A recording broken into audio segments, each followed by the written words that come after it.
Excellencies, distinguished delegates, ladies and gentlemen, it gives me a great pleasure to extend to you a very warm welcome on behalf of GIBS for the third International Conference on the subject of interstitial cystitis bladder pain syndrome. Ladies and gentlemen, the world is full of diamonds and gems, and I feel fortunate to find few gems here. And believe me, all the gems are really, really outstanding. I say this because all the strongest people have one thing in common, an absolute sense of mission. Today, all the honorable doctors and professors with GIBS have one and only one mission. That is to conquer bladder pain and to spread the awareness of this subject across the world. Ladies and gentlemen, can I have a big round of applause for this effort? I consider it a great honor to welcome Dr. Rajesh Taneja, Honorable Chairperson of GIBS and Senior Consultant Urologist of Apollo Hospital, New Delhi. May I have you on the stage, sir? Dr. Rajesh Taneja would be giving the welcoming remarks. Good afternoon, ladies and gentlemen. It is my proud privilege to welcome you to this third annual meeting of Global Interstitial Cystitis Bladder Pain Society. And it is purely a scientific meet that we started with. It all started, as Dr. Ranjana was remarking, as 8 people sitting in one small room of the same hotel in April 2016, and we discussed the subject. We wanted to make it open, and we needed some support, which came in the form of the philanthropist and my dear friend Vishal Jajodia, who also happens to head Swati Spentos Private Limited. Without his support, we couldn't have gone further, and I said I can make the subject open to the scientific community only if you promise me to help, which he did. And believe me, till such time that I was in All India Institute, that was in 1991-92, pursuing my MCH degree, I was taught that interstitial cystitis did not exist in India. And when I came out, I started my practice. I found so many patients who were running from pillar to post, one doctor to another doctor, labeled as psychos, labeled as, they went to witchcraft, they went to black magic, they went to a lot of places, undiagnosed and suffering. And then I realized it is not true that it doesn't exist in India. It did exist, only we could not see it, because your eyes will see what your mind knows. And I had taken so much time to understand the disease, and I wanted others to understand and take it up further from there. For that, I needed the support. So the first step was to have a small group, and then I'm sure Sanjay Pandey is going to do justice when he says how the journey of GIBS has arrived up to this third conference. As of now, I'm glad that I have international participation. Some of the best speakers on the subject are here with us. And there was a time when I used to travel to Europe to listen to them and understand and evolve. And it is a matter of privilege that they are here, and many more people can benefit out of their experience. With this, I welcome you once again, and I will request our anchor, Mr. Sultan, to carry forward the scientific deliberations. Thank you very much for coming and attending the conference. Thank you, sir, for the welcoming speech.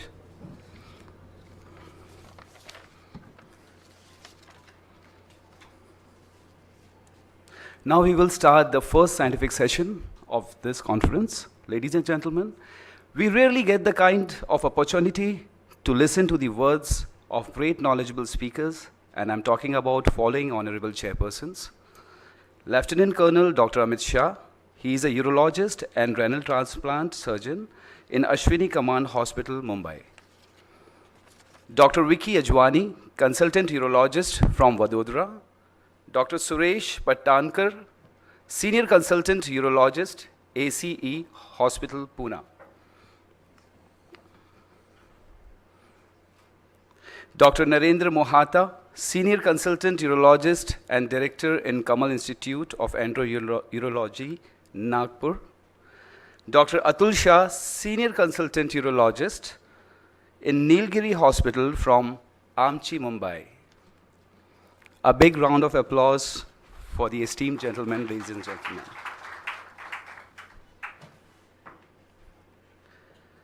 Now I request the chairpersons to conduct the scientific session from here. Thank you so much, sir.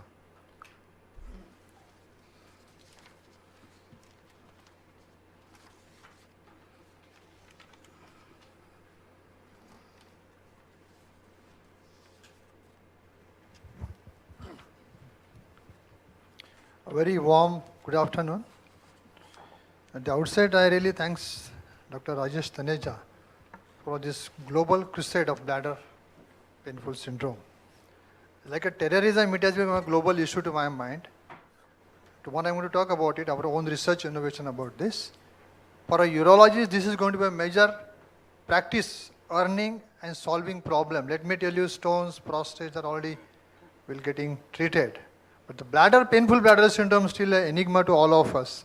And I'm thankful for the Swati Pentex to take this job in their hands.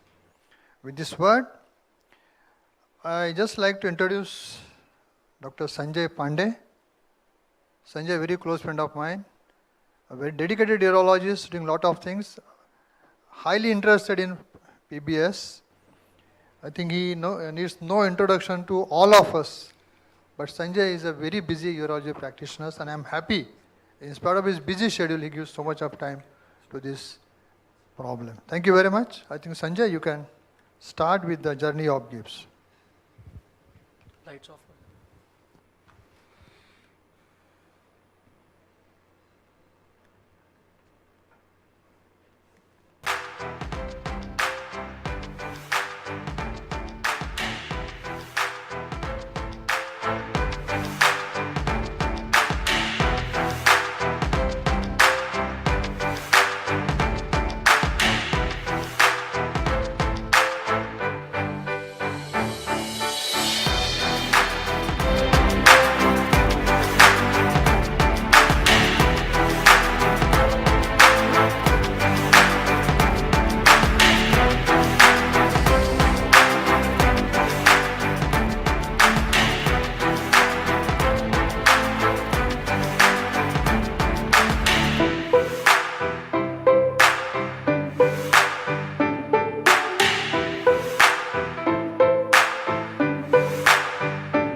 Good afternoon, everybody. Respected chairpersons, thank you for the invitation. Journey up there, yeah.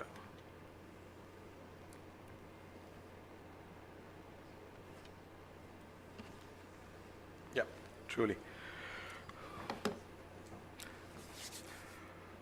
This journey, which we started 3 years ago, has so many new things for you to be told beyond the video which you saw. This started with the intention to give a direction to the subject that we were actually going through. We heard Dr. Taneja tell us about almost non-existent kind of a situation of this disease known to this country, though we attempted to treat our patients. And there are colleagues in the audience, senior respected speakers who actually have come from abroad and from the country. I look forward to letting you know that the intention was only to give a direction to this. We all were doing something. This intention actually moved forward because we knew that the burden was getting bigger. And we all knew the burden across the country and the world is huge. But that burden, which we knew and we were treating around under Hippocratic oath that we took this subject around, we looked forward to partners in journey. The partners in journey actually went on to debate this subject and understand more about this, looked at focused discussions, looked at the available evidence and the presentations that we had. We looked at the available expertise in the country and around. And that is how we assimilated the entire subject from A to Z in months. So in 2016, when the genesis of this started, we sat into multiple groups around in Mumbai and in Delhi and various locations around.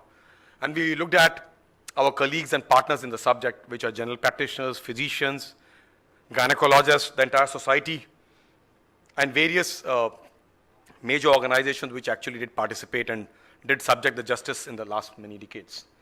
So this journey of 1,000 miles started with a single step, which was about looking at how to change the goalpost and look at where we could understand more and lead the journey to a situation where patients would do well. At this point in time, I must appreciate and respect Mr. Jajodia, who actually took this subject by the horn, helping us colleagues to take this subject to next level. I always call him Elvis Presley of the subject. Elvis Presley himself never wanted to be a singer. He wanted to change music. So he had a dream, and I know Vishalji had a dream too. If you have a dream as big as this one, it's important to have a mini Elvis Presley within us. And that is what happened to us in 2016. We all let us out. We actually came up to that level, partnering him and partnering colleagues around. The seeds of this thought that he had actually was sown in 2010, when Society International de Urology in India, under the aegis of Dr. Rajiv Sood, this year's BC Roy awardee, who is here in this audience, actually did appreciate this work which was started very early in those years around. But those were all early days of start. I know in 2015 we had this multi-city meet, which was again the part of the journey, where Dr. Kaufman came from New York and we went across cities understanding gynecologists and urologists in Delhi, in Mumbai, in Thane, and vice versa in many locations where we could actually understand where we are in the subject, a bit of epidemiology, a bit of treatment. And that is how we set up the beginning of 2016, the GIBS. The GIBS was no accident. As I said, there were focused people working in this subject, gynecologists, urologists across the length and breadth of the country. It was time to amalgamate these thoughts and plans and bring it to a single platform with the evidence that we had and then move the journey to the next level. We embarked on that to spread the information, awareness, and I think as we woke up to this subject, our intentions were beyond. And next year when we go beyond the horizon, the theme for 2019, we actually already thought about that long back. It was about awareness for one and all, which includes all clinicians who are involved in the subject, and obviously the society and the patients who suffer. It was to alleviate sufferings of individuals on this quality of life disease where the health is such a big suffering and patients live in agony all through. It was also to allay fears amongst us clinicians and amongst patients that this was not that not treatable disease. It's a disease which can be treated, where we could halt the biological process and probably take it forward to the next level. Therefore, that intention to take the subject to the highest level and to take it to the globe was the onset of GIBS. And when we actually woke up, we knew the burden was much bigger. We knew our colleagues were doing much bigger job, etc. I mean, I know Dr. Patankar doing this in Pune for a long time, his own research on the subject, and colleagues in this part of the country and the world have done a lot of work. So we then set goals for ourselves and then got these stations. We had arrived. We actually formed this GIBS and had annual workup in 2016, 2017, and I'm glad you are in such big numbers, which will swell up as day goes by, and we had these stations created. So GIBS 2016, the first annual meet which happened in August, September that year, was a huge success because many of us knew that we are going to talk to our colleagues in audience who do the work but possibly are not on the platform, and how to get their work being recognized and how to understand these patients around. This was the first time in the country that patients in urology and gynecology came up to this platform and spoke about their agony and about their treatment, as they will do today late in the afternoon. It was wonderful to see those patients being able to appreciate that this disease, which was there for the last 5 years and 10 years agonizing them, actually had come to a level where they could get treated, and they were treated around. So this GIBS was in news in 2016. Those were early days, and because we were in news and we were looking at this subject going to the highest level, the core team decided we could actually create our own best working principles. We call it guidelines today, and this has been circulated to more than 7,500 clinicians in the country, and we'll make it forward that it keeps moving forward to the next level. So these were our best clinical practice in GIBS, which we could amalgamate into real practical guidelines. There were nothing theoretical. I think it's available out here in the counters, and you should pick it up, because this is what is safe clinical practice for those patients who go through the agony, and probably we have assimilated all that evidence and all that practice that we could do in our part of the world. We went on to 2017. The GIBS 2017 was an epoch-making event, an event where we could get colleagues from Kanyakumari and Jammu. We had patients from various cities who came in and talked, and we had colleagues who were from abroad at that point in time. I remember the colleagues from South America who came in to address and probably give us an idea about it. So GIBS 2017 took us to the next level completely. We were in news again. We could actually usher in the era where we could go and probably meet the society and tell them that this is not a disease anymore. There's no need to be agonized about it. Probably you are where you deserve to be. And that's where the scientific deliberations were amazing. I remember these are some of the snapshots which you saw. There was huge amount of discussion which took place from colleagues across the country. You can see Dr. Anuradha from Hyderabad. You can see Dr. Lal Malani. I mean, there was this kind of question answers we went on. And this was a jam-packed 2-day session that we had. Dr. Vindale, thank you for being here today. As a president of ESIC, you delivered that very important webinar on the Sunday morning. We were all privy to it, and we heard you speak in that audience around. That was a great lecture, and people remember that 2017 GIBS for that live webinar which we had from Europe. We did go on to create a website for ourselves, and the GIBS website is very much live. It has got everything. Dr. Raman today is not here, back from Gurgaon. He has been behind the instrument and tool to create this website to such high levels around. It's an interactive website. It lets you create a team for yourself, a multidisciplinary team which is required to treat such patients. It lets you become a global leader in your own zone, in your own city, allows you to create a movement and probably help patients in your area. So that's where we need to look into this website as a very interactive website. I would appreciate if all of you could open up in the T session and look at what does it mean. So ICBPS needs your efforts and needs your attention. All good things which started with a single step have come to a point in time where we have arrived. It looks like that we are in a situation where success, when we taste it, feels wonderful. What we look at, the success today, is no accident. It has been with a lot of hard work of colleagues who come from various cities, who form the core group, who have put forward a huge amount of perseverance and learning, and who have studied this to their colleagues around and put a sacrifice of their times around to take it to the next level. Friends, miles to go before we actually would arrive and take that burden to the city and the country. But I look forward to helping this. We as a team back have actually arrived to the society. We've been in newsprint media, helping patients understand that they need to go to the doctors, to the gynecologists, to physicians, to urologists, and probably tell the doctors that I'm suffering from this, I need to be treated. This year, we went on live on the radio, and we have been appreciated a lot regarding being able to put this to the next level. So when we look at all this, I think it's time to take a break because I've already been asked to leave, which means there are take-home messages. GIBS is probably a pattern of this debilitating disease. Many suffer in agony, but it's time to wake up and probably help them out.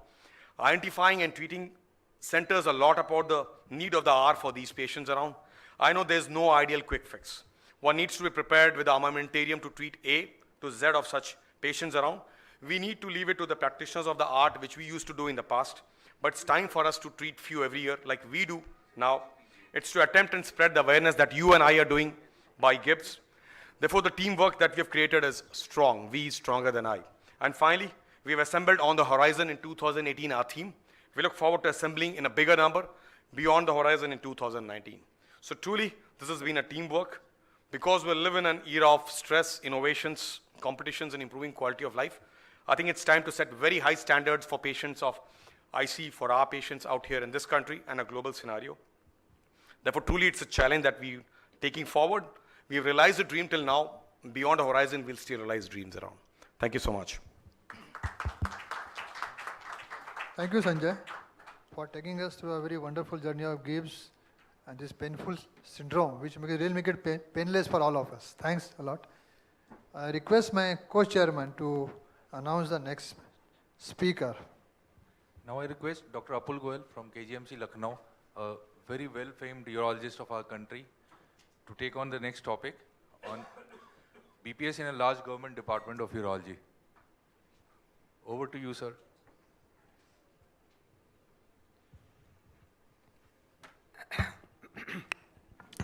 A very good afternoon, and thank you, Dr. Taneja and GIBS, for inviting me.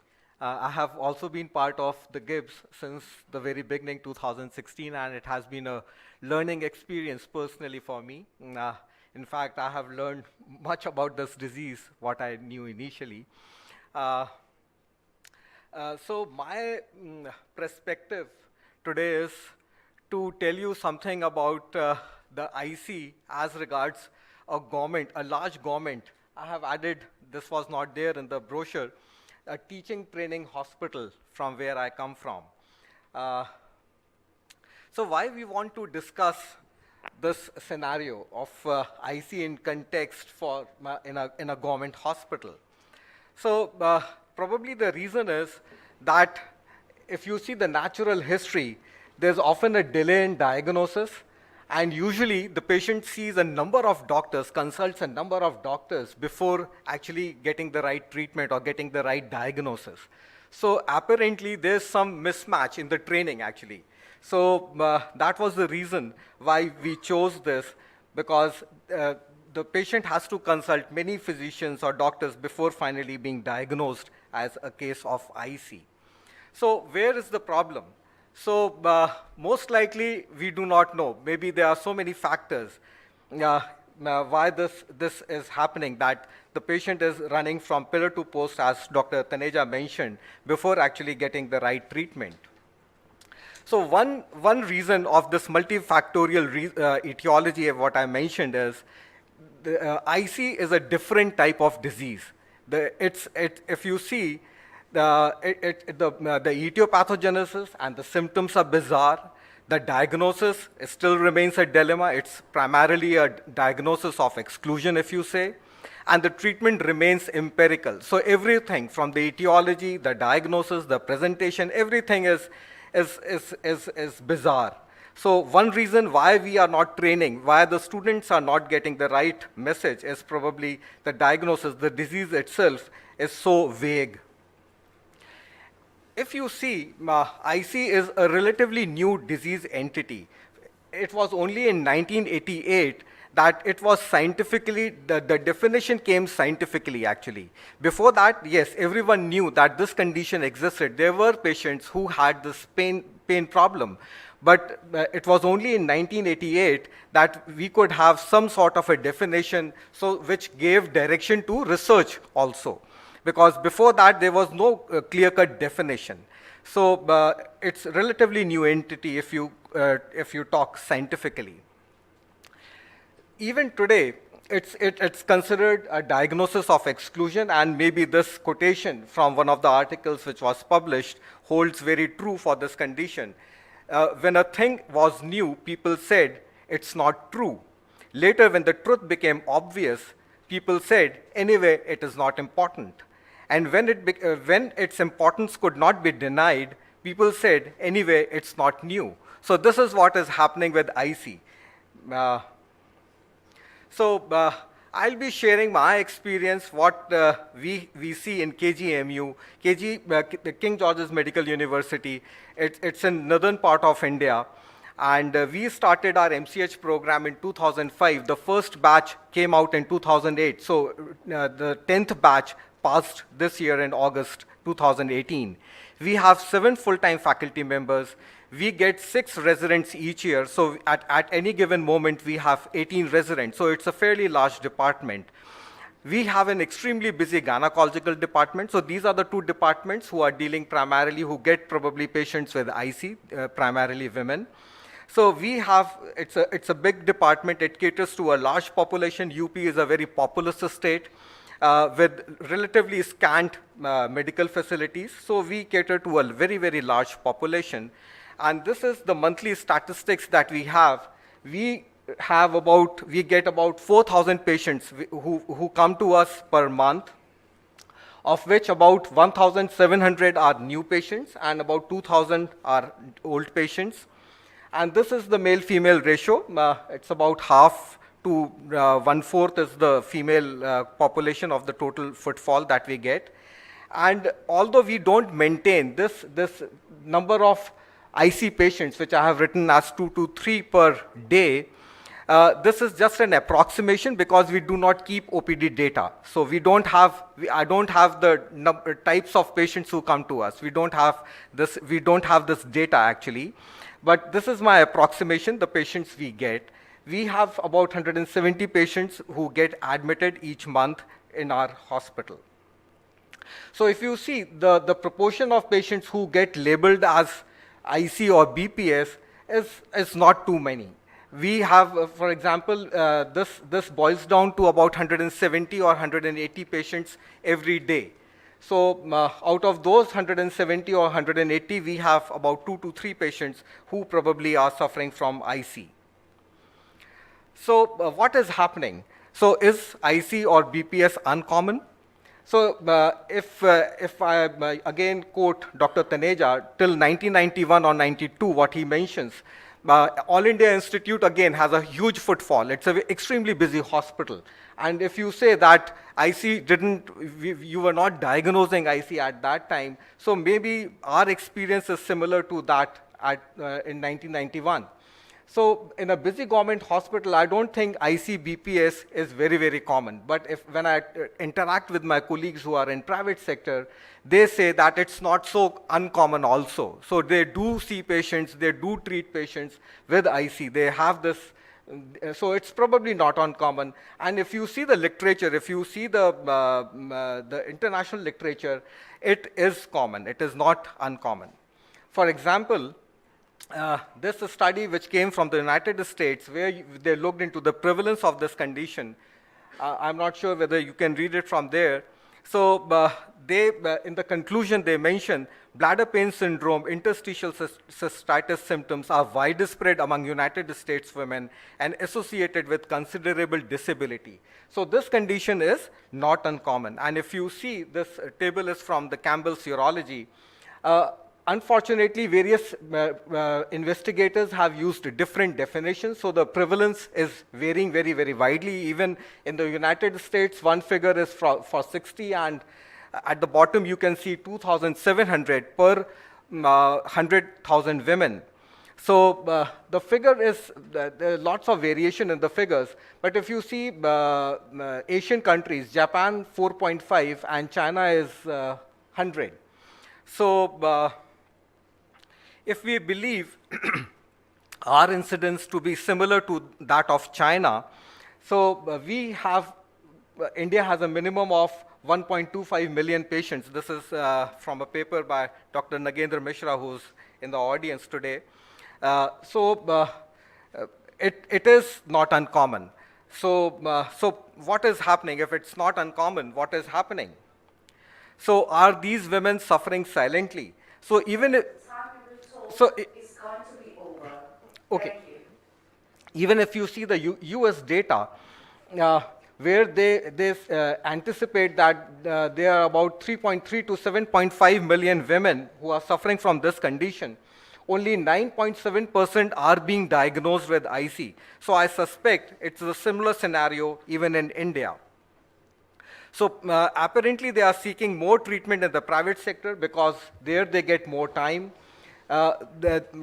These women give regular remuneration for the consultant, and these women who are consulting private doctors can afford long-term and costly therapy. So I need some time actually, if you permit, please.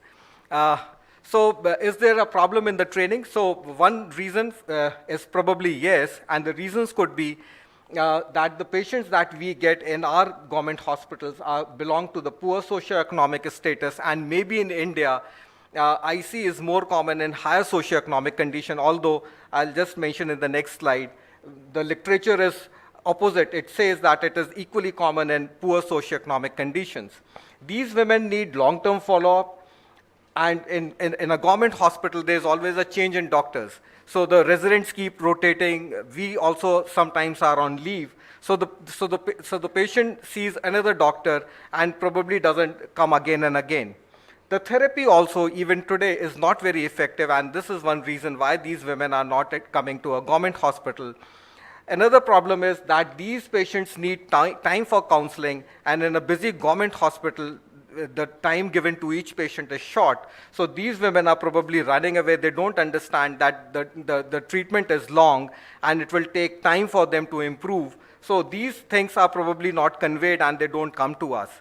And we all know that there are certain neglected areas in training, in urological training in India. For example, male infertility. The training for male infertility in urology is still not up to the mark. And similarly, female urology, only very few centers in India have a good training facility for female urology. And probably that is another reason why we are not training well our residents for this condition. So this table actually shows that IC is equally common in lower socioeconomic condition in patients, socioeconomic patients, as compared to well-to-do patients. I'm not sure whether this data holds true for India as well, because we hardly have any data from India. Another reason is that surgical cases incite more discussion as compared to non-surgical cases. While we are taking rounds, while we are seeing patients, we tend to discuss more about cancer prostate, cancer bladder, all those conditions, rather than discussing more about interstitial cystitis. This is, again, a common scenario in most teaching hospitals. So also, the cystoscopy, which is so important in patients of interstitial cystitis, this is usually done by first-year residents. So overall, what happens, these patients, they don't get adequate time, they don't improve. There's little discussion on this condition. The cystoscopy is done by a first-year resident, so they don't get so much attention, and probably they are not coming to us again and again. And we are not treating these women, and our residents are not getting adequate exposure. Another problem is that this condition, as we all know, is more common in women. So they have difficulty, these women, because of the social milieu in our country. It is difficult for women to come again and again to visit the doctor. So that may be another reason why they are not coming to our clinics in a government hospital. Another problem is we have a thesis. The resident has to write a thesis while doing their MCH training. So, but I don't see that IC is a popular subject for thesis also, because the reasons are that the problem in diagnosis, the number of cases may not be adequate, because thesis you have to do in 2 years, complete in 2. Adequate follow-up data may be missing because you need to have good follow-up, and even formulating a good research question may not be easy in patients for IC. The topic is such that it may not be easy to give thesis to students. So, and moreover, still in India, research is not, the research environment is still evolving and needs more improvement. For example, when I looked into the PubMed and put this interstitial cystitis in India, there were only 11 publications that came from India, actually. And when I put the search item bladder pain syndrome in India, it showed only 4 publications. So, if I tell you about my department, it's we have a prolific output as regards publication. So if you put urology, medical university, because the name changed twice, so I have put medical university instead of the King George's KGMU, and Lucknow. So we have about more than 350 publications, 369. So it's a high output department. We have lots of publications coming from our department, but there's no publication for IC, for this condition. So overall, the exposure for the residents, for the research, because research mostly happens in government hospitals. In private hospitals, research is relatively rare. It's not so common. So whatever research comes from India, it's from the government hospital, from the teaching hospitals. And the problem is actually that there's hardly any thesis, because finally publication comes from thesis and research that the residents do, that the faculty do, and that is probably one reason we don't have so many publications. And research may not be easy. The topic is such. For example, if you see in the United States, they have this consortia where they have multidisciplinary approach. And in India, again, this is a problem where we don't have so much of interdisciplinary interaction, actually. So that is another problem. So research, even if we think of doing research, it may not be easy, actually. So another problem is that these women, sometimes they are going to probably a gynecologist or a urologist. Things are not, it's a bit ambiguous. The condition is such, the condition is ambiguous itself. So who's the best person to treat these women? So we don't have clear answers. As urologists, we are surgeons, and we take more interest in learning surgical skills and surgery. Gynecologists, they usually treat these women, although this is just generalization.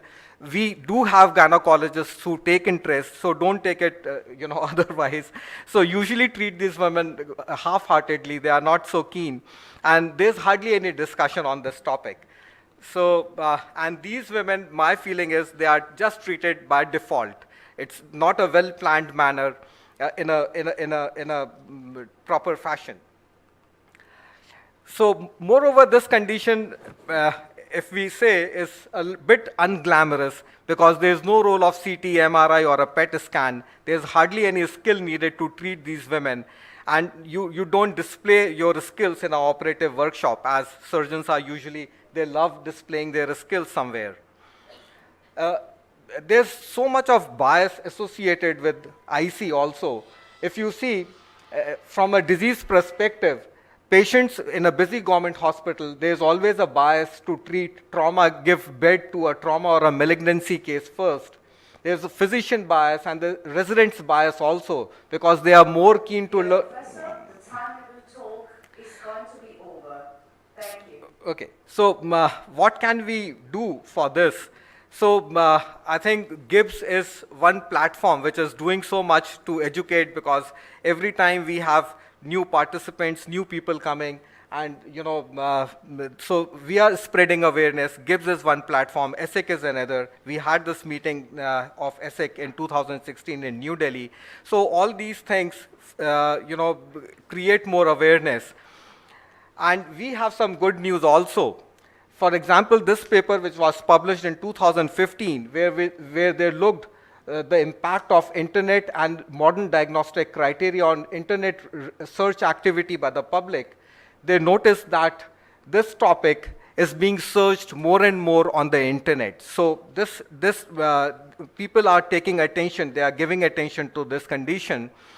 And the top 6 countries where this search was done, this internet search was done, India is the 6th most common. So these are the regional interest over time for internet search activity. The top 6 countries where search was done, and India is one of them. So this is the last line from Campbell's the latest Campbell's Urology. And it says, to answer the perennial query, can we as healthcare providers make evidence-based decision for IC at this time? The answer has not changed since the last edition of this text. So the Campbell also says that the last edition and the current edition, there's hardly, if you talk about evidence-based medicine, so nothing much has changed. Thank you so much, and sorry for being over time. Just a quick comment, Apu, to your talk. Nicely done. You talk about the research in IC. Just to share you, I got my student who is doing PhD urology under me, especially for this liposome gel with curcumin as a treatment for intercystitis. We have completed the animal trials, safety and efficacy. Okay. And we are about to start the human trials. I'm sure over the time we'll definitely come out with the data. Thank you very much. Thank you.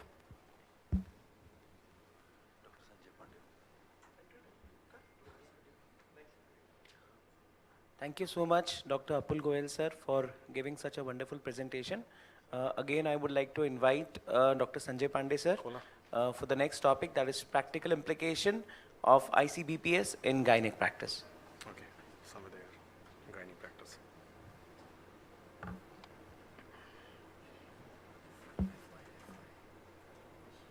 Thanks, Cheshta. Thank you so much. On the horizon are patients whose quality of life matters. So in a busy gynecology practice, for the respected gynecologists in the audience and those who are watching us across the country and the globe live, it is important that we partner gynecologists and take the subject forward to the highest level. Women will always go to women, or women will go to doctors who treat their pelvis. So it's important that we have a teamwork on that, and we look at every life matters. So it's not only traumas and malignancies that we pointed out. This is an important disease, and we are on this public platform to make you understand that the quality of life matters.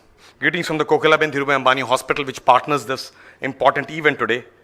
We look forward to connecting the dots of this disease with all gynecologists in the city. So we look forward to city and country gynecologists to take this forward, because there's a gynecological perspective in a very busy gynecology practice that gynecologists have across the country. To this patient whose every day is a battle, and she continues to struggle with interstitial cystitis, she's not depressed, she doesn't give up, she continues to live and fight like a girl. So this is what a woman is. I hope by this time we know that women suffer more than men. It's possibly because of we have not yet gone to the men to depth around and understand that there could be a suffering around to them too.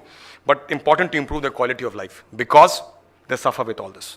They suffer with pain on bladder filling, the common sine qua non that we had on this disease, which probably decreases when the bladder is emptied, at least partly, if not completely. These people have got urgency and urge incontinence related to the bladder changes happening. They have got this gross frequency, which could even be a force frequency coming out of pain. They may be getting up at night with discomfort and pain. And there are these progressions of the disease why they continue to flare with stress, which could be physical or stress of hormones, or stress of the life, or stress of other diseases. Could be a bottom line of gag layer being deficient. But where do they go to? Where do they go for this agony that they suffer? That's important, and therefore, I gather that gynecologists are important. They are the ones who see the disease. They don't treat all of them half-heartedly. They've actually taken the subject to very high levels. This session today is therefore to the subject getting back to gynecologists. That's what I was told in Kuala Lumpur a few months ago, when a gynecologist stood up in the audience and said, Dr. Pandey, thank you for giving this back to us. I think we belong, and we probably need to treat these patients around. So while you cope with the busy gynecology practice as a gynecologist, the subject belongs to you completely. Because Leroy Hunter himself was a gynecologist who described the real entity. In his name is that ulcer lesion which we talk about today, a phenotype of IC, which we treat so commonly in our parlance right now. Leroy Hunter was actually a gynecologist. Since the historical perspective, it's not the urologist alone treated or a general surgeon alone treated. We all have been involved in this. So it's always a teamwork, it's always a journey of helping these patients out. Now, what am I talking about to gynecologists? Their perspective is about the definition of bladder pain syndrome, which means there's a chronic pelvic pain, pressure or discomfort in the abdomen, in that part of the pelvis, which is related to urinary bladder. And that is accompanied by urinary complaints, one or more, which could be either persistent urge, which could be increased frequency, in the absence of any etiology of any infection. That's the big definition which ESIC gave to the world, and the world now believes that this is the only definition that we should follow. It's a single sentence which captures everything around. And therefore, when I look at this, and I look at a woman who's going to go to a gynecologist, she may be suffering from this for decades, who knows, suffering for years, and may possibly have not been treated in the direction that she deserves to be. We'll not go to IC definition right now. We're looking at, it was a dream to come and speak to gynecologists and to urologists and to combine this group. It was a dream 1 year ago that I could be able to speak on ICBPS on such a global forum. It was a dream that we had so much of wealth of evidence and experience sharing was missing. We never actually could share the experience together. We were almost there. That means each of us in this audience knew the subject to the best level, but we possibly were arriving and not able to partner. The subject and partnership was what was required. We know that it's a women preponderant disease, and we always know that women will go to women, or women will go to gynecologists who deal with pelvis more efficiently than us urologists. If that is what it is so, I think it's time to wake up and probably combine with them.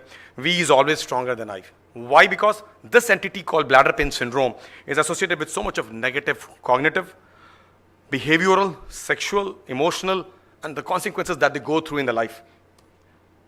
The amount of experience, expectations, and the evidence that we have today, I think the gynecological perspective is very important To start with, the latest guidelines in the world are from RCOG, United Kingdom. So Royal College made the latest guidelines in 2016 December. The urologists have not gone beyond that. So those guidelines are very practical.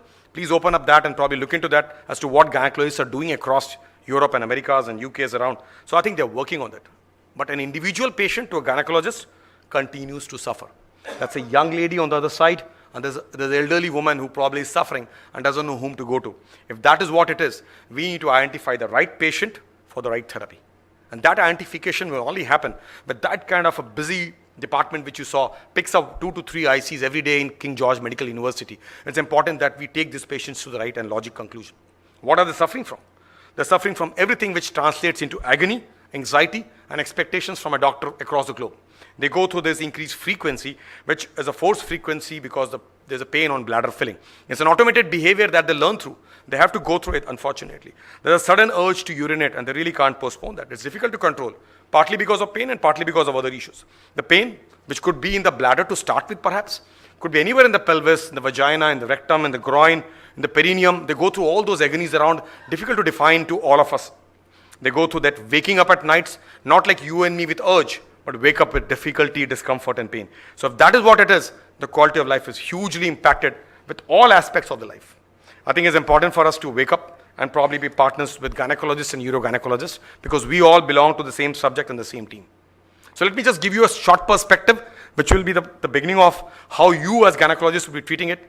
On Monday, when you go back to your OPD, there'll be 4 patients with refractory symptoms in the pelvis who would be booked by your secretary to see you.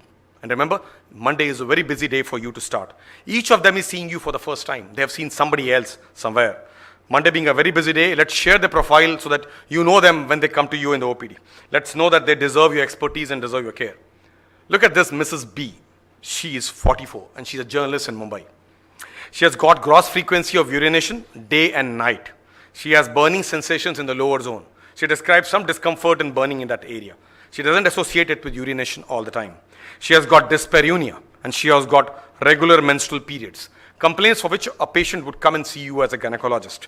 Now she has been treated as recurrent UTI over the past 2 years by your own colleagues because women go to women even for UTI. They had not much relief. If that is what it is, she decided to come and get booked by your secretary as first case in the morning on 3rd of September when you go back. She sees you for the first time. Let's go back to case number 2 who's going to see you at 9:30 in the morning. She is Miss K, only 29. She's single. She's a cinematographer and she comes from the city of Pune. She has got a gross learned force frequency. She's forced to go to the washroom. This is all for last 3 years and it's not static, ladies and gentlemen. It's a progressive phenomenon that she goes through. She's forced by a low abdominal discomfort to go to the water closet 20 times a day by a frequency volume chart that she carries to you on Monday morning. She wakes up at night few times to pass urine, but not like you and me, with discomfort. She has got discomfort and pain when she wakes up to pass urine. Her passing of urine, which is in small amounts, give her some relief and she's continued to live with it. She has got irregular menstrual periods and she has got PCOD. All the more reason to see a gynecologist. But remember, her urine routine and culture is normal by a midstream urine specimen, which means that she is not a case of recurrent UTI or not a case of recurrent UTI. She sees you at 9:30 on Monday morning when you go back from this conference. You have got Mrs. L, 54 years housewife, who comes from Delhi. She has got burning sensations in the introitus. She is a postmenopausal woman. She has got pain when the bladder fills up. She has got pain while traveling on the bumpy, lumpy roads of Delhi, which is still being remade. She describes this as a painful urgency. She can't control, but she lives in agony and pain. She gave up sexual activity for the similar discomfort, and she has been treated by your colleague in Delhi for possible endometriosis with no relief. She's seeing you with a lot of hope at 10 o'clock in the morning on Monday. And finally, a student who comes from Ahmedabad, she's only 22. So do you believe that they can have a 22? Her whole history is so vague, but at the same time so vivid in her memory. What is it? It all commences as a UTI with dysuria, frequency, urgency, hematuria. All looked like a UTI, and this was possibly postcoital cystitis phenomena. After that, her pelvis is on fire all the time. Her menstrual periods have gone haywire. Her coitus is completely uncomfortable at the age of 22. She voids by day and by night. She is a friend to water closet. Her prematuration, pelvic abdominal pain relating to anal verge, groin. I mean, you could in 1991, 92 label it her in Delhi as a possible psycho, but that's not true. She's going through trouble. And she's going to see you at 11 o'clock on 3rd September when you go back. So these are the women who are being treated, who are living a life of agony, and they all fit into what probably we are talking about in the next 1.5 days. What happens is, the dilemmas that you and I face. The patient is in dilemma, searching on internet, searching and probably looking at colleagues. There are overlapping features in the disease, obviously. And there are confusable diseases which confuse us. What are they? We just heard Dr. Apul say that this was a diagnosis of exclusion. ESIC guidelines also did tell us that. So everything being there in that long queue could possibly be what the patient could be treated for, but doesn't get a result. She doesn't get a result. What is she going through? And it possibly is not psychotic. She is a normal woman in her life. She probably is working very well. So this is a difficult and unique problem. That's why we assembled today on this very important day to make history, to make more patients get treated the way they deserve to be. So obviously, as we heard, variable presentation, vague symptoms at outset. A flare could only worsen, or the flare could be outset, like it was in the 22 years young girl. We have missed the boat because we have been treating them all as UTIs. Possibly we never told them how to give a proper urine sample. And the age group is vast. You saw 20 years and you saw 60 years.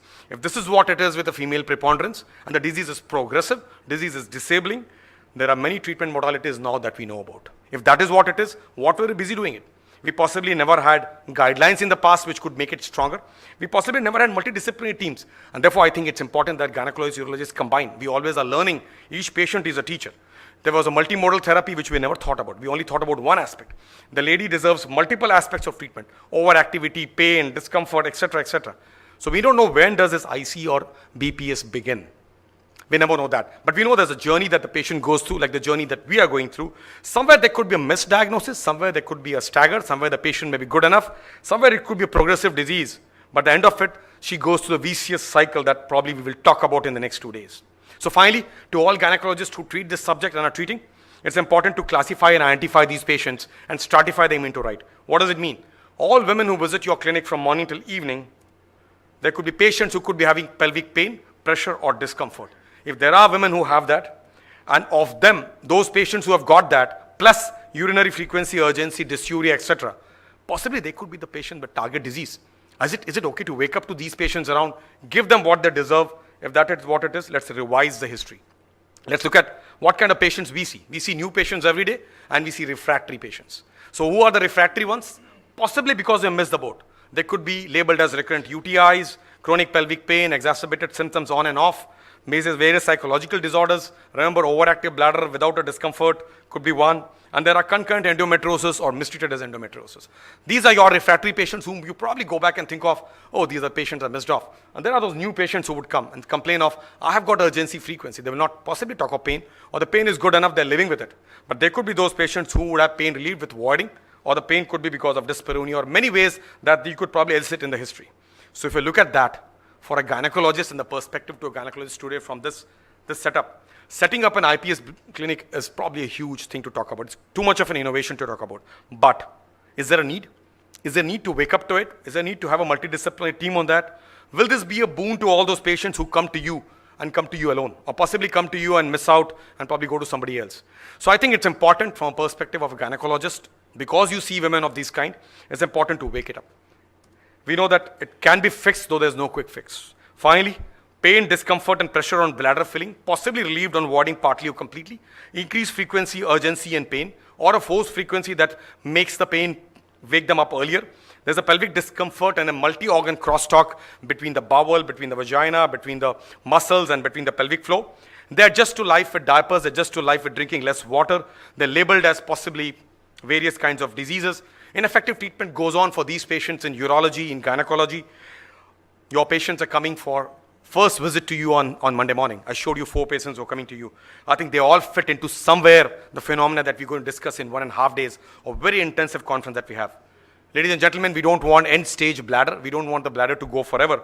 It's important to wake up, give them the relief and comfort with many ways that you do. I'm not talking about investigations that you already take care of. I won't discuss about sonographies, which you do enough. The pain scores that you and your pain team take care. I won't discuss guidelines today because these are all available. Patients are getting treated. We look forward to gynecologists looking at this. There's no cystoscopy talked about by ESIC. There's no major investigation biopsy required by AUA. What does it mean? It means that a gynecologist can take this subject forward to the highest level. It's therefore important that we manage these patients by identifying the pathology, by treating their symptoms and preventing the progression of this disease to the highest possible level. Ladies and gentlemen, I come to the close of this discussion. Finally, it is only with your effort that this treatment will be a teamwork. Possibly gynecologists and urologists can combine It is no more a taboo because we will evaluate all these patients. We'll stabilize these patients. We'll identify them, identify their exacerbating and confounding factors. We'll look at timely and right measures at the outset. Only when you and I do that, possibly we'll give long-lasting results and save this bladder. To me, failures are stepping stones to success. I heard Dr. Apul speak with so much of passion about his department and not being able to get a publication for the Indian folklore because you've got a huge number that you see. That means if we always do what we've always done, we will always get what we always got. I think it's time to wake up in this journey. I think it's time for the gynecologists who have done so well that they take it forward from the urologist, which means ICBPS is on. Patients from ICBPS say, I love my urologist. That should be a history and headlines of the past. They should now say, I love my gynecologist. If that is what happens, I will salute each of you. That is behind every successful man is a woman.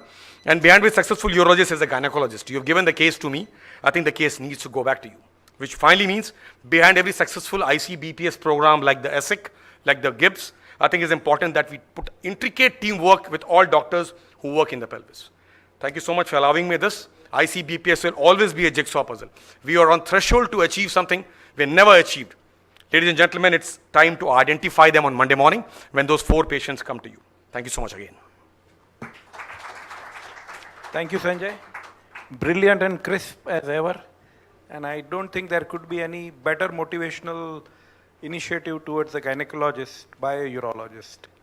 Now the session is open for question answers.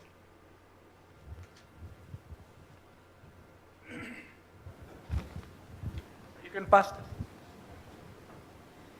See, this is wonderful. I just wanted to ask one question from Professor Apul Goel, that is he planning to give one of the residents a thesis topic on ICBPS?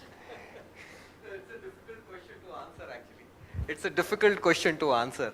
So it's very much in my mind, actually. Let's see what happens. I'll not promise anything. Thank you. Yeah, incidentally, he is also the associate editor of Indian Journal of Urology. And then my question to our visitors, Professor Windale, Dr. Lovas, and Veda, what are your opinion in your countries? How do you find the large general hospitals? How are they coping up with the diagnosis and treatment of ICBPS? I'll start with Tomohiro. Yes. Thank you very much. My name is Tomohiro Ueda from Kyoto, Japan. In my office, involved in collaboration with Kyoto University Hospital and Kyoto City Hospital. From my clinical experience, I have 6 residents and medical staff in 5.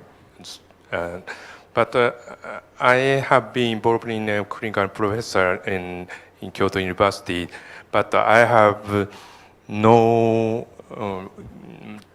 lesson or program, educational program regarding interstitial cystitis.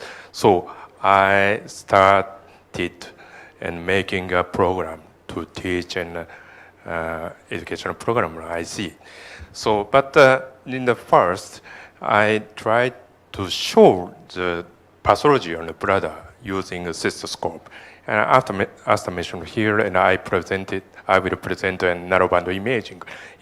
So because seeing is believing, So I couldn't explain the mechanism of bladder pathology, the kind of glomerular or handle region, but every student and young urologist can see or confirm the pathology in the bladder using cystoscope.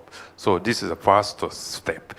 Of course, in a clinical, clinicians have to face into the symptom in the bladder. So I was so impressed in some doctor's presentation in here, but there is no difference between Asia and Indian people. But we started in 25 years ago. I started and faced the same condition in India. This is the answer or not answer.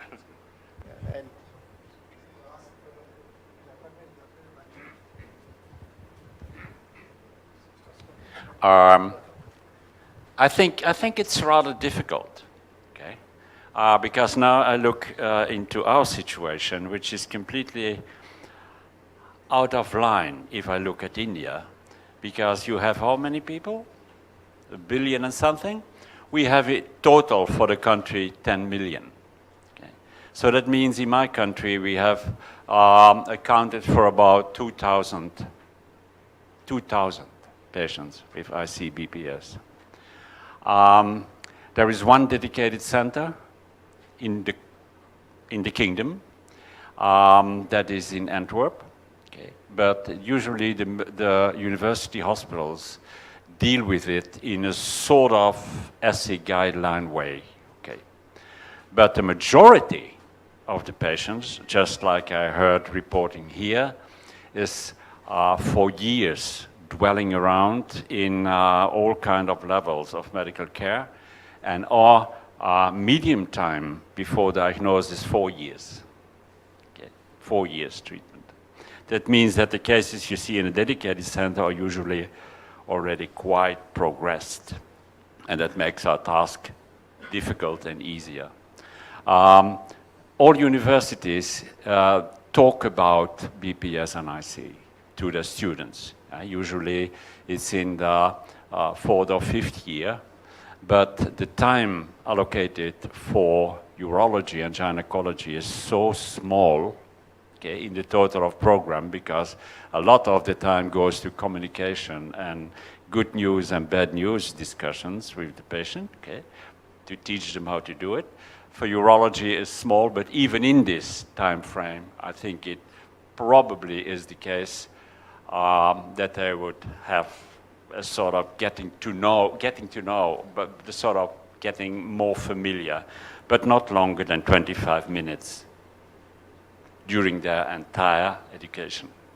Okay, that's our situation. The advantage of a small country is that you communicate a lot. Okay? If I want to go and speak to a colleague, that takes me 45 kilometers by car. Okay, so that's about 25 to 30 minutes, and everything is 45 minutes away from town to town in Belgium. That's the advantage of being small. Okay, but it's not running perfect, but it's not running too bad, and the interest in BPS-IC is actually increasing quite a lot. I found it very interesting to have the presentation here about the role of the gynecologist. Okay. Honestly, in my country, the gynecologists do not take up any role in it. They are not interested. It's bothersome, it takes too much time, and they have to follow them, and that's wrong, okay, because it has to be multidisciplinary. But an extremely important person, and that's the person we have, is the pathologist. Okay? And a dedicated pathologist can do really very good for you, okay? Because if he just look into your biopsy in a very proper way, and the results comes back and you can discuss it, then you make a major step. Thank you. Would you like to answer? Can I? I'm Lovas from Hungary. It's a similarly small country than Holland. It's Hungary, and we have a large problem of diagnosing interstitial cystitis, of follow-up, and to organize the widespread spread diagnostic of this disease.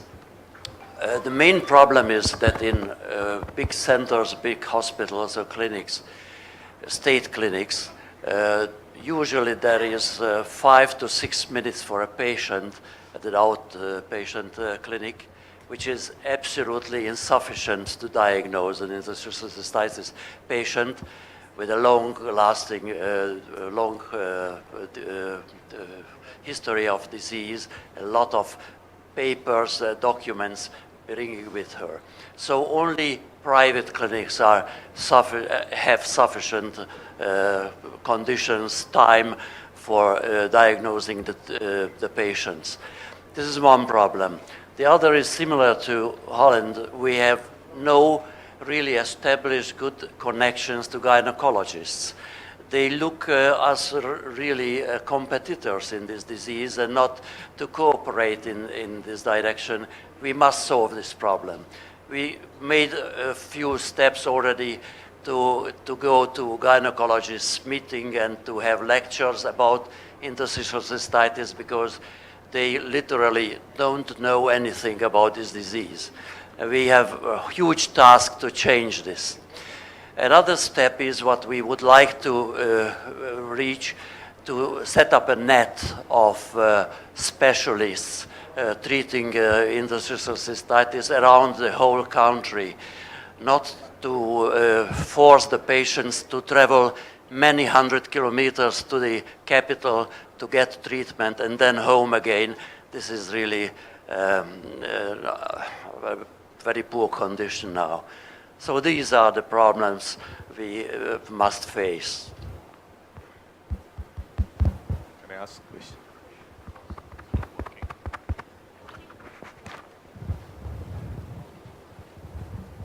I'm Dr. Bipin Pandit. I'm a gynecologist. Thank you very much for involving us in GIBS because we do need this awareness. In India, though the population is very big, 65 to 70% of the healthcare is taken by the private gynecologists or private doctors for that matter. And I want to ask one question to you. Do we diagnose bladder pain syndrome only by symptoms or is there any test which we can do it? Because we do see quite a few reports on ultrasonography telling us that it's interstitial cystitis. Now, how far they are reliable, we don't know. And we all know that it's very common with females.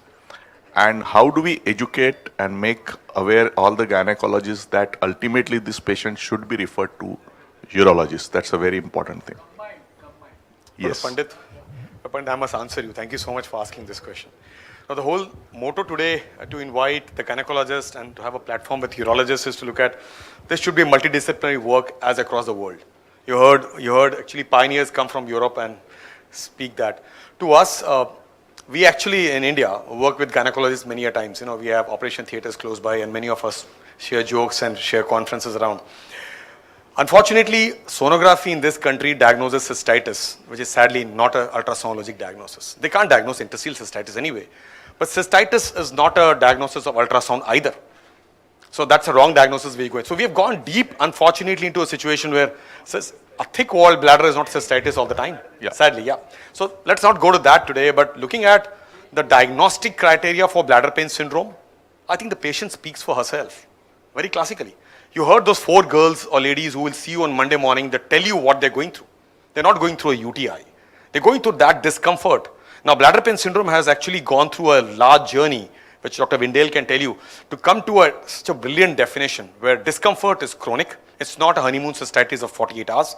Long-standing discomfort, going through the journey where there are overlapping features in the pelvis. So basically, if you rightly said you need to refer to a urologist, very good. But I personally think that urologists equally are trigger happy in being busy with surgeries, as Dr. Apul said. So we need to combine together. This is an agonizing disease where women are suffering. The men are also suffering too.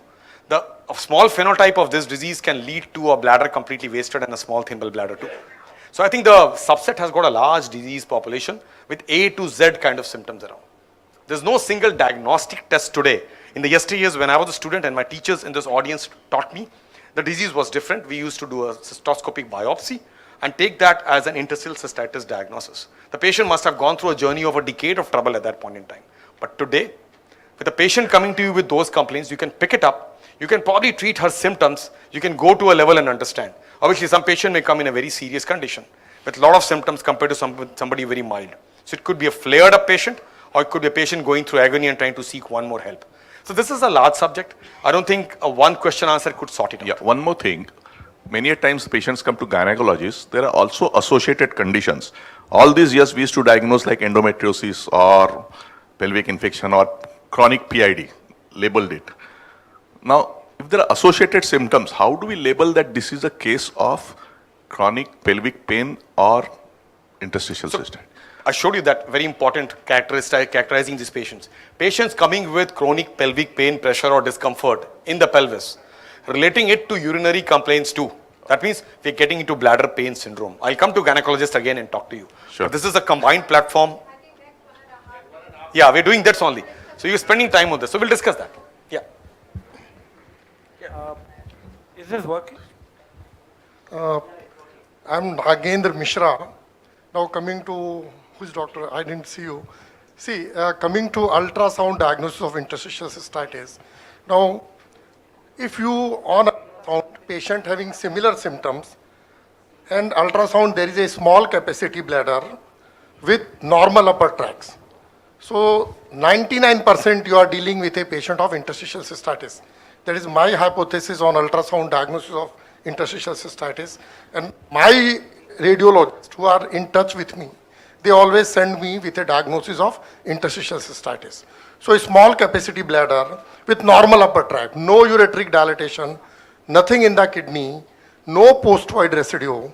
So as a gynecologist, at least you should think of this interstitial cystitis as the first diagnosis. And then coming to second thing, that you thought that this is interstitial cystitis. Patients are having pelvic. So how will you define whether it is interstitial cystitis or not? So I have a 3-question diagnosis. You ask that does this pain go or increase when the bladder is full? So if the patient says yes, okay. And then another question, that if you pass urine, and does the pain go down? And the patient says yes. And then third question, that if you get a desire to pass urine, do you have to go or you can wait? And if the patient says yes, I think 100% you are dealing with a case of interstitial cystitis. So this is a easy diagnosis That's for really, any person. Dr. Mishra, that's really relevant, but I'm afraid we are overshot over time, and we can continue the discussion during the tea break. Very pertinent points you made, well taken. I thank all the speakers for the wonderful talk and the co-chairpersons. And we break for the tea break. That is for 15 minutes. Oh, I'm sorry. Now we have further ceremony. Sorry. So I would like to call Dr. Rajesh Taneja and Dr. Sanjay Pandey to welcome our honorable chief guest, Dr. Ajit Waze, President of Urological Society of India. Our guest of honor, Dr. Narmada Prasad Gupta, Chairperson of Medanta Hospital. Now I will request GIBS to felicitate Honorable Presidents of Societies, Dr. Rajiv Sood, Professor of Urology, HOD of RML,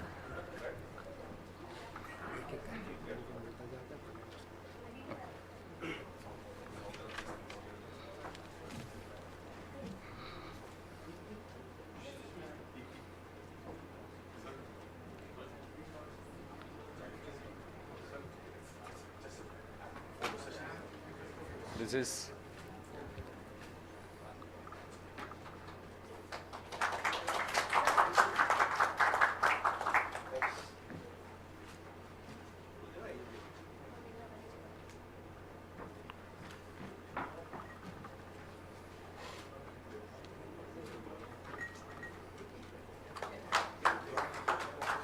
Dr. Okay. Now this I will go for Dr. Honorable President of Societies. Now Dr. Jaikishan Lal Malani. Dr. Sood. Please Dr. Sood be here for the lamp lighting. Yeah. Now Dr. Jaikishan Lal Malani, President of Mumbai Urological Society. He's not there. Dr. Bipin Pandit, President of Mumbai Obstetrics and Gynecological Society.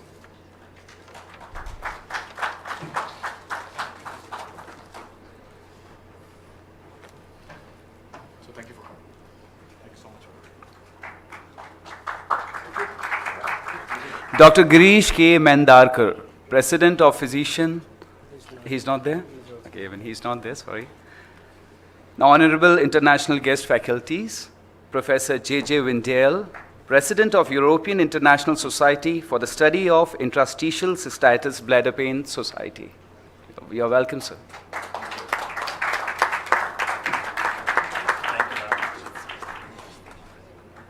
Dr. Tomohiro Ueda, President of International Consultation on Interstitial Cystitis in Japan. Professor Sandor Loaz, urologist in Budapest, Hungary.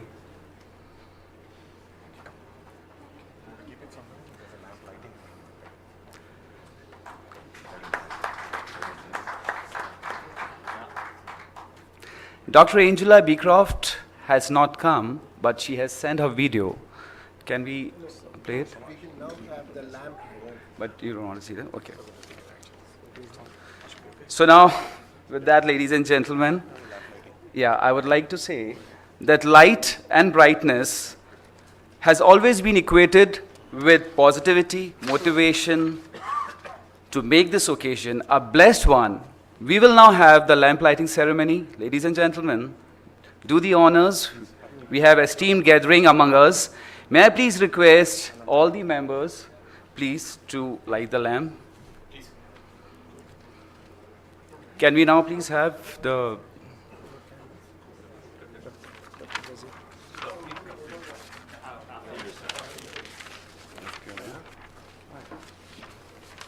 May I request His Excellency Dr. Ajit Waze to take the lead and light the first wick. A big round of applause, ladies and gentlemen. May I request Dr. N.P. Gupta to light the next wick, please. Can we have a big round of applause again for him, please? Professor J.J. Windale, please.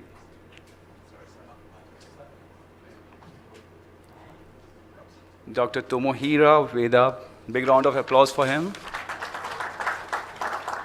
Now, Dr. Professor Sandor Loaz, may I request you to step forward, please? Professor Rajiv Sood.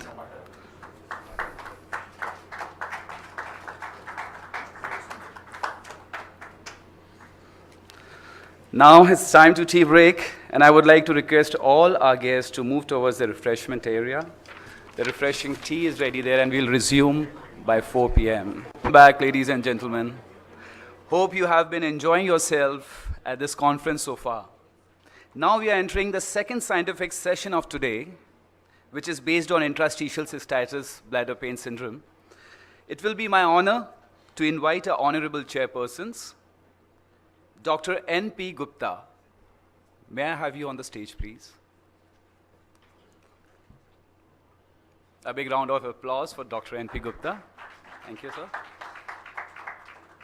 Dr. Rajiv Sood. A round of applause, please, for him, too. Dr. Ajit Waze. Dr. Bipin Pandit.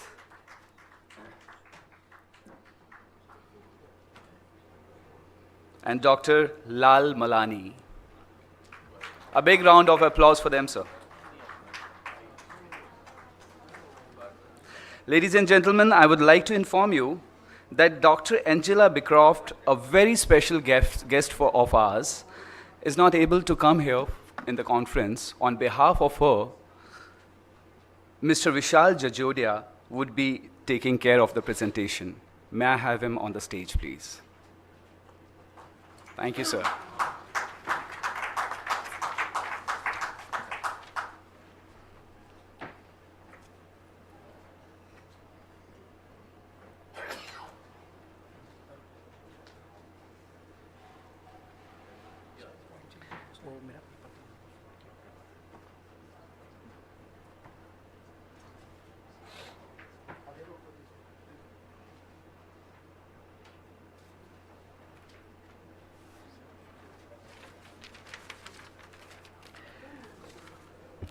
Friends, good evening, and thank you very much.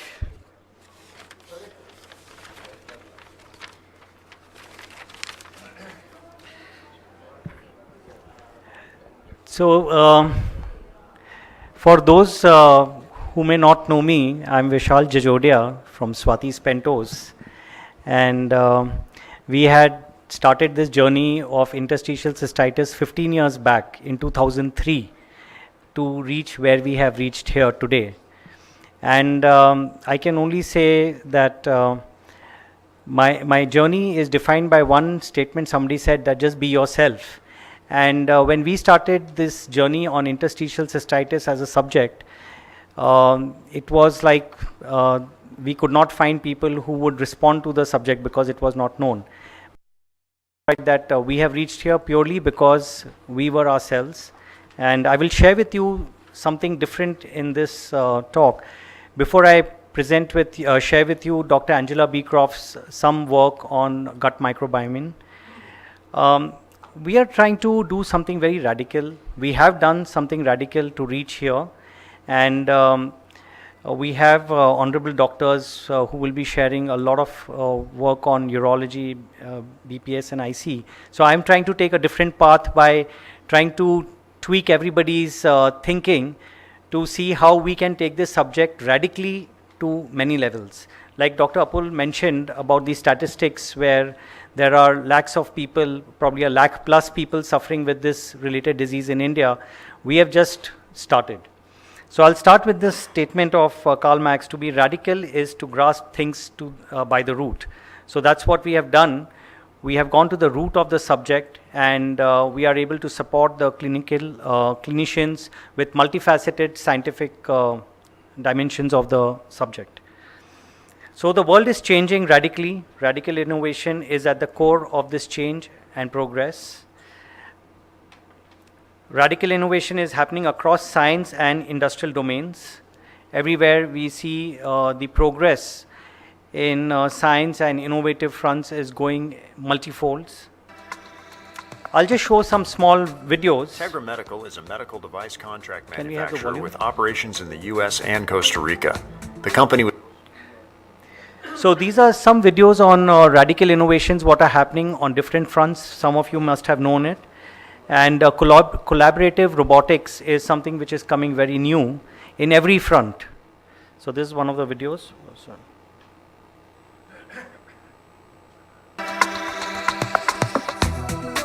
Tegra Medical is a medical device contract manufacturer with operations in the US and Costa Rica. The company was facing increased customer demands for quicker turnaround times and pricing pressures. In order to meet those demands and optimize production, robots were implemented as a major part of the solution. So here it is collaborative robots. It's not just robots, so it's working in coordination with people. What innovation? Facebook, WhatsApp is now owned by Facebook. They have amazing control over what people are watching and doing. There's radical innovation in Uber. Uber is providing service in 83 countries. And this is one more thing which was highlighted in one of the conferences I attended, that today's product is service. The product is not a product by itself. So the experiences what clinicians and patients will have will be the product. And that's where we are looking at innovation.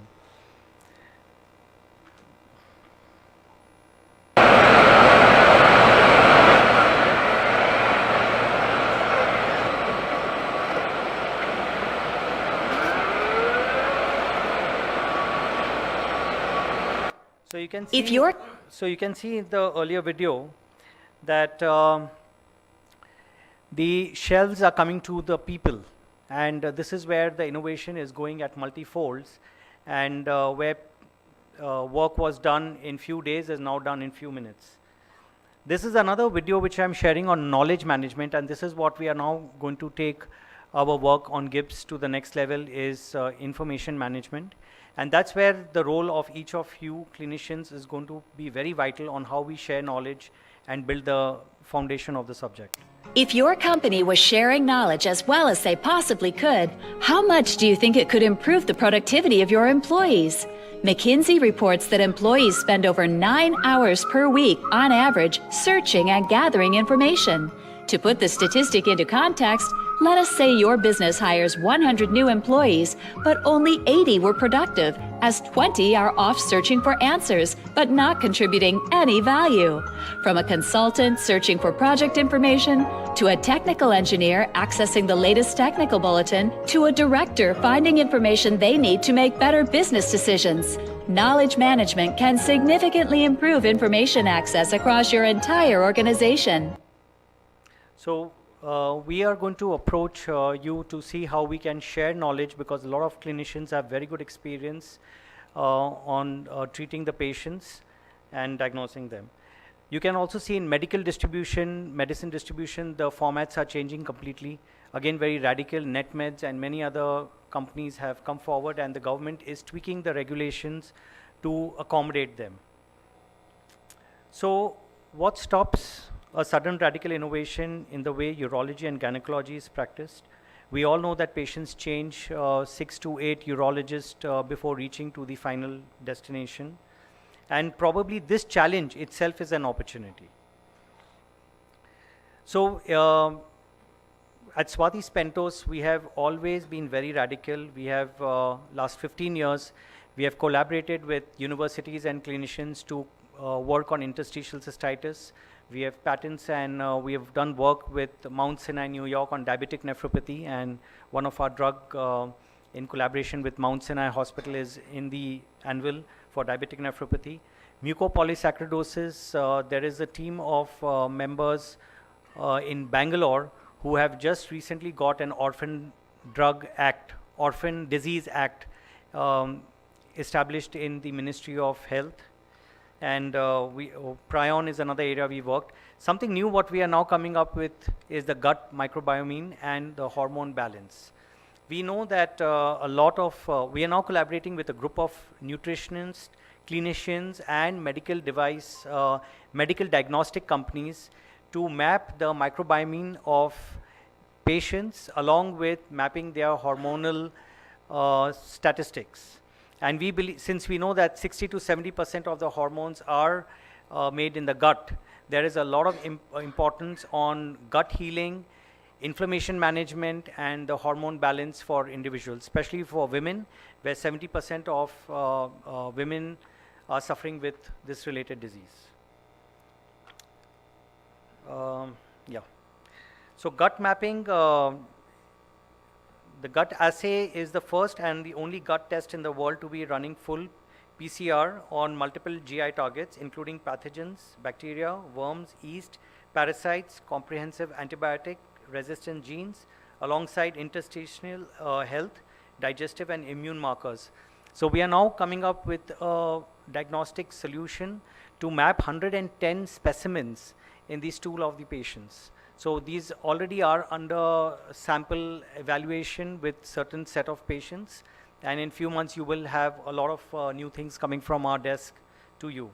And again, we would seek collaboration with the clinicians, because this is a subject which is absolutely new all over the world, in UK and US, and has huge potential for assisting the patients in the suffering.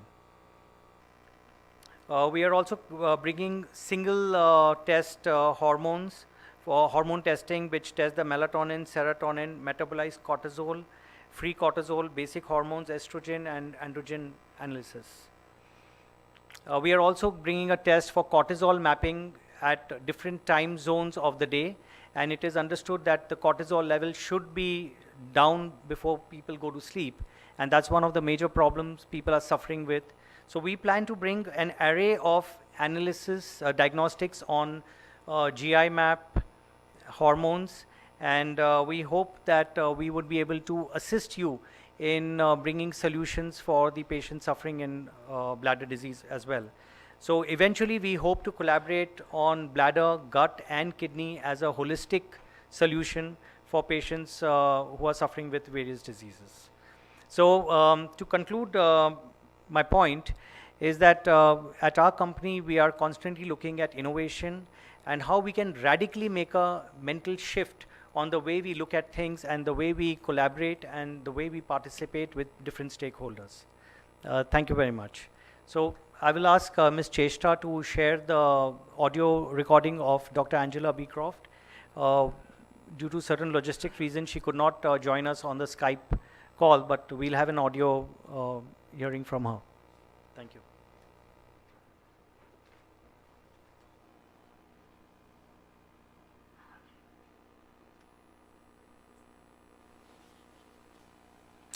Interstitial cystitis is a multifactorial condition which involves inflammation, autoimmunity, and potential pathogenic activity. The microbiome of the bladder is an area which is under-researched in medicine. Today we are going to explore the links between the gut microbiome as a driver of systemic inflammation and if translocation of pathogens from the gut to the bladder is a possible hypothesis of IC.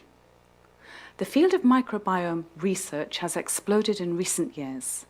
To date, over 1,000 peer-reviewed articles have been published on this topic. The awareness that commensal microorganisms are not simple bystanders in our bodies, but instead play key roles in physiology and pathology has excited scientists and clinicians in almost every discipline of medicine. The unprecedented success of fecal transplantation as a potential cure for recurrent Clostridium difficile infection has become the gem of microbiome research. Still, the gut microbiome is suspected of having an important role in a whole range of illnesses. The microbiome plays a major role in the development of the immune system and the defense against pathogens. Of special interest is the degradation of otherwise non-fermentable dietary fibers, such as resistant starch, into short-chain fatty acids. These short-chain fatty acids have anti-inflammatory and immune signaling properties and are an energy source for epithelial cells. Our gut contains 10 times more bacteria than our bodies contain cells of our own. Moreover, the collective microbiome is 150 times larger than the human genome, indicating the astonishing number of processes that the microbes are involved in. It remains to be determined, however, if this new wealth of knowledge will affect clinical medical practice. Of the 2 kilos of bacteria in the gut, approximately 80% should be the beneficial bacteria family of Lactobacillus and Bifidobacteria. These play an important role in regulating the immune response. They also stimulate the gut wall to secrete secretory IgA. They play an important role in the digestion and absorption of nutrients. Also, they prohibit the growth and colonization of the remaining 20% of non-pathogenic bacteria and yeast in the gut, which at normal levels work with the beneficial bacteria to maintain a symbiosis, a balance of rich cellular activity promoting good digestion and immune tolerance. We lose beneficial bacteria with age, antibiotic therapy, diarrhea, and most prescribed medication taken long term. Beneficial bacteria are also destroyed by the physiological changes which take place in the gut caused by prolonged stress. The diminished levels of good bacteria allow the opportunistic growth of yeast and bad bacteria in the gut. These in turn produce endotoxins and damage the delicate epithelial gut wall. Endotoxins can cause a multitude of symptoms in the body, from fatigue to headaches. The GI tract is also the meeting place of the immune system and the enteric nervous system. So the GI tract has over 50% of the body's immune system cells. Hence, the gut plays an important part in immune tolerance. The key role of immune function is to ward off intruders. In order for this to occur without detriment to the host, there must be 3 key factors in place: competence, integrity, and response.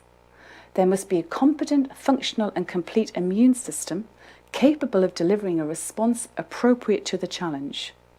An immune system lacking in these fundamental areas can lead to an aberrant inflammatory activity with systemic effects that may manifest as conditions as diverse as inflammatory bowel disease, IBS, neurodevelopment disturbances, autoimmune diseases, to name many others.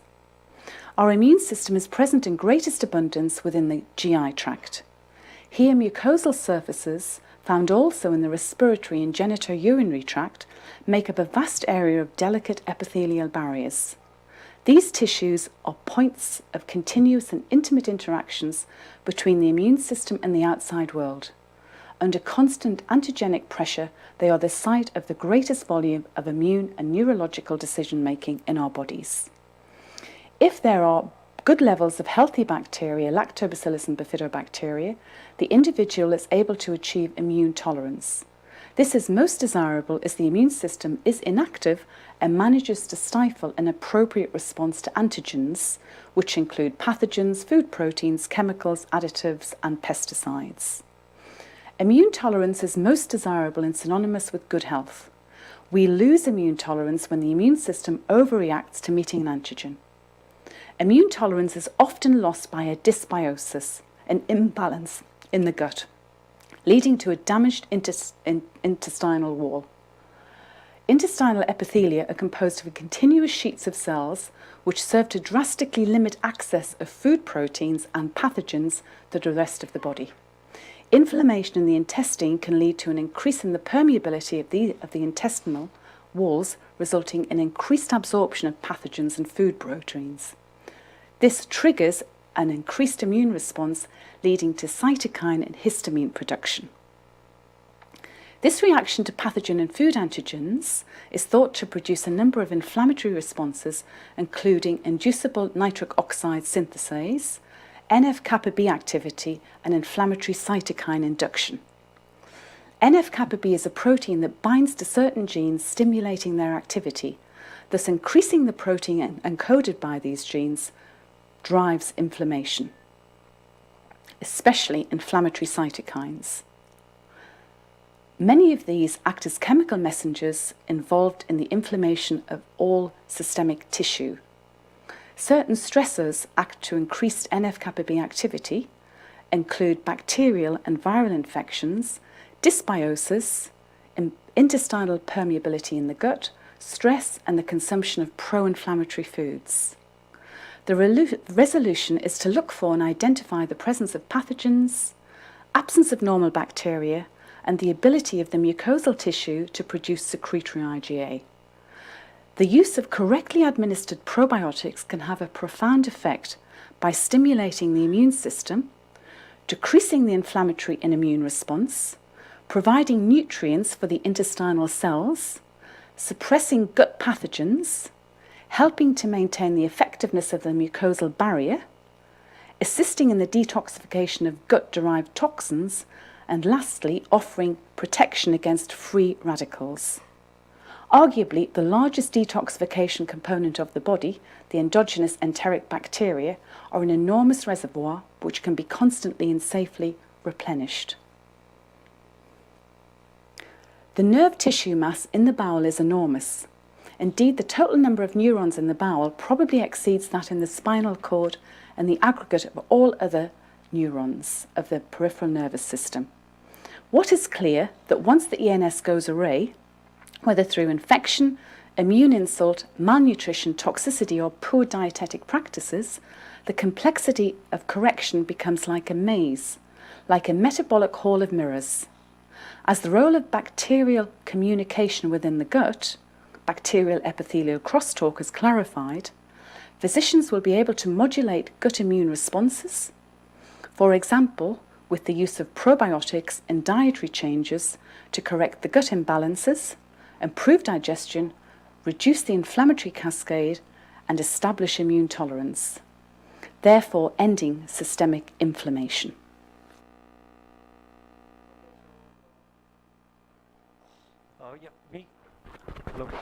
Hello. Yeah. So we'll share this with members later on.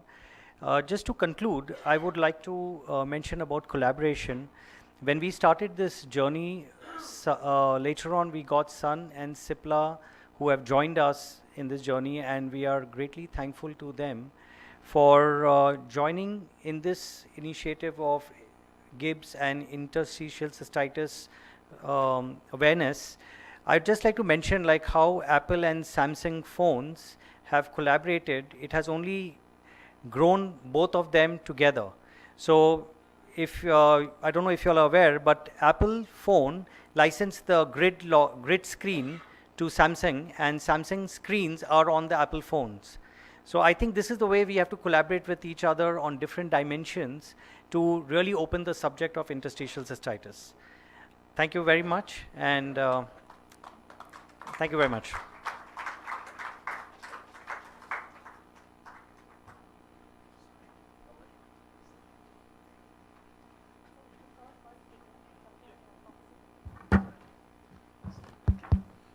Thank you, Dr. Jajodia, for this excellent talk and video by Angela Beecroft.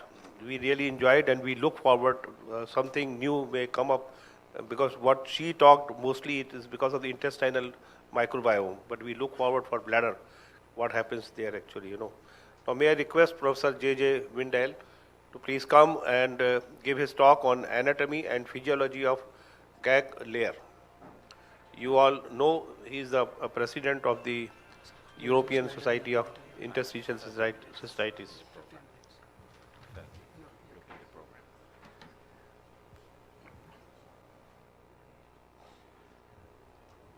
Honorable gentlemen in the chair, executives of GIBS and organizers of this Congress, thank you very much for inviting me.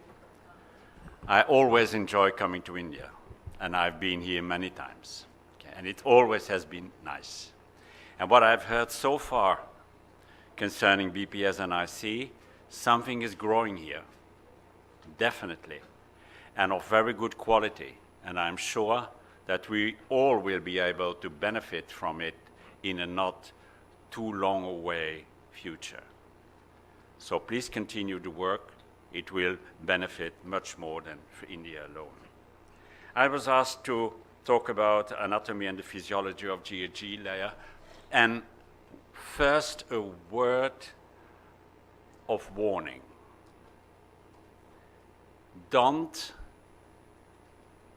think that my presentation will be easy to follow, because the GIG layer is not easy to follow. Okay?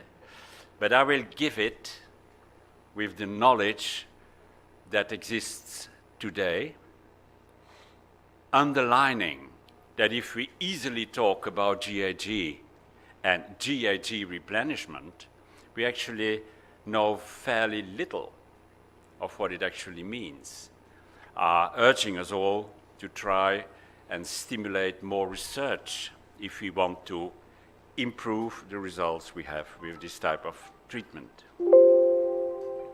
I have no conflicts of interest. I must report you that I got an economy flight ticket coming here and that I've been lodged in this wonderful hotel and feed well, okay? But that will not in any way influence what I'm going to say. So I have no conflict of interest. We are going to talk about urothelium. I think everyone knows the urothelium. It is unique in the urinary tract. That's why we call it a transitional, and we call it a transitional because it changes so quickly. And if we look at the urothelium, don't call it a mucosa, because then someone would get very angry. It is an epithelium. You have the umbrella cells, the immediate cells, and the basal cells. That's okay. It is amongst the highest level of cell division of any epithelium in the world. So that means it is under a lot of strain and stress, okay, that we must understand. But the umbrella cells, if the differentiation comes there, can actually live on for quite a long time. So it is easily understandable that they change also 2 to 3 times a year, which is a good thing. Okay. And it is the most impermeable membrane in the mammalian body. And don't get me wrong, because it is permeable, okay? But it is well organized, but in everyone there is transit of components of the urine into the bladder wall. That's how it is, okay? But it's very well done. How come this permeability and this lack of important permeability? That is because of the tight junctions, okay? So the little thing between tight junctions, I try to do it like that, the tight junctions here, okay, between the umbrella cells. On top of that, and not very often looked at, are the uroplakin plaques. They are very hydrophobic, so they send away the water, and you will understand why. And then on top of that, you have the GIG layer. And for many years, I actually doubted if there was something like GIG layer. Said, yeah, well, everyone talks about GIG layer, but is there actually a GIG layer?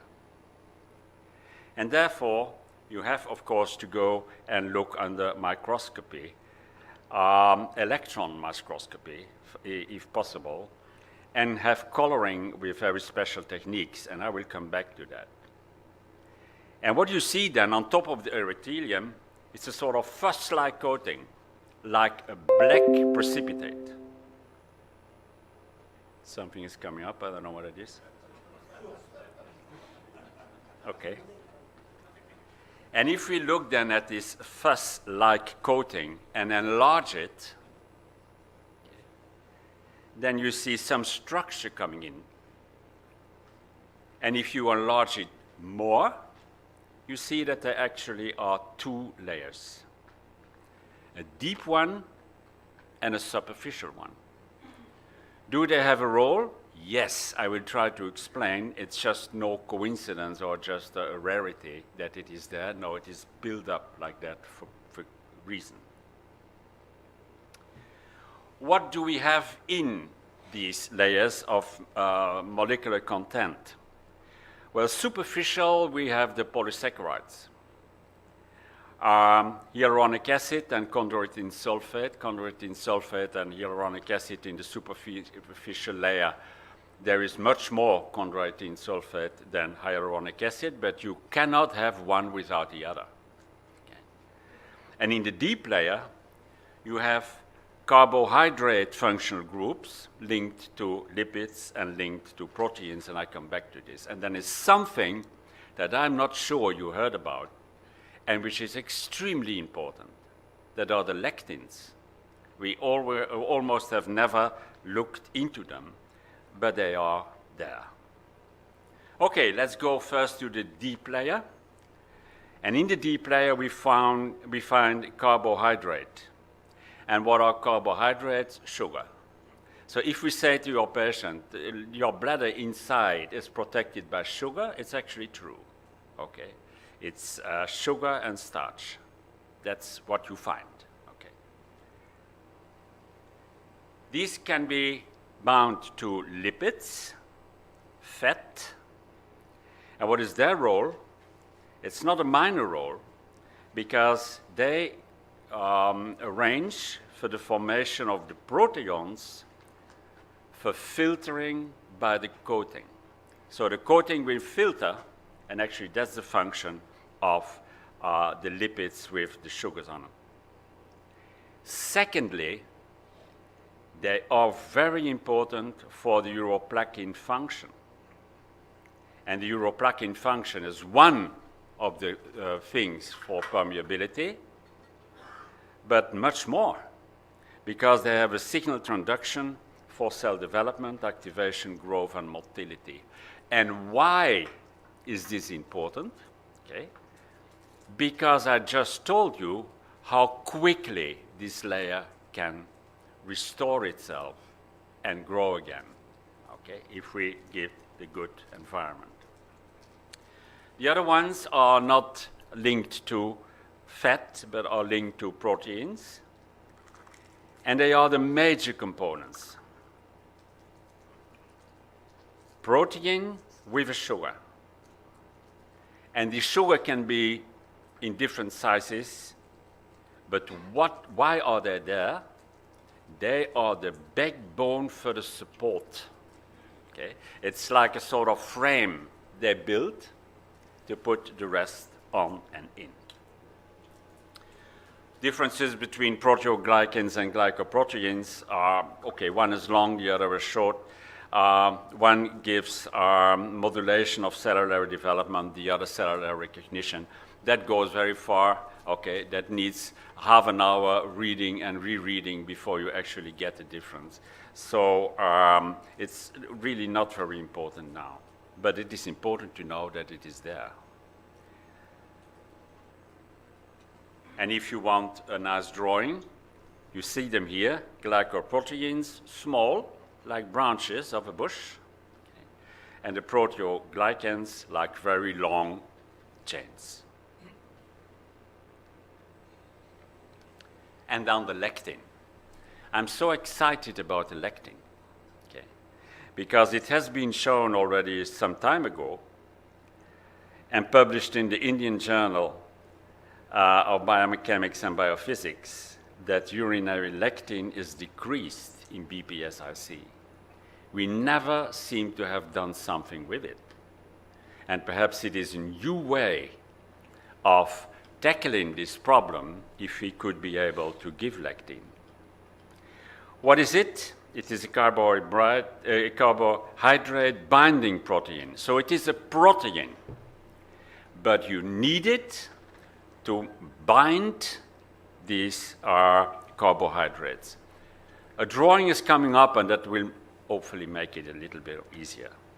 And it is important for recognition. And then go to the superficial layer, and now we come in products which we think we understand much better, hyaluronic acid and chondroitin sulfate. But how are they? Why are they there? Okay. What is their function?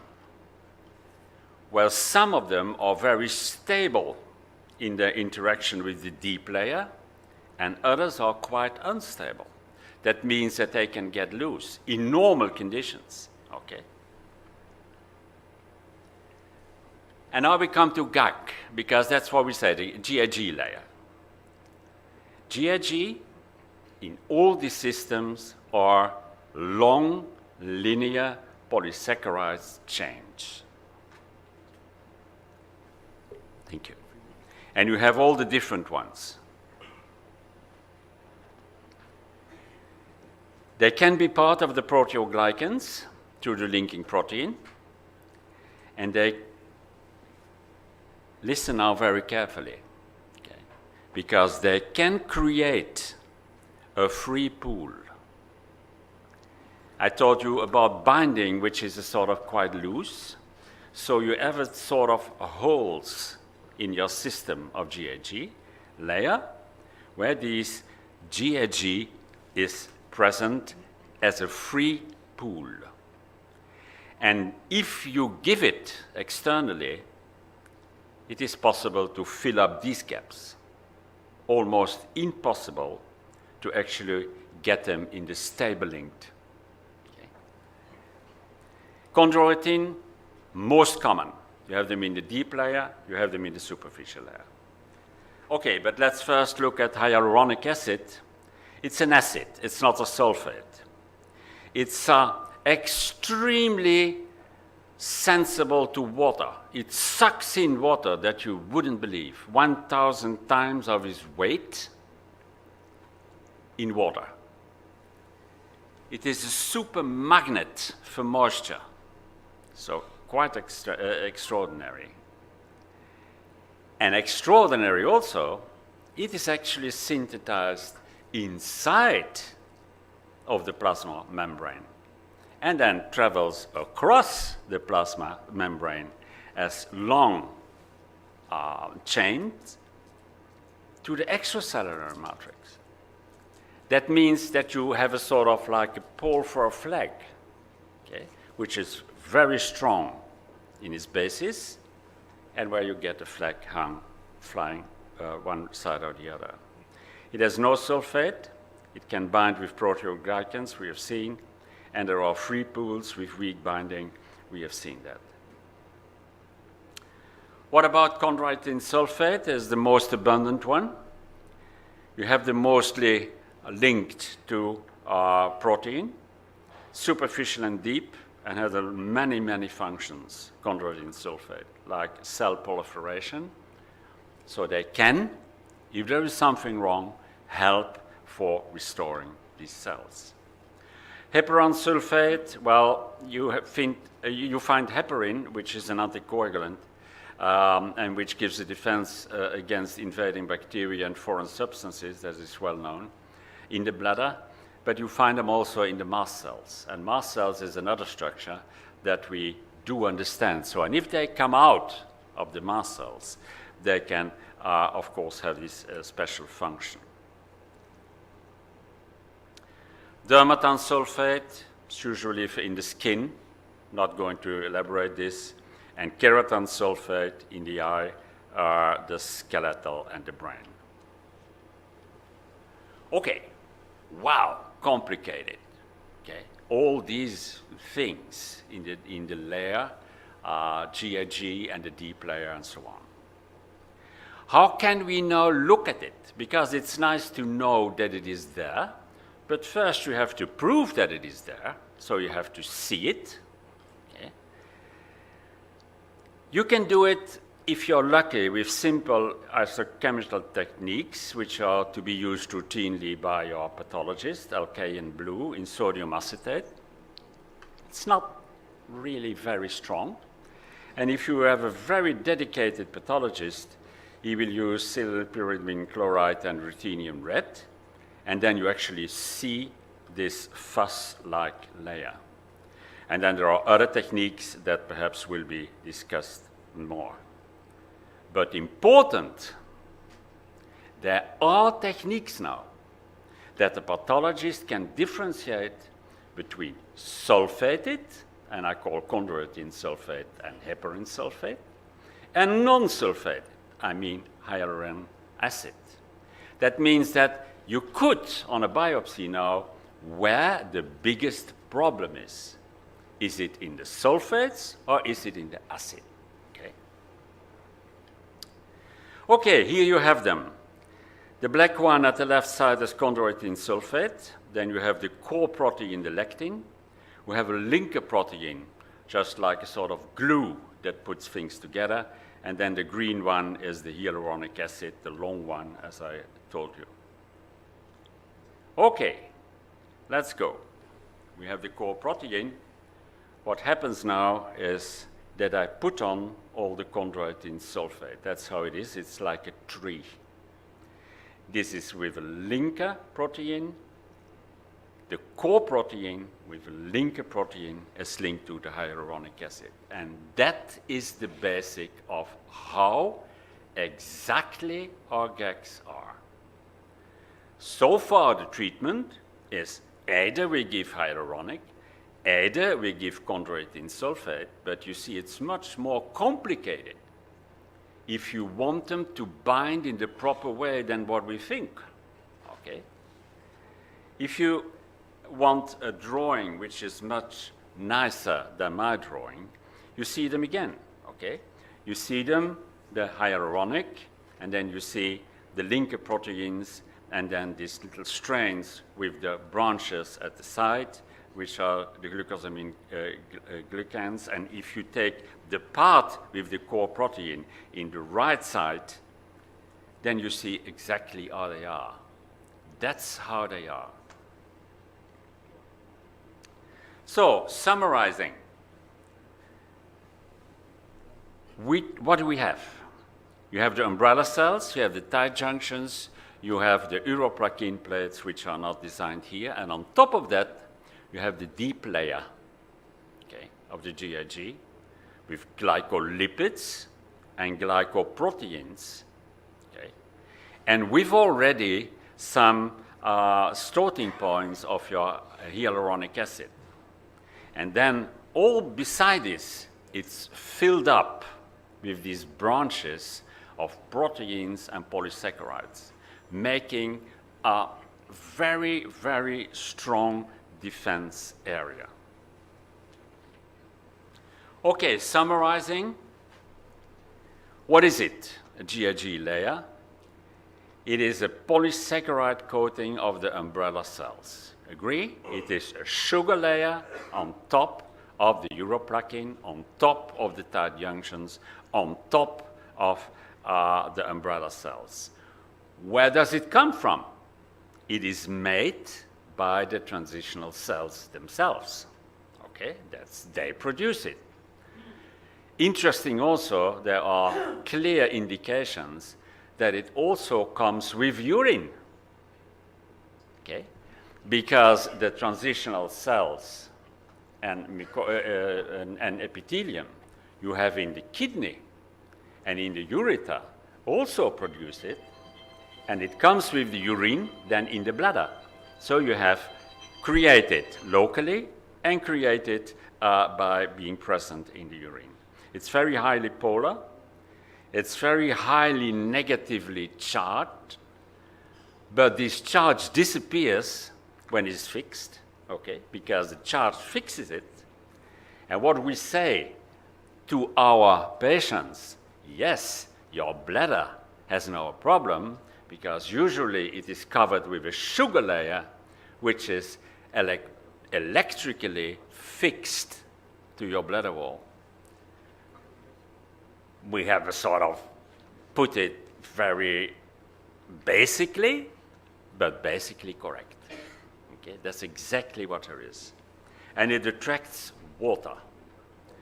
And you must see what is the importance of attracting water is that between urine and the other layers, you create a sort of wall which is semi-permeable.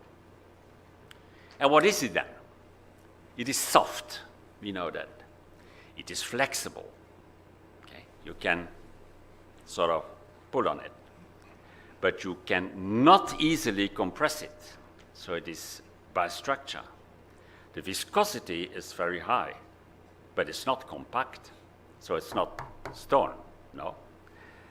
And it's straight down if you look under electron microscopy. So that is not a pathology, no, that's the normal physiology and image. What does it do?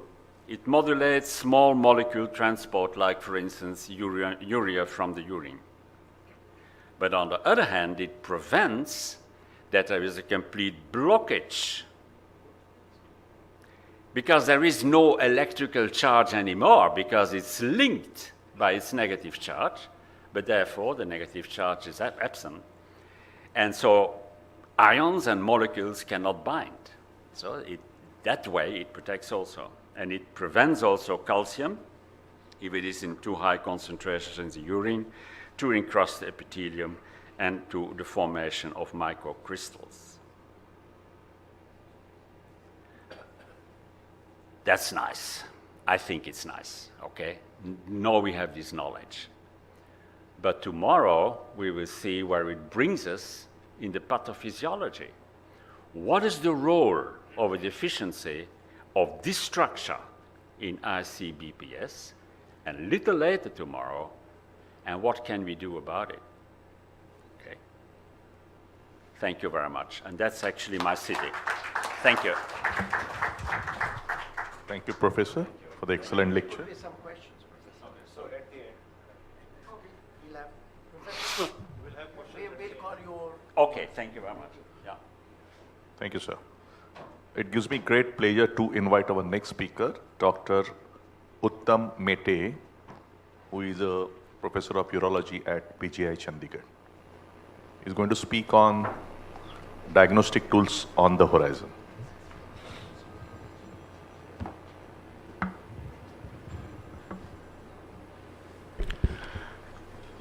Good afternoon, everybody, respected chairpersons. At the onset, I must thank Mr. Jadojia, Dr. Taneja, and Dr. Pandey for giving me this opportunity. I know when I talked to Dr. Rajesh Taneja, he said, so we have done enough of basics, we should go beyond basics. But 15 minutes is very, very small time for the beyond basics. And I'm sure whoever is sitting here, none of us are basic scientists or basic researchers. So what I have tried to do, just make it simplified, that we can, as a clinician, we can grab it, you know. As you all know, so the topic is diagnostic tool. Do we really have any diagnostic tool for this IC-BPS? The answer is most probably no. If it is yes, it is a subjective tool. We don't have any objective tool because it's a subjective diagnosis. So it's a clinical diagnosis, so it all depends on your judgment as a clinician. There are 3 steps in the diagnosis.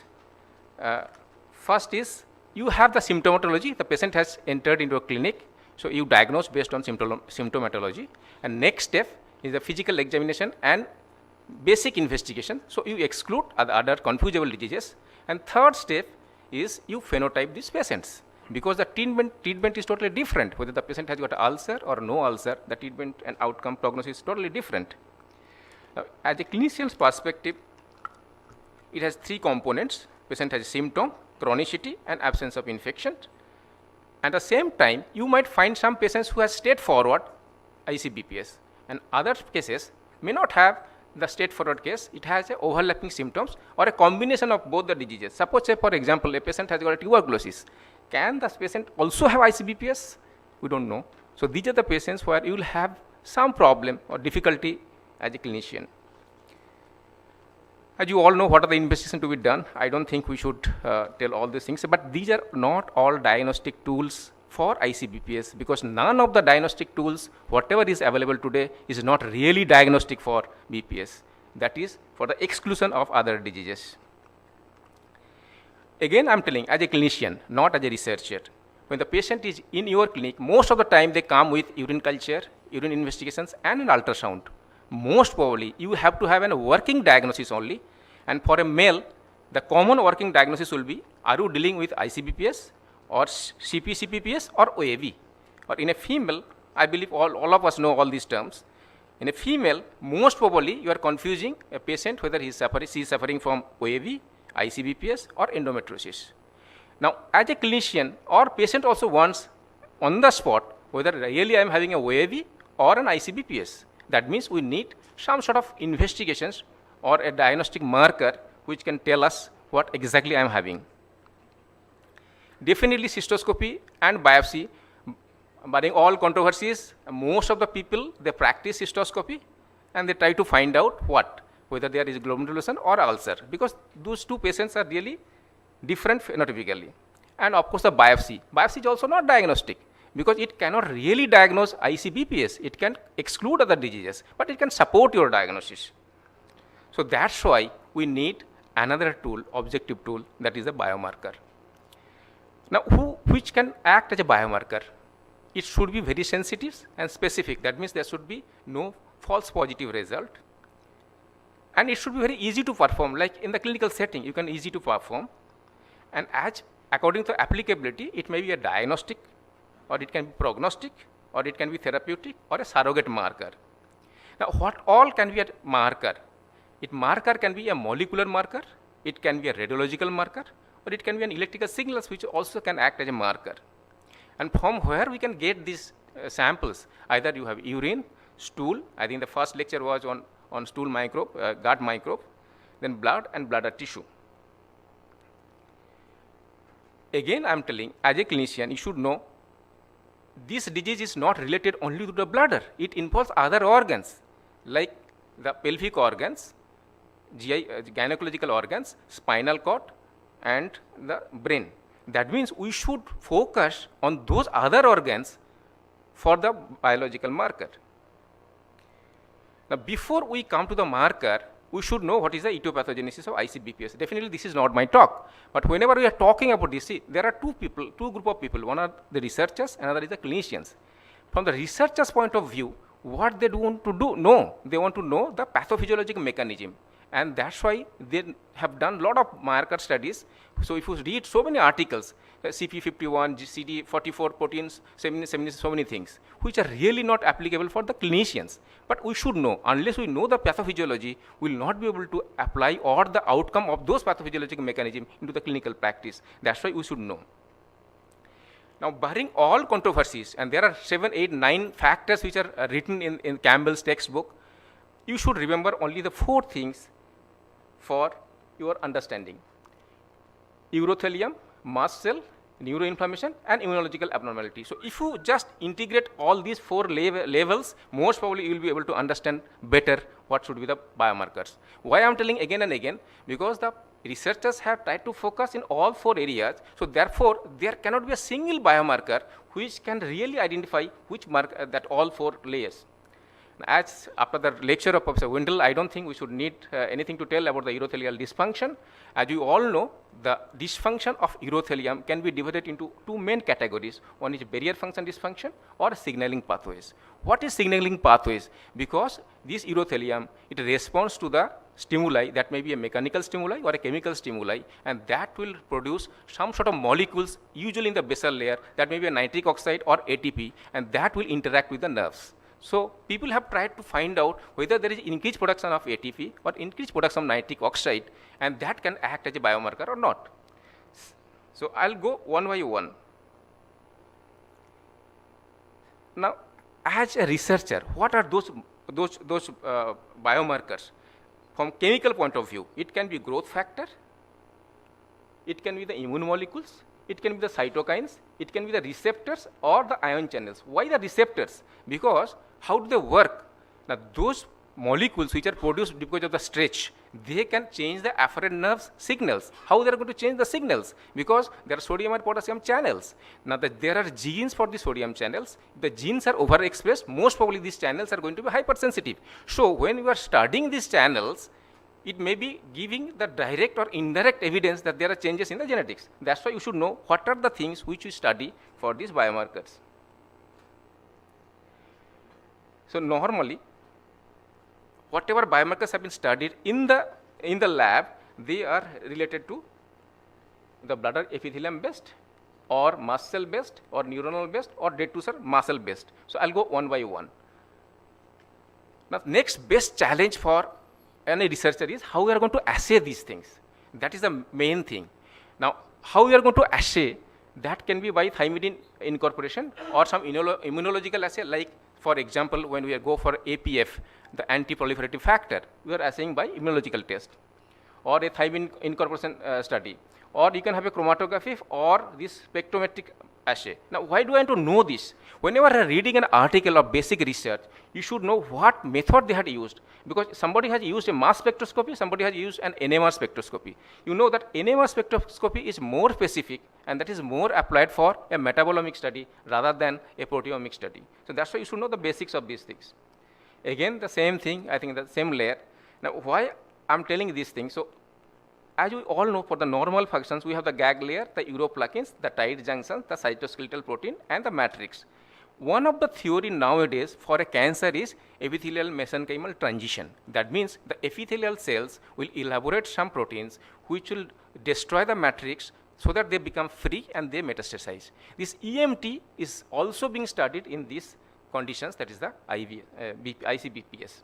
So, whenever you are thinking this, so what all protein have been studied in the uroplakin layer? So, people have started the uroplakin, whether because you are thinking that this layer has been damaged by ICBPS. So, if you can assay those proteins like uroplakin or the gag metabolites or the junctional proteins or the cytoskeletal proteins, if it is more excreted in the urine, that means this pathogenetic process is there in the layer. So, you study so many things. So, I have not mentioned any specific article, but everything says that this is the way I should tell that yes, this is responsible for this. So, these are the proteins which have already been studied. There is a uroplakin, GP51, E-cadherin, that is the adhesion molecules. Then cyclin D, that is the normally when there is a injury in the urothelium, it is going to repair itself. And the repair protein, that is a pro-proliferative protein, is a cyclin D1. And anti-repair protein is anti-proliferative factor. Zonula occludens, zonula adherens, that is a normal anatomy. And these normal things should be assessed in the urine to see the pathogenetic mechanisms, but it doesn't have any clinical applications. Then next comes, I said that the four things you should remember. One thing, urothelium. Second thing is the mast cell. As you all know, that the mast cell, when it degranulates, it releases the cytokines, leukotrienes, and prostaglandins.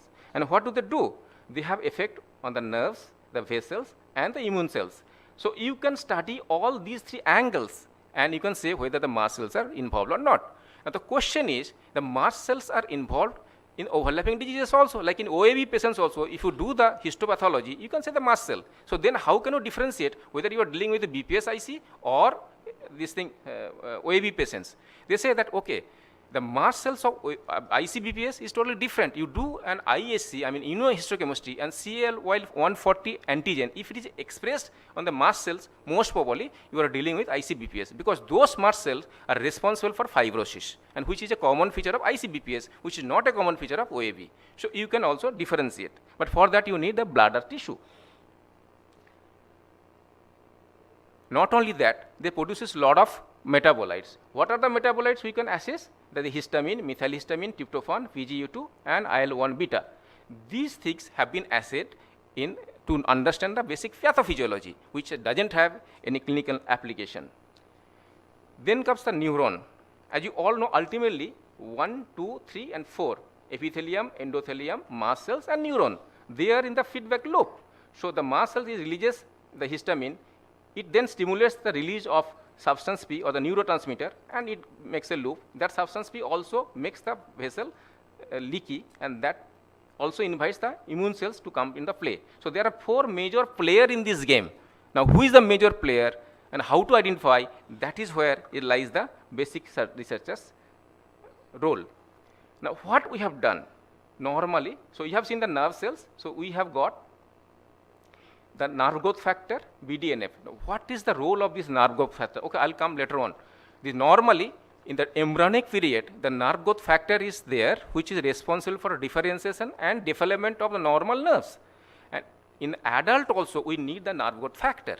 This nerve growth factor is required for the maintenance of the normal function. As you all know that in the adult, nerve don't grow, but they need these factors. These are the growth factors. Second thing is brain-derived neurotrophic factor. This is commonly found in the brain. And as I'll tell later on, this is not a disease of bladder itself. It is a disease of bladder, pelvic floor, as well as spinal cord and brain. So that's why researchers... The time you will talk is going to be over.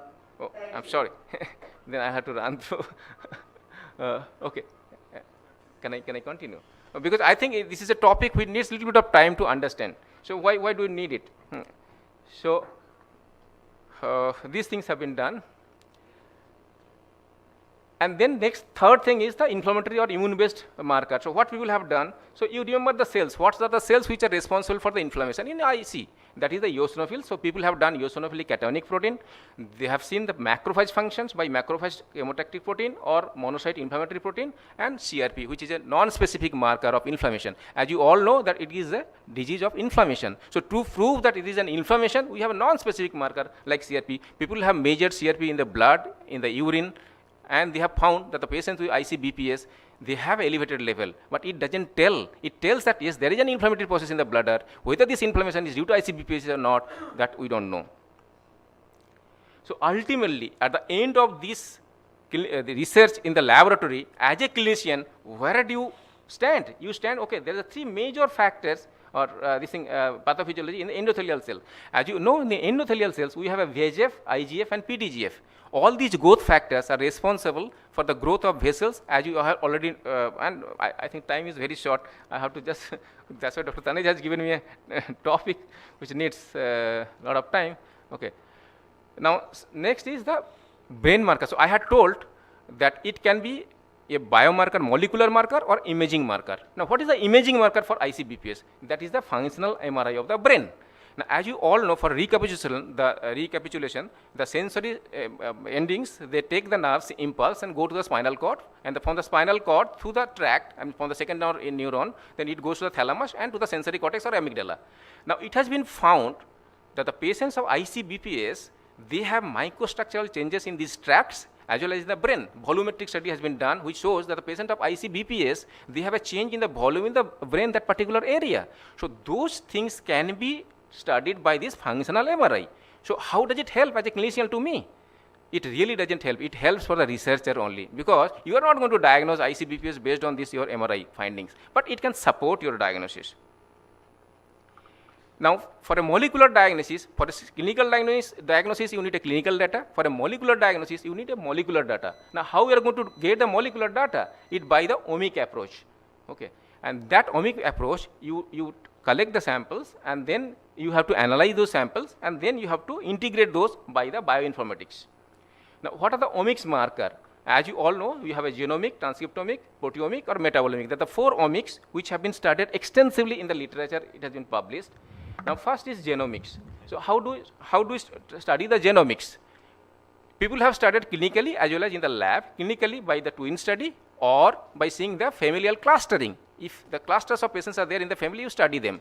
Now, how to understand whether these people, this is really a genetic disease or not? But you do first step is, you do a whole genome study or a microarray study. If it is positive, then you go for structural changes in the gene. That means, if there is a SNP, a single nucleotide polymorphism, polymorphism is variation. Whether the variation is only in the single nucleotide or the whole chromosome or part of the chromosome. So, SNPs can be studied by GWAS. Or you can go for the karyotyping. Now, after that, now what is the end result of this genetic study?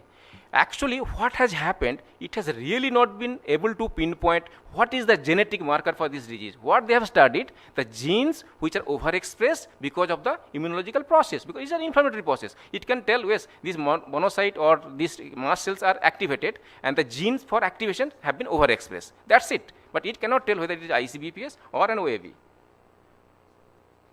So then comes the transcriptomics. For the transcriptomics, we study the mRNA as well as this microRNA. What are those microRNAs? These are the non-coding small RNAs that is up to 22 nucleotides. What is their function? Normally what they do, they have a complement, they will attach to the mRNA with the complementary base pair so that they will not allow the mRNA to function. So basically they are regulating the gene functions by attaching to the the mRNA. These mRNA have already been studied in several lab studies, and they have been found that, okay, there are some correlations, but it cannot pinpoint whether it is there or not. Next thing comes the proteomics. Among all the proteomic studies, the commonly talked about and commonly thought of and commonly it is applied in the clinics is APF, NGF, BDNF, EGF, EGF or VEGF, along with the cytokines. All these proteins can be assayed by the proteomic study. Now, what about the metabolomics? The metabolomics, these are the 4 metabolomics which have been of some role. Now, how to do the metabolics? I have told that NMR study. Tyramine, alpha-ketoglutarate and phenylbutyrate and ETOS. I think I'll spend a little bit of time here. Tyramine is usually pain modulator.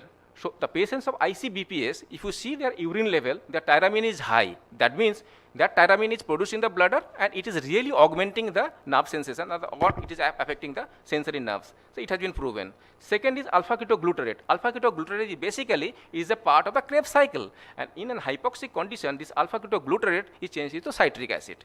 And these helps, they actually are angiogenesis factors. So it has been found that in patients of this, if alpha-ketoglutarate is high, that thing is going on. Then phenylacetylglutarate and ETOS. ETOS is a recent study. What is this ETOS? It has been found in female patients with ICBPS, that is a testosterone product, which is sulfated testosterone product. It has been found that this testosterone product in the urine is very high for female patients with ICBPS. So I'll have to wind up. Okay. So normally as a clinician, how do you do this metabolomic study? So you take the specimen and do NMR study and see the peaks. From the peaks, you have a library and you know from the library whether these peaks stands for tyramine, whether this peak stands for histamine or not. That's how you identify the molecule in NMR spectroscopy. And it has been done like that. With this NMR spectroscopy, people have studied all those metabolomics. Then stool-based markers, as you all know that the pelvic organs, they exhibit the crosstalk. So that means pathology may be in the gut, pathology may be in the gynecological tract, but it is being perceived in the bladder. What is the implications of this? Implication is that people thought that there is change in the fecal microbiome or as well as fecal metabolome. Now, how they have studied? They have taken the fecal extract and they have studied the fecal microbiome by the PCR study, by the DNA of those microbiome. Now, it has been, as you all know, the kingdom, phylum, gender, class, order, family, and genus and species. Now, if you see the changes, not in the genus or species level, that is the phylar level, and most of these bacteria, they are not the normal bacteria, they are infrequently found bacteria, and those bacteria have been found to be deficient in those patients of ICBPS, but that doesn't prove that this is a patient is having ICBPS. Now, what has happened? Okay, we see that those bacteria is deficient. How does it make a difference? It makes a difference that it produces some metabolism like glyceraldehyde. So that is most probably responsible for the pain syndrome.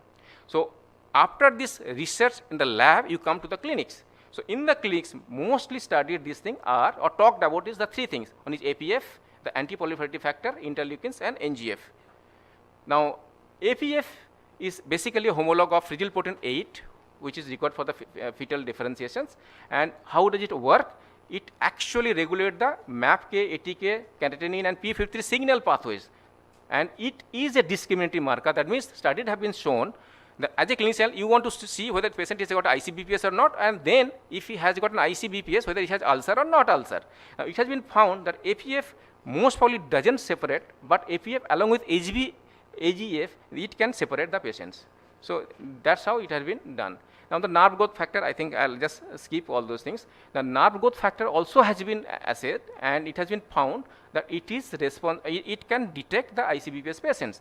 Now what is the level of evidence? Now we have a level of evidence for NGF, that is the meta-analysis. There are 7 or 10 studies are there in 2 articles. There is a meta-analysis, and it shows that nerve growth factor can discriminate OAB versus ICBPS. Now nerve growth factor is very high, most probably you are dealing with OAB. If it is high, it is ICBPS. It is normal, it is a normal control. So that's how you can discriminate. Dear Professor, the time will talk. Okay, I'm concluding. I'm concluding. So, though we are looking for a biomarker, it is really unfortunate at this stage we don't really have any biomarker, no commercially available biomarker for ICBPS. But one thing I must say, not a single biomarker like a PSA should be there. It will be a multiple panel of biomarkers, because multiple mechanisms are involved. That to involve multiple mechanisms, you have to have panel of biomarkers. And in order to translate the potential biomarker to clinical practice, we need the support of people like Mr. Jadodia. That means we have to have industry participation for this research. And APF, NGF, IL-6, IL-8, and functional MRI of brain are promising. Thank you.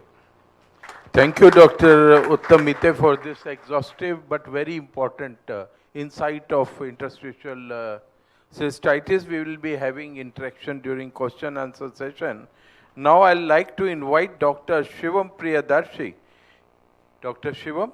Yeah, he will be talking on evaluation including cystoscopy, do's and don'ts in ICBPS. Dr. Shivam. Yeah. After that very elaborate and serious talk which went above the head most probably, I think मैं एक शेर कहूँगा जो जब भी IC की बात होती है तो मुझे गालिब की याद आती है. गालिब, तो गालिब का एक शेर है कि उम्र भर गालिब यही भूल करता रहा. क्या? उम्र भर गालिब यही भूल करता रहा, धूल चेहरे पे थी, आईना साफ करता रहा. So there was a very old poet, Urdu poet, about centuries back, who said that I did the same mistake the lifelong. The dirt was on my face and I kept on wiping the mirror. So इसको मैं जुमले को IC में मैंने fit किया है कि उम्र भर शिवम यही भूल करता रहा, प्रॉब्लम आईसी की थी, इलाज कुछ और करता रहा. Very thank you, the organizers and the chairpersons here. I thank Mr. Jajodia for having asked me to speak on this subject. Retrospectively, when I have seen a lot of patients who were being treated for overactive bladder, patients who were being treated for chronic prostatitis, patients who have been treated for recurrent urinary tract infection with all kinds of empirical antibiotics, and in females, patients treated for pelvic pain syndrome and endometriosis with very little result. The patients went on getting treatment with very little result and used to suffer a lot. But now I feel that many of these patients could have been actually suffering from bladder pain syndrome and IC. Bladder pain syndrome is actually a disease of extremes. They may have extremely severe symptoms. It's still an extremely underdiagnosed condition. The extremes of etiologic theories are there, beginning from the idiopathic unknown cause to the most fashionable one, which is a crosstalk between bowel and bladder. There is extremes of treatment available, starting from alpha of a vitamin prescription to the omega of a very radical surgery like substitution cystoplasty. And sadly, there is extreme confusion in the medical profession, which is still valid today. So we know typically these patients, when come, they have already seen numerous doctors and specialists. And before they can reach a final diagnosis of IC. So when they reach a particular clinician who can actually diagnose, like Dr. Taneja or Dr. Pandey, It's almost these patients are desperate with pain and frustration. And sometimes this frustration is to the point of suicide. In fact, the quality of life in these individuals is worse than patients who is suffering from end-stage renal disease on regular hemodialysis. And when these patients come to these clinicians, like Dr. Pandey and Dr. Taneja, they get an immense relief, not because they are relieved of symptoms, but the relief is because at least now they have a name to these symptoms. At least now their problem is taken seriously by the medical profession. And because most of these patients, when used to visit the physicians, they will say that this is something which is in your mind. This is your problem of mind which is being manifested as bodily disorder. So what are the challenges in diagnosis? We know there is no specific investigation which can clinch the diagnosis of BPS-IC.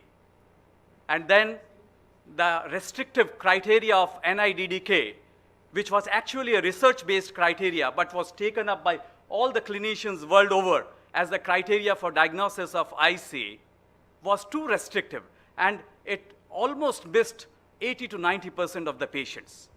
And then this criteria required some painful invasive technique to diagnose, like cystoscopy under general anesthesia and biopsy. So basically, the evaluation of BPS starts with the medical history only. It is actually a syndrome of symptoms, pain, urgency, frequency. And rest of the examination, investigations, actually is needed to exclude other diseases. So a physical examination is required for general features to rule out other comorbidities, per vaginal examination in female and a rectal examination in males. And a urine routine with dipstick analysis or a urine culture is a must, because urinary tract infection is probably the most common differential diagnosis in these patients. Avoiding diary has become almost a tool for assessing the lower urinary tract symptoms. And the symptom scales could help us to make a pre-treatment and post-treatment assessment of these patients.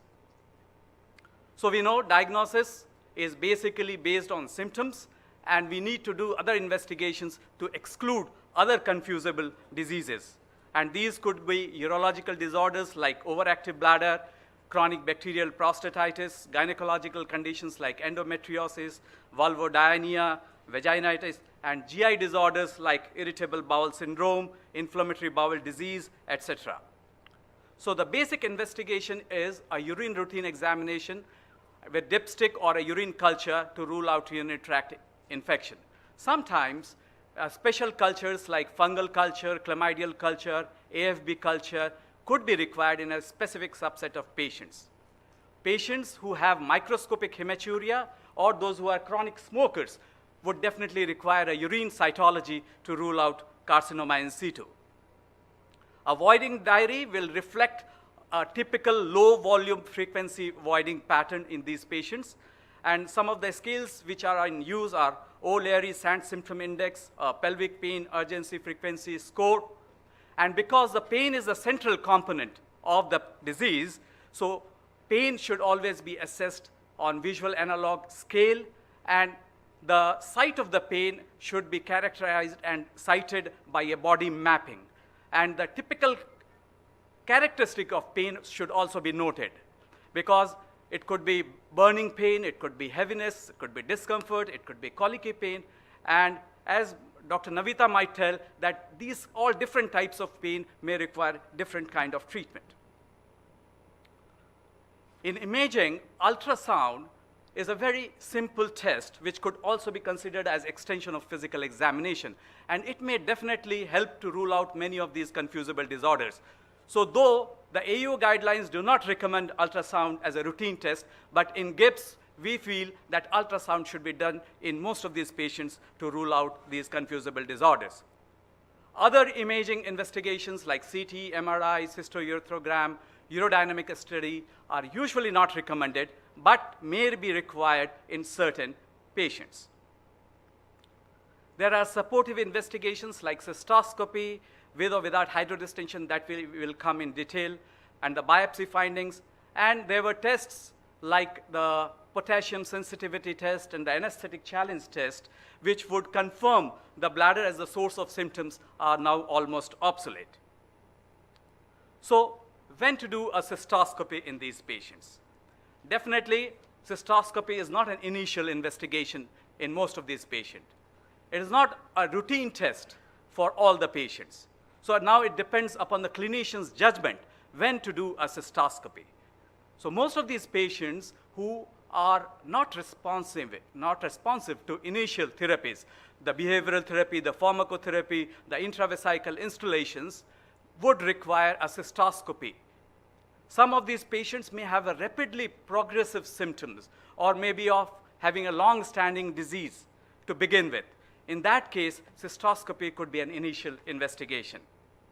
And some of these patients may have obstructive lower unit tract symptoms, and in some of these patients who have other confusable disorders we want to rule out, in that case, cystoscopy could be done. Cystoscopy could be done as a flexible cystoscopy under local anesthesia, as an office procedure, or the recommended test is cystoscopy, which should be done always under general anesthesia or regional anesthesia if you suspect a case of bladder pain syndrome. There is another thing which is now coming, which is a narrowband imaging. Our esteemed speaker, next speaker, would speak on this part in details. So cystoscopy is required to exclude the other intravesical pathologies. It is also required to assess the actual anatomical bladder capacity. It is required to map the bladder for various stigmata of IC. It is needed to take biopsy if there is a suspicious lesion other than Hunner's lesion. And cystoscopy also gives us an opportunity to perform hydrodistension and ablation of the Hunner's lesion. It also assesses the severity of the disease and helps us in planning the treatment. So the role of cystoscopy is not only diagnostic, it could be therapeutic, it could be as a surveillance measure for monitoring the progress of the disease and for prognostication of the disease. So when we do a cystoscopy, initially under general anesthesia, we first assess the anatomical capacity of the bladder as against the functional bladder capacity, which is assessed by the voiding diary.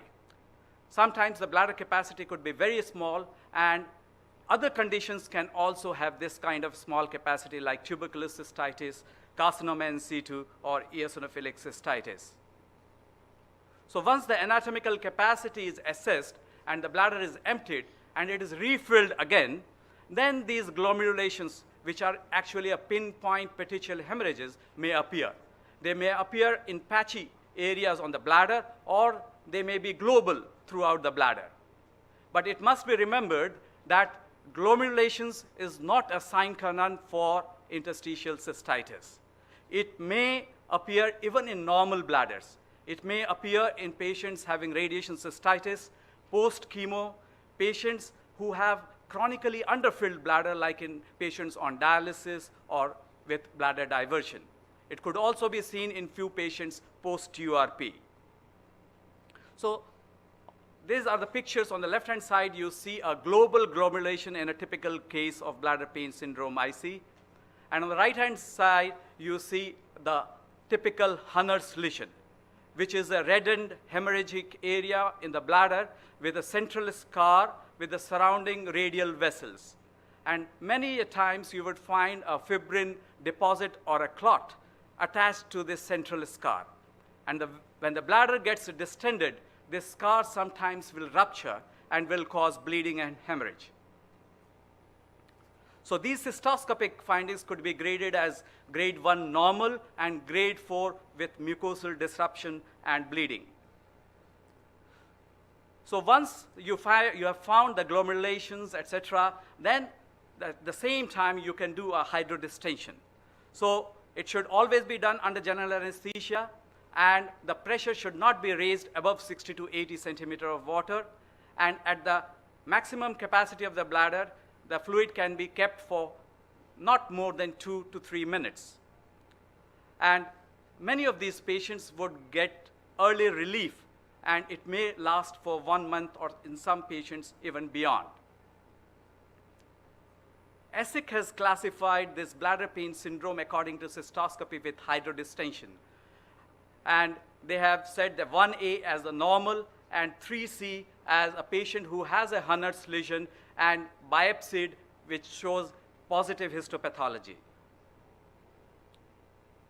So when you find a Hunner's lesion, then we can do the treatment at the same time. Injection triamcinolone can be injected in the Hunner's lesion, or you can resect or fulgurate the Hunner's lesion with a low energy source. Sometimes these patients may not respond to the initial therapies, even with cystoscopy and hydrodistension. Then, as per the guidelines of AUA, the fourth line of treatment would be a botulinum toxin injection. I would take 2-3 minutes more, right? Yeah. And the response rate could be 80% relief at 3 months and 24% at 1 year. A repeat cysto Botox is usually required at 6 to 9 months. And as I said, surveillance can be done with repeat cystoscopy for progression of the disease, for stability of Hunner's lesion, and for the capacity changes. It also helps in prognostication. And the problems associated with cystoscopy is these cystoscopic findings are not well described and classified. The glomerations are not very specific only to IC. And these glomerations may be absent even in a classic case of IC. And there is no correlation between the degree of glomerations and the symptoms. Only the Hunner's lesion is very typical of classic IC. Biopsy of Hunner's lesion is not indicated. Only biopsy is done if you find a suspicious lesion other than the Hunner's lesion. This is the typical. So the do's and don'ts of a cystoscopy is that cystoscopy is not an initial and routine investigation in every case. It is not mandatory. Cystoscopy in clinically diagnosed case of IC may be completely normal. It should never be done under local anesthesia. And it should be a focused and planned step. Many a times, the clinician has to be very patient to look inside the bladder, which may be normal initially, but as it gets distended, there may be appearance of glomerations. Hydrodistension of bladder may be therapeutic, and it should always be done under low pressure and should be of short duration. Hunner's lesion may be resected or fulgurated, and biopsy is not indicated. So the take-home message is IC-BPS diagnosis is actually a symptom-based diagnosis after exclusion of the confusable disorders. Urine routine and culture should be done in every case because UTI is the most common differential diagnosis in these conditions. Routine ultrasound, in our society, we feel that should be done in every case because it rules out many of these confusable disorders. Cystoscopy is not mandatory, but if done, it definitely supports the diagnosis and has therapeutic benefit also. Other tests are usually not recommended. Only in selected cases you can do other specific tests.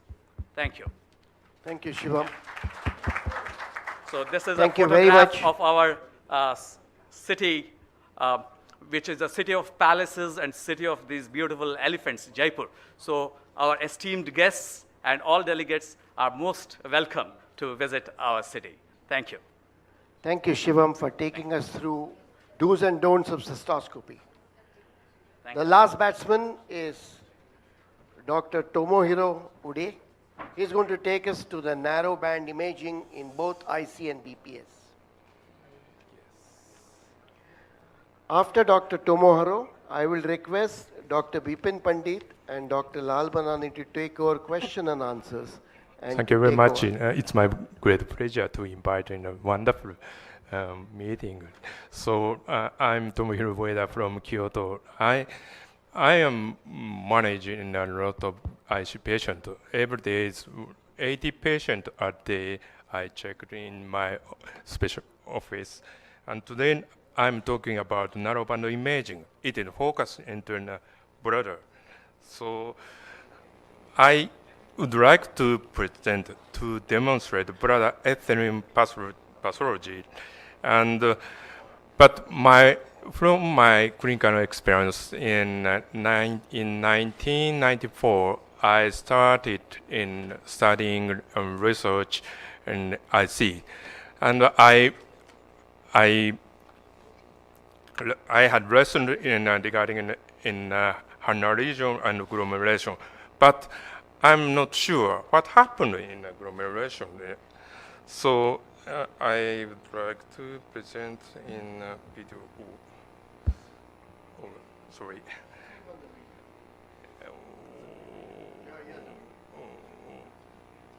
Here, okay.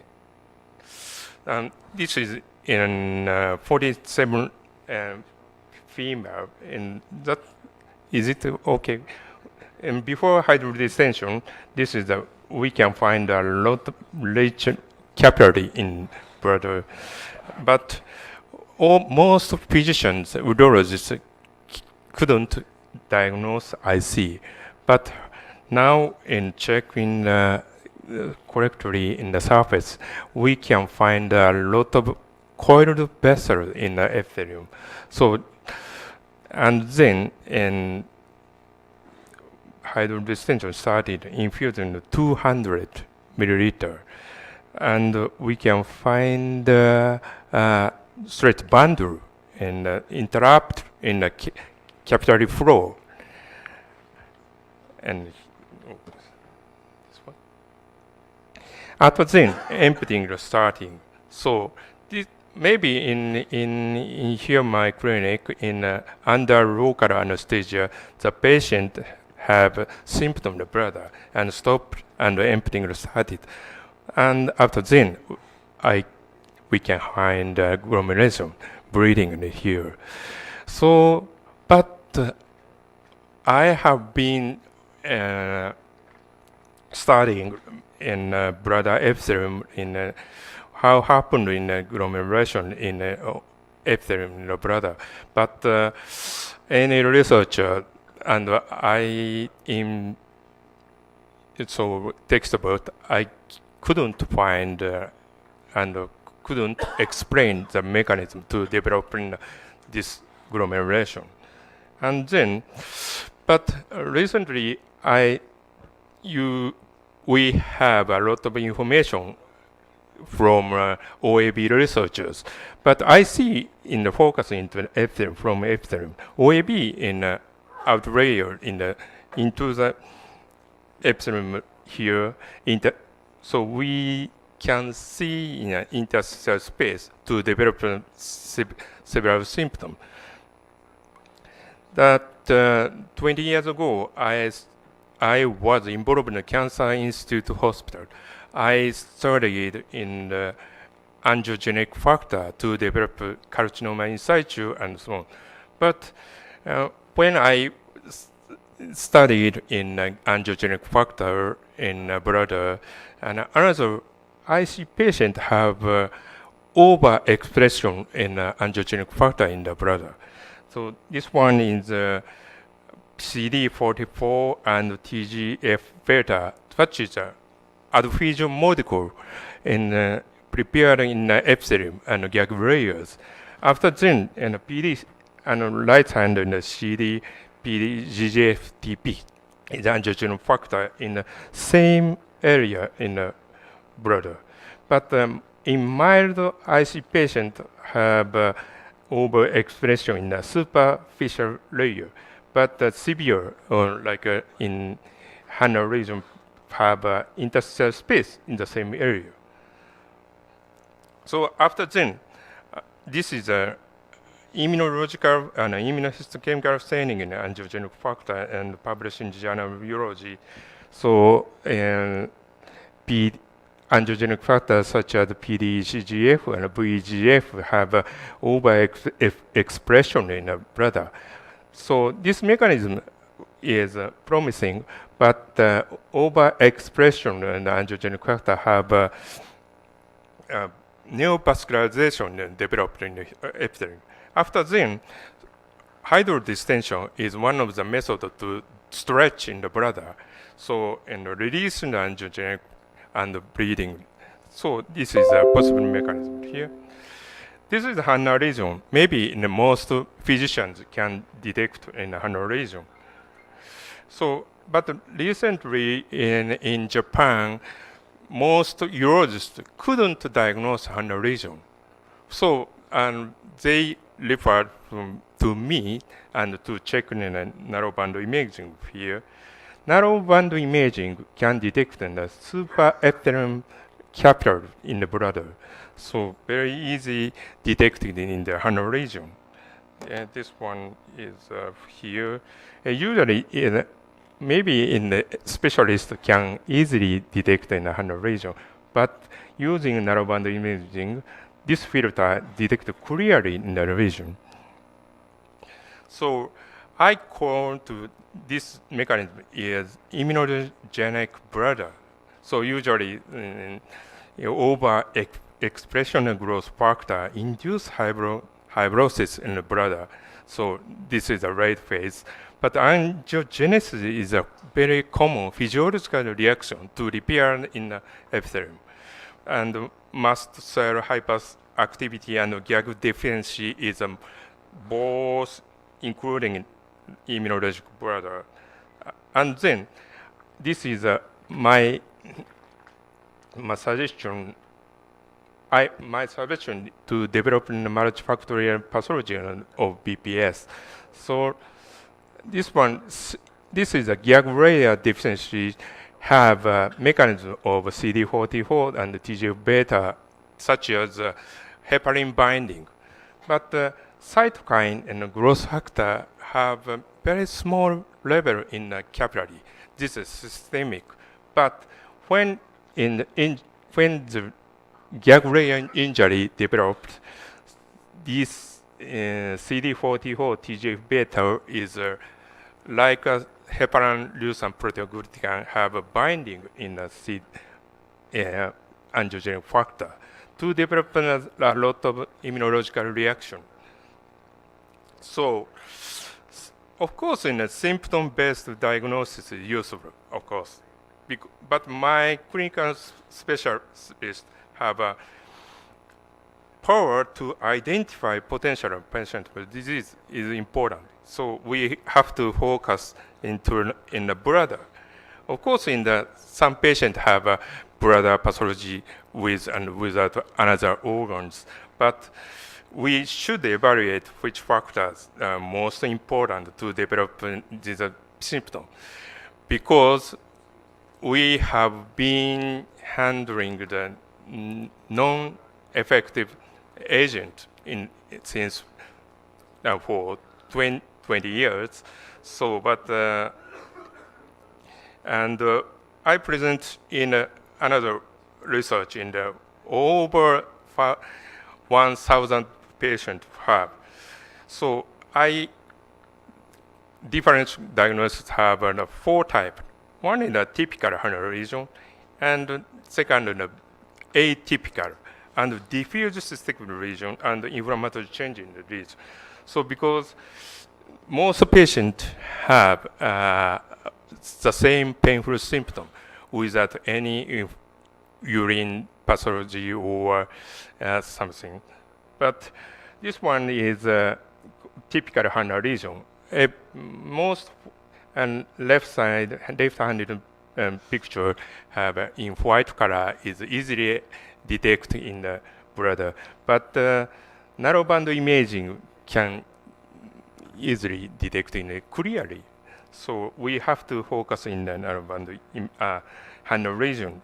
But a typical one is in white color cystoscopy. We haven't any pathology in the field, but narrowband imaging, using narrowband imaging, and the region in and capillary region have bleed in the bleeding area we can hand.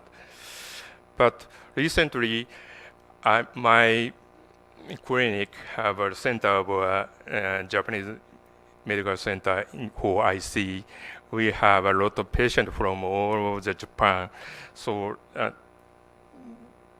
and this one is the diffuse cystic lesion, the new region. So, but a lot of cystic lesion in the epithelium, but they have no sign, no malignant sign in the urine, and but the very painful symptom they have. And another one is inflammatory change, not without any cystic region here, but narrowband imaging have a lot of inflammatory change in the epithelium. So I have 4 types in the bladder, so using cystoscope, but all patients have the same symptom.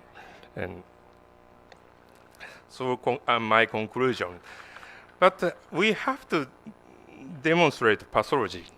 Of course, in the symptom-based, in the very weak to detect specialty in the bladder, but induce like IC symptoms such as bacterial cystitis, tuberculosis, or carcinoma in situ, and chemical cystitis, the same symptom. But we have to explain, demonstrate the pathology, the important, the first.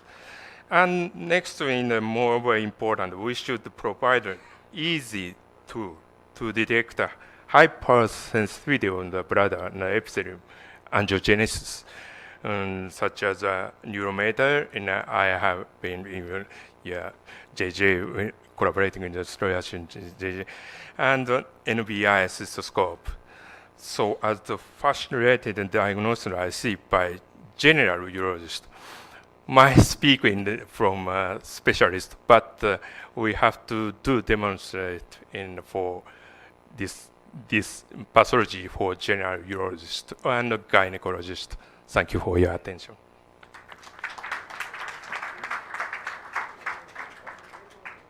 Yeah, so all the papers are available for question answers. All the professors are here. And as a chairperson, if I can make some comments about cystoscopy, I repeat what I said last year again to you. I think we do not have any marker to diagnose interstitial cystitis. And I think cystoscopy is a fantastic tool which helps you detect this condition. First of all, Shivam, with a due apology to you, if you do cystoscopy in a patient who has ICPBS under local anesthetic, I'm bound to kick you in your face, and the patient is never going to come back to you. So whenever you're going to do cystoscopy in a patient whom you suspect as interstitial cystitis, my personal feeling is, number one, you have to give general anesthetic. Number two, the first look is always the virgin look. The bladder looks absolutely pristine. It is only when you have the second look that you're going to see glomerulations, bleeding, etc., etc. Third point is this, that I believe that you should hydrodistend. Initial bladder capacity will be 200 or 300 cc, and if you really want to do justice to the patient and give him value for hydrodistension, I would increase the height to literally double the capacity of the bladder, and you will have the anesthetist tell you, and this is such a painful procedure, patient becomes bradycardic, and literally the pulse rate will fall down to 50, 60, the patient has to be taken really deep. And my concept is you should at least hydrodistend for 5 to 8 minutes. I would say 8 minutes. And at the end of the procedure, put a catheter in, there will be some bleeding, you probably need some diuretics. And in my practice, we always use drugs which are going to help, like something like heparin, steroids, soda bicarb, xylocard, and leave it for as long as the patient can tolerate. That's my comment. So now I invite questions and comments from everyone.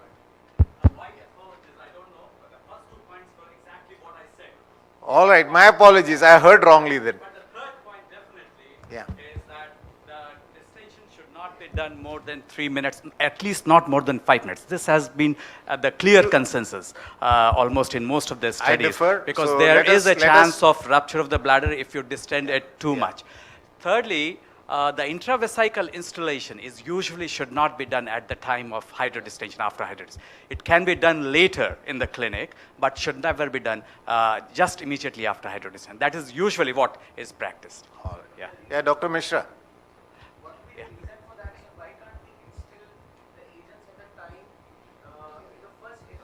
I think the point is the fear of absorption.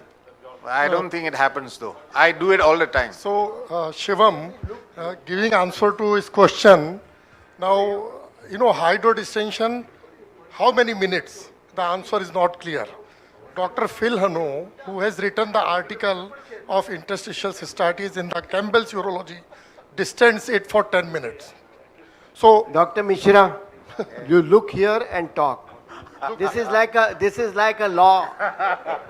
When you go in the court of law, you have to look at the judges, not at the appellant. Okay, I'm sorry. Can I take comment from Professor Vindel as well on hydrodistension?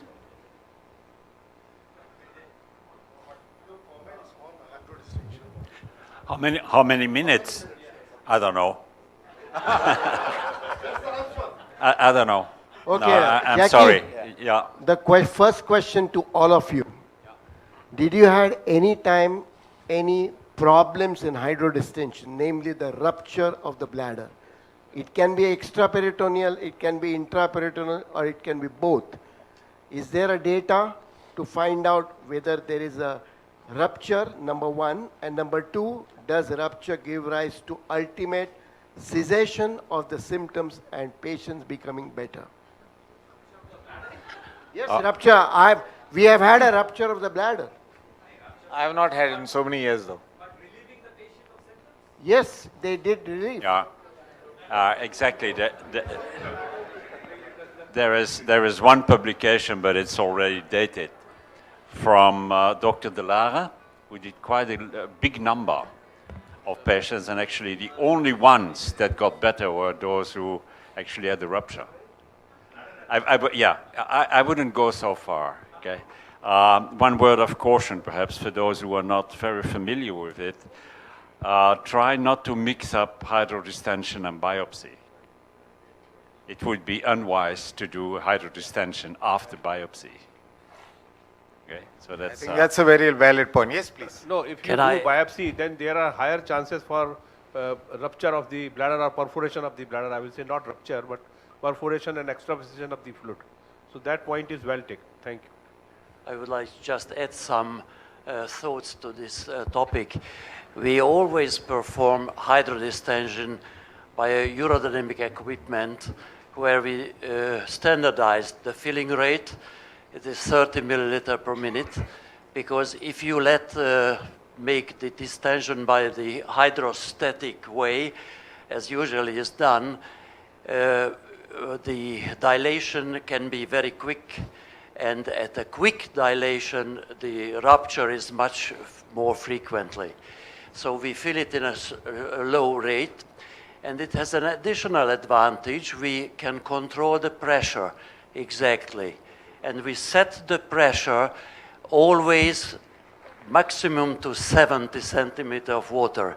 And to set it exactly on this level, you also have to know always what's the abdominal pressure, because we set this 70 centimeters of pressure over the abdominal pressure, which varies very much. Thin women can have 0 abdominal pressure, whereas a or over a little bit fat gentleman can 30 centimeters of abdominal pressure. So we adjust the pressure according to this.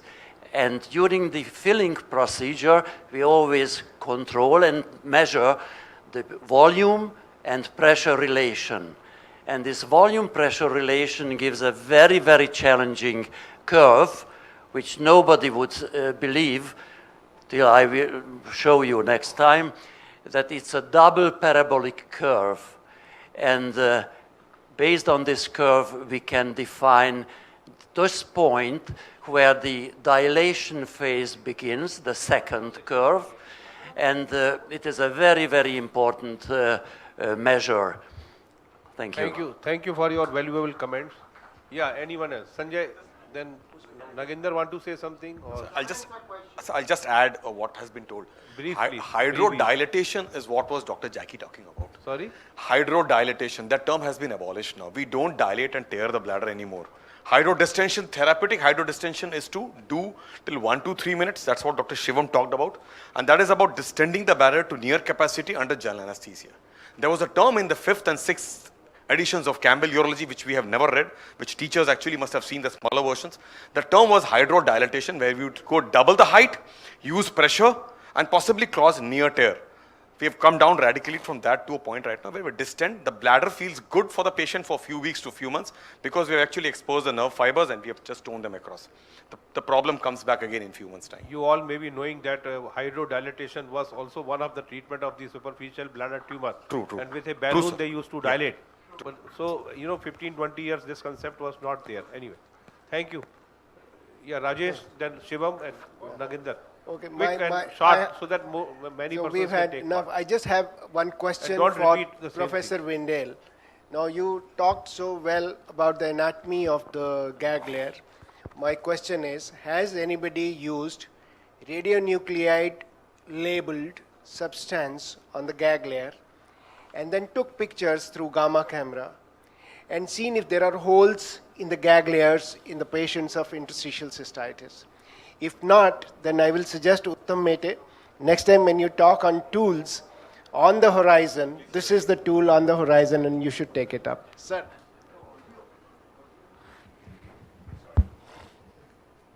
As far as I'm aware, there are only very few documented people who do it, because you need a very specific microscope, okay, to make this differentiation. And of course, it is extremely interesting, okay? I'm fortunate because we can do it, okay? But not many can do it. So that's something I hope will get better in the future, okay? Was that your question?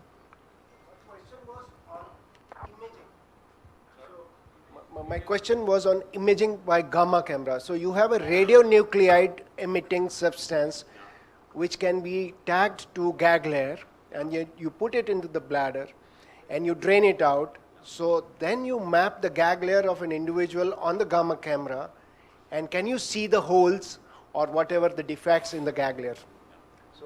Sorry, I don't know. No, I have not found it very well documented. If you have found it, please tell me. And otherwise, you said a researcher on it, because that would be really something. Yeah, that is why I brought it for the professors here. Yeah. Whatever is available, if you want to image the bladder, the diagnostic tool, the CMRI some people have tried, but definitely they didn't have an idea to look for the hole in the gag layer. And if you really want to do it, you should give me more time. It can be on the gamma camera. It can be on the gamma camera. We gave you 30 minutes, Uttam Mete. We can't give you more than that. Yeah, Naginder, you want to make any small comment? Brief. Yeah.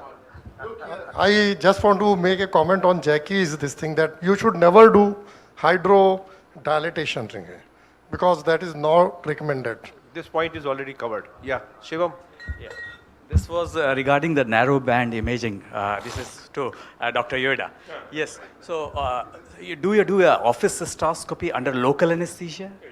So with a flexible cystoscope? Okay, so in these cases, when you distend the bladder, do a hydrodistension for the glomerations to appear, it must be very painful to the patient, isn't it? Yes. So how do you actually cope up with these patients? For 4-point under anesthesia, local anesthesia, I can use 4-point lidocaine and keep in for 15 minutes. After then, I check in the bladder and using an NVI and starting hydrodistension. So, but most patients the symptom can be released, pain relieved. After then, so very easy in most patients have repeated 1 month, once a month. And after then, I check for every day. I checked in 40 and 50 patients to be received in the hydrodistension using a narrowband imaging. Flexible hyperoscopy under local anesthesia. No, installation. no. 4.0 リドキン。Yes. Well, because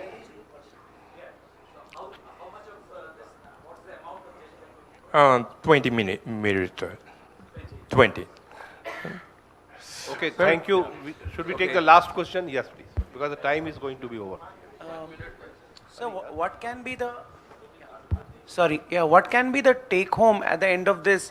Like, can we start the medical management after we have seen the patient clinically, and clinically we diagnose that the patient may have ICBPS, or should we always go for a cystoscopy and then start for the medical management and the intravesical installations? Dr. Shivam has given a very clear-cut guidelines that you should have a very good clinical history, and 3 points what Nagesh has said earlier, that those symptoms indicate something is wrong. Then you should have minimum of urine analysis, if required urine culture and urine cytology, and then you think that yes, or an ultrasound, and if you think that you have excluded the other major things, then you can start empirical treatment. And if patient do not respond at the end of 4 weeks or 6 weeks, then you think that something more has to be done, then you can do cystoscopy. So cystoscopy is done only after the medical treatment has failed? Not necessary. If you suspect something else. So that is what I want to know, because in the initial years, we had made cystoscopy as mandatory before starting the treatment. Now we have made it like in few optional. So is there a definite guideline? Okay. Excuse As me. I said that now it's Sir. not just an IC, but it's a BPS, bladder pain syndrome. So IC is only just a small part of BPS. So most of these patients would not require cystoscopy. Cystoscopy would be required those who are refractory to the treatment, those patients who have rapidly progressive disease or a long-standing disease would require a cystoscopy in the initial part, and those patients who have suspicious other kind of confusable disorders, we want to rule out them, then we do cystoscopy. So may I interrupt, please? Since we are live on webinar, I have got one question for the experts. Mr. Rahul Putul from Orissa wants to know that how can he differentiate urine infection from interstitial cystitis? That is his problem. Experts. Urine infection. How can he differentiate? UTI, how can we urinary differentiate infection? UTI and yeah. Actually, this is important. This is very important because most of the patients misdiagnosed and are treated as UTIs. And one thing is important. We have talked about microbiome, crosstalk between gut and urine, bladder, but we have forgot about the vaginal flora, and that crosstalk is very important. And what happens that the uropathogens which are coming, they grow in the vagina. The lactobacillus cristipatus, which is the main lactobacillus, that turns the pH to more and more acidic in the presence of estrogens. And because of that, E. coli is there. It is but because of the surfactant, it is not getting causing the infection. And lactic acid is produced there. But when estrogen deficiency is there, and this pH is low, at the same pH maybe 4, that they become pathogenic, right? And then this is because of the aging, and as the decades pass, this becomes more and more pathogenic. So they are predisposing to UTI, but UTI should not be confused with the interstitial or painful bladder syndrome. And also this is interstitial cystitis is multifactorial. It is not only because of these pH or maybe some other factors, or neurotransmitters are also different. Dr. Uttam Mite has very beautifully summarized different factors which are there. There can be purinergic pathology, cystopathy, neurogenic cystopathy, or there can be lactic acid, as I am telling, there can be nitric oxide. So these are the various things, various transmitters which are getting disturbed. And because of these anatomical and physiological gag layer and other we are discussing. So pain is produced. Pain is produced not only because of these things, because of multifactorial, and they are confused with the similar like in lower urinary tract syndrome symptoms, LUTS we say, there are variety of conditions which are causing. Therefore, we are calling it ICPBS. It is not only interstitial cystitis to be differentiated from UTI. UTI may damage and subsequently cause interstitial cystitis. So these are the things which are to be elaborated and have been elaborated by all the speakers. Thank you, sir, for answering our viewers' question. The Yeah, question was whether how can I differentiate this thing. So we are in the era of evidence-based medicines. That means we have to have an evidence of infection. The evidence of infection is by urine culture and urine routine experiment. That is the answer. So we have to have this to differentiate this thing or not. So the answer to the question is simple. Urine routine should be done to see for pus cells, and urine, if pus cells are there, and urine culture should be done. Okay. Okay. I hope that So my I viewer think got the with answer. This, we like to conclude this session because time is over. Yeah, thank and you, I sir. like to thank all the speakers here, all the chairpersons for excellent talk, and all of you for taking active participation. Thank you very much. Ladies and gentlemen, we are lucky to have among us the President of Mumbai Urological Society, Dr. J.G. Lal Malani. I would call upon Dr. Sanjay Pandey to felicitate him on the stage, please. A big round of applause for him, sir.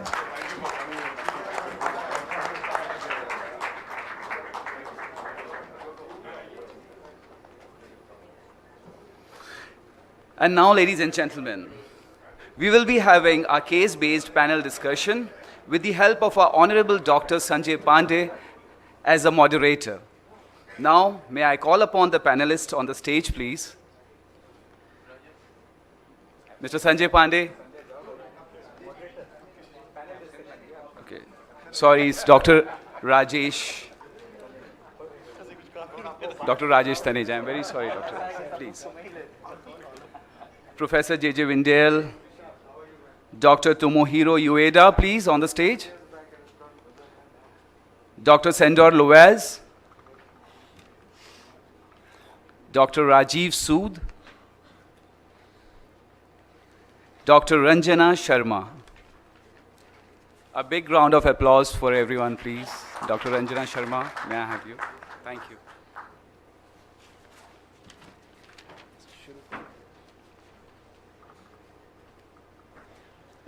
So, ladies and gentlemen, while the presentation is being set up, you know, I put the theme as on the horizon. And I was just talking to Dr. Vaze, who attended the last GIBS. And I think most of you who have attended the previous GIBS, you will agree that slowly we are marching upwards. The scientific content, the quantity and the quality is going on the horizon. So today's theme is on the horizon, which means whatever is available today on that subject, that is what we should be discussing, not the basics or not the repetition of what we have been doing in the last 2 years. And I'm glad that we are able to achieve a lot of it with the help of our international visiting faculty. So this is some time for the clinics. Now we have had enough of the basic sciences, now coming to the clinical. So we have a case discussion and we have an expert panel to discuss. I will start with the first, this is the first slide of the case. This is a 26-year-old postgraduate medical trainee. Now this is a real case which has come to me. So she is a 26-year-old postgraduate medical trainee who has had recent onset of episodes of incessant desire to pass urine for the last few months. She is irritated and there is unpleasant sensation in the bladder and the urethra, which seems to be relieved on passing urine, but feels more urine should come out. So she doesn't have a sense of complete evacuation of urine. She keeps sitting in the toilet seat for several minutes, only to return again within 15-20 minutes during the day. This has no relation to stools or menstrual periods. There are no discharge per vaginum, no itching. It is worsened by coffee, tea, and somewhat relieved by taking alkalizers. She feels miserable and can't concentrate on her work. But what is important is her nocturia is only 1 to 2 per night. So this is out of something. So what we are looking during the day, something different is happening at night. She's an unmarried lady who is dating a colleague for the last few months. But she insists that she has not been indulging into sexual intercourse. So on examination, she's anxious, visibly disturbed, otherwise normal lady with abdominal examination which is soft. There is no suprapubic tenderness. She has been examined by our gynecology colleague and she found nothing, even though a detailed pelvic examination couldn't be carried out because she is unmarried. But on the face of it, the gynecologist called up and said, I don't think there is a gynecological issue associated with this lady. So my question to Dr. Ranjana Sharma, now this is, Dr. Ranjana Sharma is an esteemed senior consultant gynecology working in my hospital, that's not mine, in the same hospital as I am working, that is Apollo in Delhi. And we work together as a team.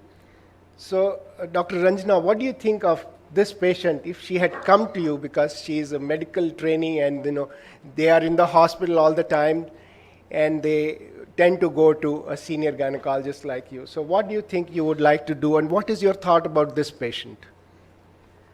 So, considering the history and physical examination, I think I'm dealing with a very anxious patient. So this is one contributory factor in her symptomatology, and we have to rule out urinary tract infection in her because gynecologically I don't think I can add anything to your clinical picture, but she hasn't been sexually active, but still you really don't know whether it is because of vaginismus or that is also there with her problems. So that is also to be considered, that why she hasn't been sexually active and is there a reason, local reason.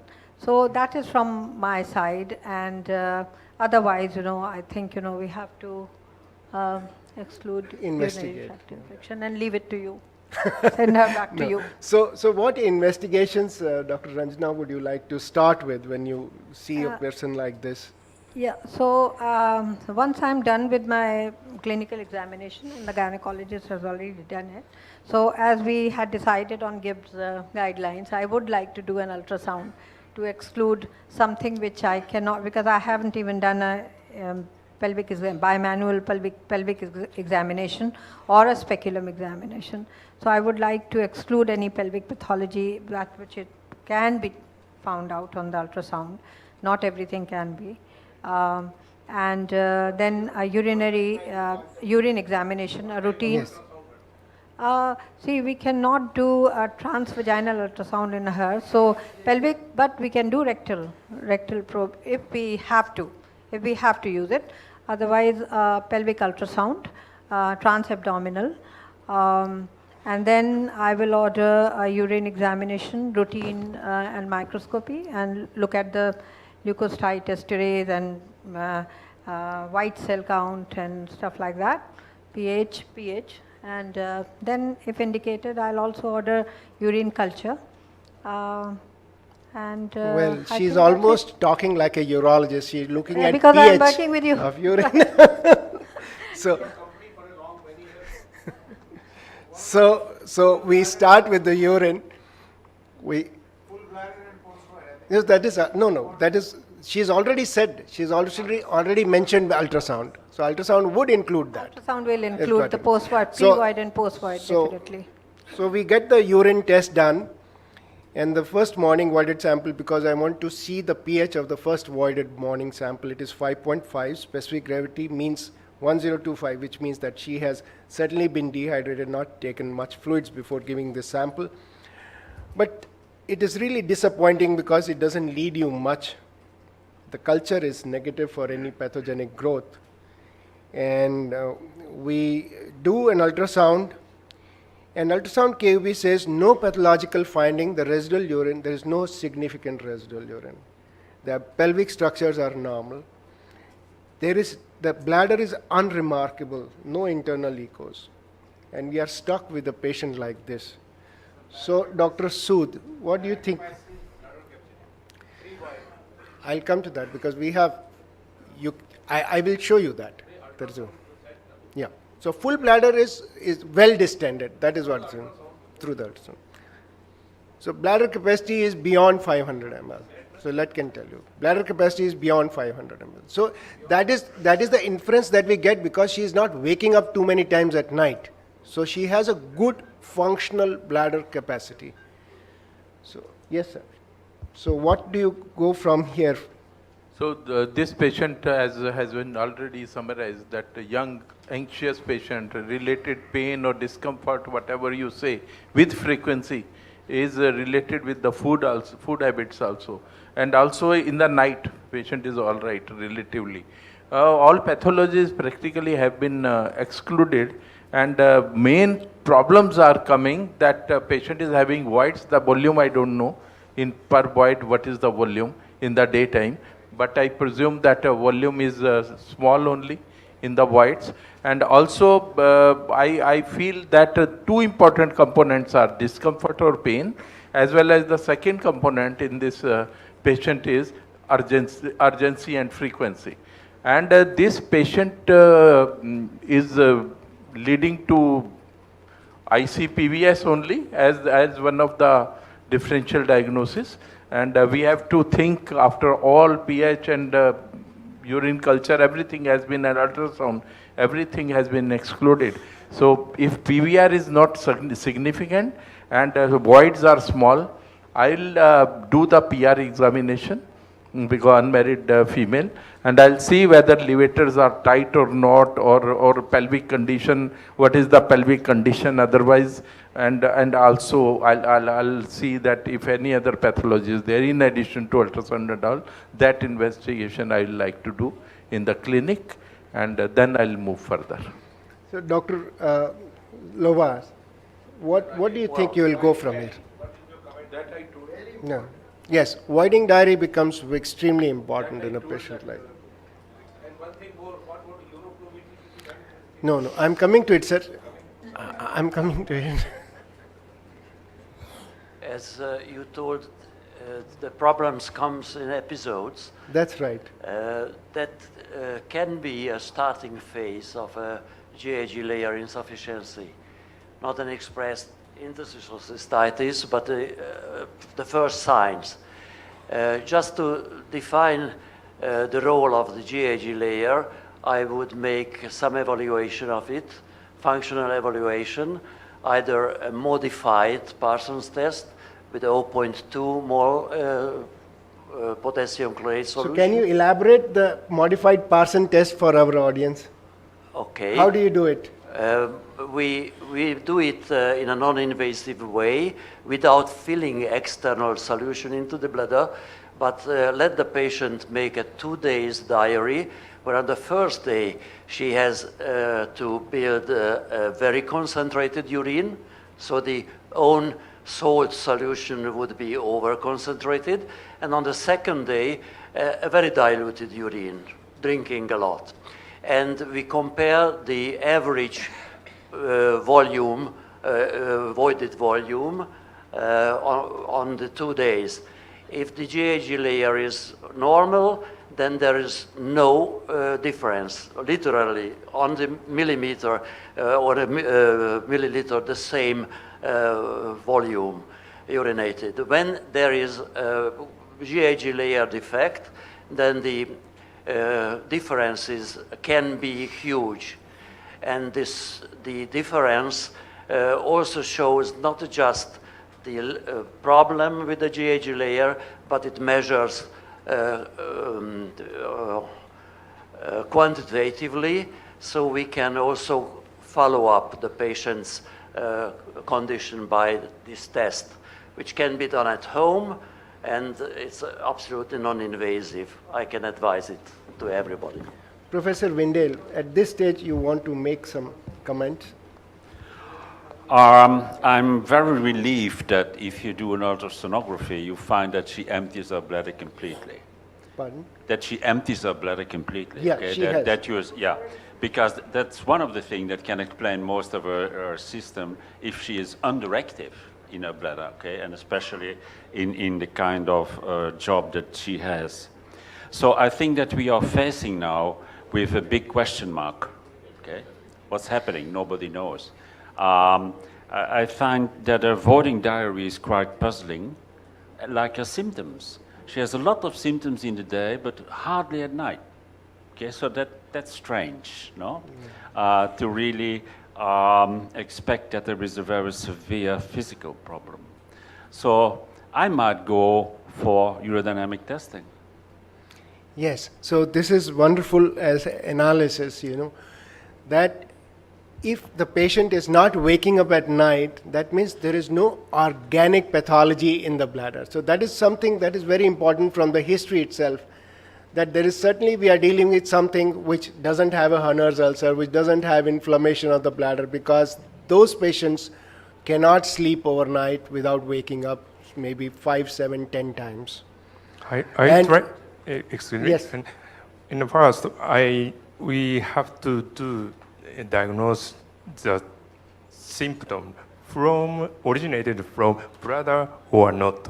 So initially, I tried to do installation of whole-point lidocaine insulation. Yeah. So the patient, when the symptom disappeared, in a bladder originated, but nothing appeared. So we try to refer to a psychological or changing and lifestyle something. So it is clear that we all agree that there is some psychological overplay which is happening in this patient. One thing we should remember, I agree to that. One thing we should remember, very young patient, and the volume, day volume to ratio to the night volume excreted is in favor of day volume only. If 500 ml is going to be in the night, patient will wake up.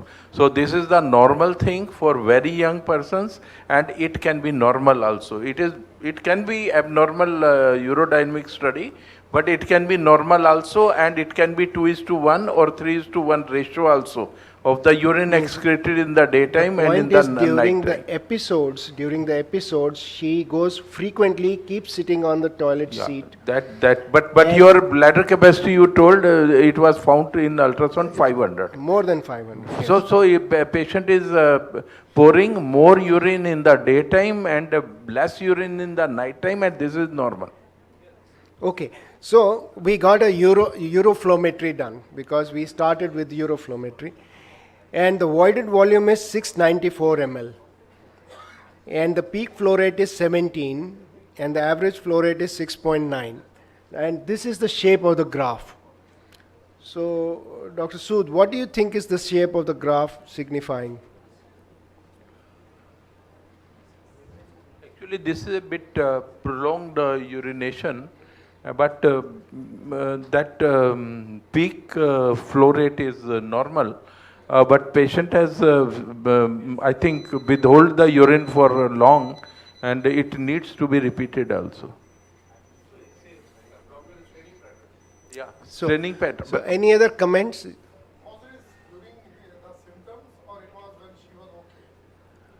No, during the day, it is very difficult. I can't comment on that. Your question, I have understood your question. I can't comment on that because I just asked for a uroflowmetry. She's brought it. After seeing this uroflow, we can now go for urodynamic. No, exactly. So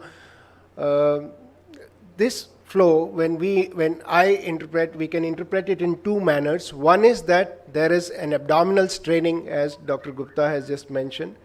The other is the flickering, spasmodic sphincter activity of the external sphincter. So that is much more likely in this, because when you have an abdominal straining in a hypotonic bladder, you have box-like voidings. This is not a box-like voiding, so it is like a serrated voiding, and this confirms overactivity of the skeletal muscle and can be classified as one of the dysfunctional voidings that we have. So obviously, we think of urodynamic evaluation. Now, she being a doctor herself and a medical postgraduate, she refused to undergo a urodynamic evaluation. And she said, no, I don't want to do this because one, it is invasive, and two, I'm terrified because in this hospital, if I catch infection, it will never go. You know, that is the problem with doctors, and she was not wrong, and we couldn't get her to the urodynamic.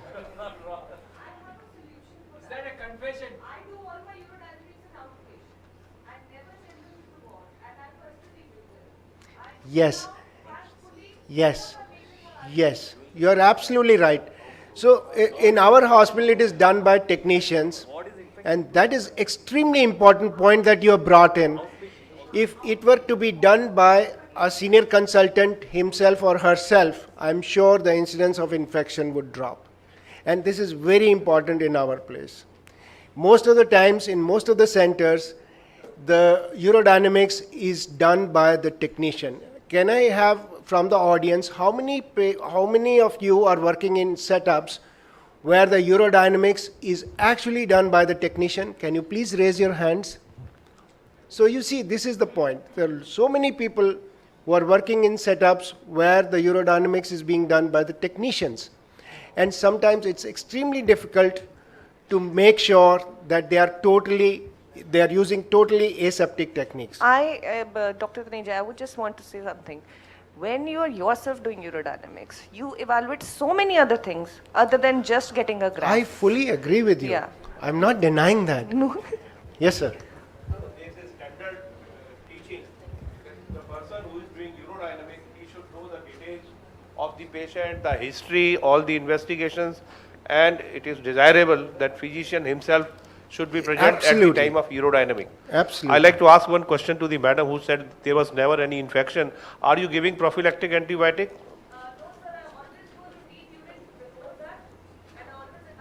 You do always urine culture before doing urodynamic? Okay, routine urine. Do you give prophylactic antibiotic? Never used any antibiotic? Thank you very much.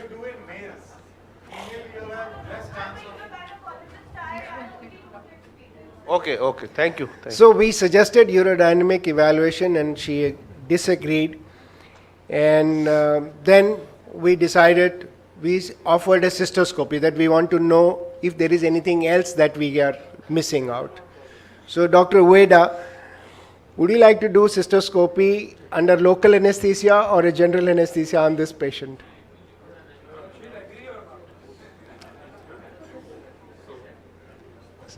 Sound.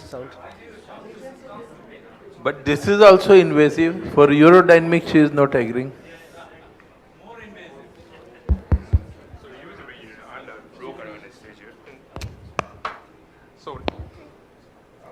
I hope. Yeah. So you want to do cystoscopy under local anesthesia? Local anesthesia. No, this is... no, just let me respond.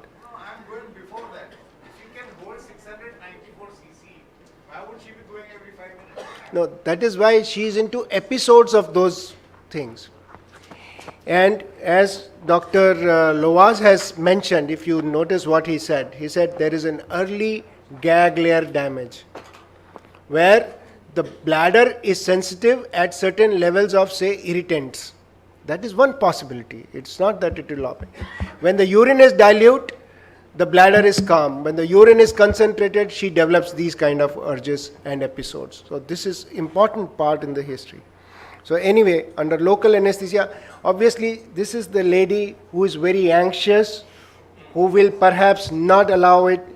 She has refused a urodynamics, so I didn't have the heart. Very important point. So from the standpoint of a clinician, very easy relationship between the clinician and the patient is important. After then, I try to do an cystoscope under anesthesia. So thank you very much for agreeing. So obviously she had refused a urodynamic evaluation because she is young, unmarried lady, doesn't want to get exposed in a setup. So she said, okay, she agreed to a cystoscopy under general anesthesia. I did cystoscopy, which was again absolutely normal. Despite repeated distensions, I was trying to look for glomerations, Hanners, or any, there were no signs of inflammation. Only the trigone was little more hyperemic than usual, which was the only thing that I could see. There was nothing else. Rajesh, can I ask you a question? In this patient, after doing this, would you not give them a therapeutic trial of some antimuscarinic? No, she had received everything in the past. She was Solitane, treated with anything? antimuscarinics. She became unwell with antimuscarinics. She said, my problem is with antimuscarinics, I go into a kind of retention because I'm not, as such she has a feeling that she has sense of incomplete evacuation. And when she was given antimuscarinics, Dr. Taneja, now some reports are there that you can give mirabegeron and the urgency part is frequency part is taken care of and also these are the animal study. That is. Excuse me. Excuse me. Dr. Taneja. Yes. We have already discussed that, suppose this is a case of early BPS, why do you want to jump to cystoscopy now? Can't we give, if she's not responding to antimuscarinics, definitely she will not if this is a case of BPS.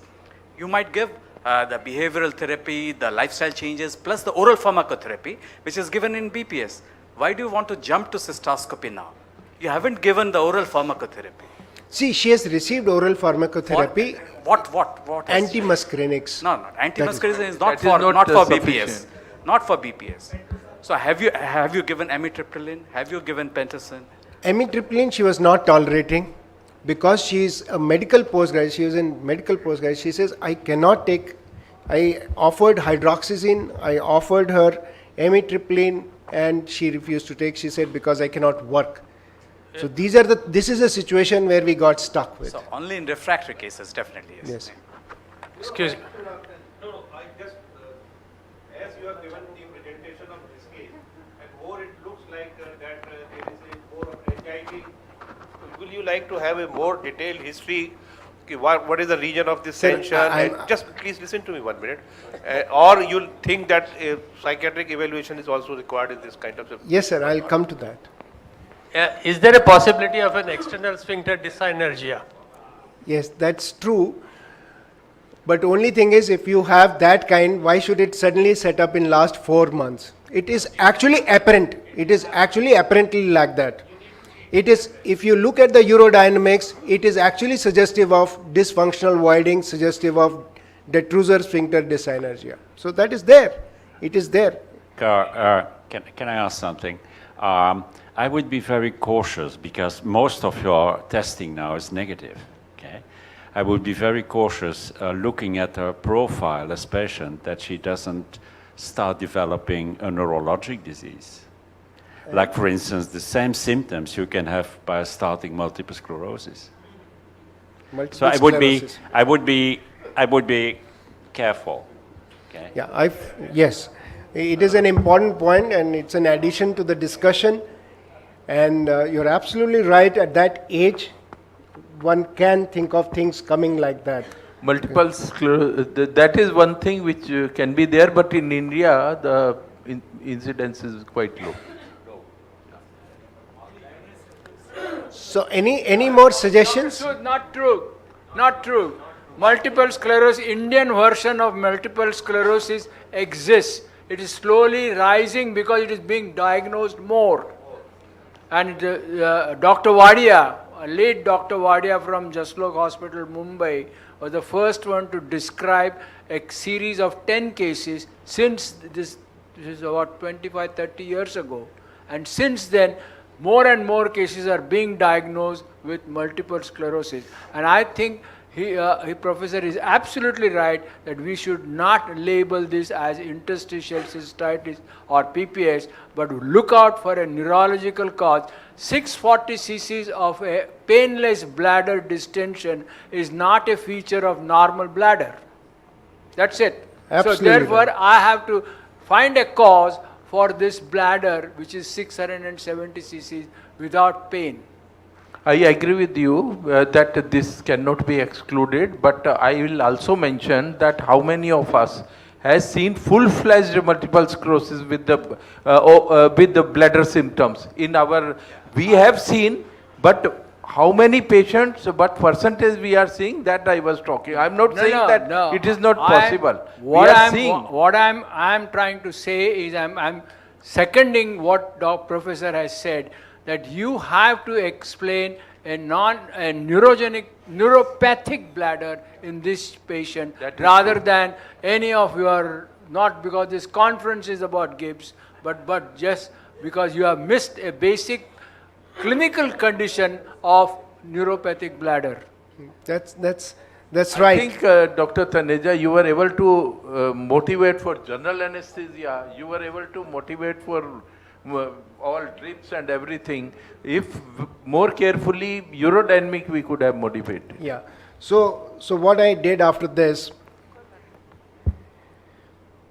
I'm still discussing, but what I did, I will tell you what I did. I actually put her on a very low dose clonazepam, half a tablet of 0.25 milligram. And she started improving. That is what he was suggesting. So that is what. So this is a dysfunctional, pardon? Clonazepam. Clonazepam. Because the thought came to me that this is perhaps a dysfunctional voiding which could be triggered by anxiety, which could be perpetuated by anxiety. Both the things. It can be caused and it can perpetuate further. And in the tense moments, when you are tense, when you are anticipating problem, if you are dealing with a tough situation at work or at relationship, you will go into a spell or an episode of such dysfunctional voiding. So, because this coincides with the period of courtship, even though she denies sexual activity, is there any relationship with guilt? Is there a possible resistance to an advancement by her partner? So we don't know what is going on. As Dr. Gupta said, that we could have needed psychological counseling and psychoanalysis. And there was a time when the psychologists or psychiatrists used narcoanalysis for such patients because they would be therapeutic also. So we have definitions of IC, we have bladder pain syndrome, we have hypersensitive bladder. So Dr. Ueda, would you like to consider the diagnosis of hypersensitive bladder in this patient? Yes, hypersensitive bladder in a big area to cover in the ICU. Yes. So in the first step, and this patient have a hypersensitive bladder, but how to come from this? So hypersensitive bladder produced by and developed by Professor Homa in Tokyo University, but this meaning is we would like to cover all symptoms in IC and PPBS because these hypersensitive, the patient who have hypersensitive bladder on pelvic organs have untreated by any physician in Japan. So we try to develop in a new criteria in a hypersensitive bladder. I think this patient is involved in hypersensitive bladder because without any pathology, but we cannot demonstrate the pathology in a bladder because now I have cystoscopy finding using a narrowband imaging or urine culture and urine cytology, but hypersensitive bladder is it could be covered in the all symptoms in Japan. Hypersensitive bladder can be episodic. She is having 600 plus capacity of bladder. It can be episodic. Depends on only symptom on just one. But this. Okay, so we have so many patients. When the patients walk into our clinics, We don't know that they are carrying a diagnosis like a placard. We wish they could. And we always try to put them into categories, whether it is interstitial cystitis, bladder pain syndrome, hypersensitive bladder. The point is that they will not fit exactly like you want them to fit. And this is one such case where I treated this as detrusor sphincter dyssynergia or a dysfunctional voiding, and she improved.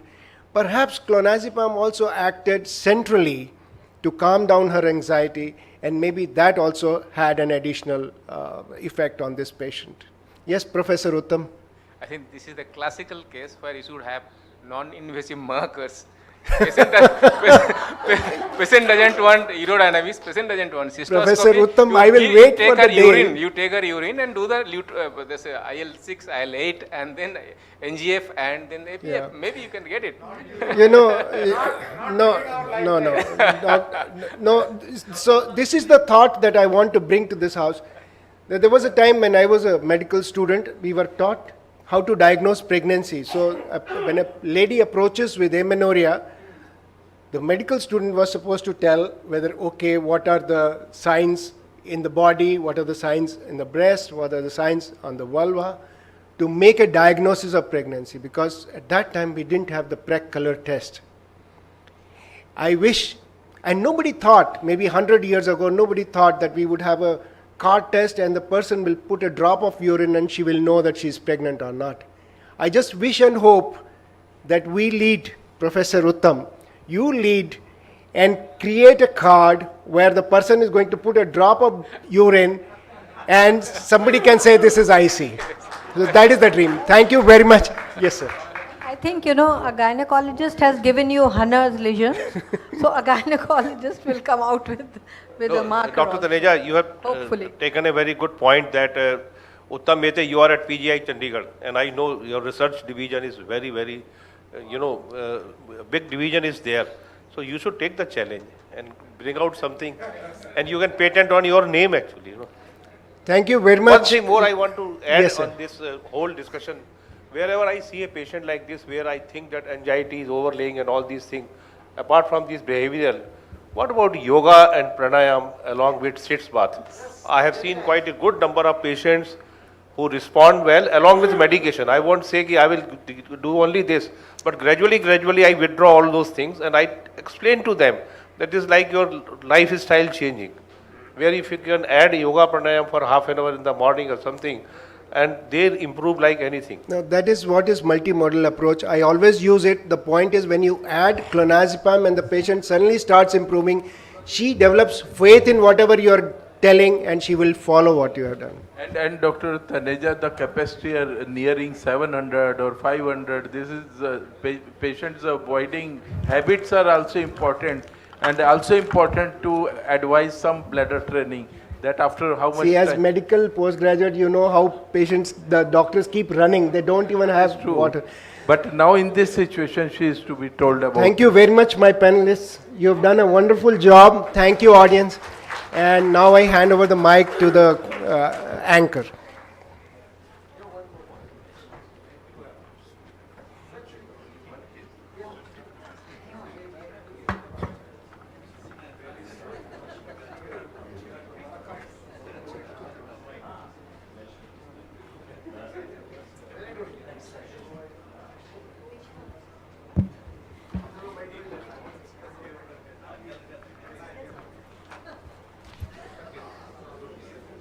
Ladies and gentlemen, now this is the time to hear from the bladder crusaders from themselves.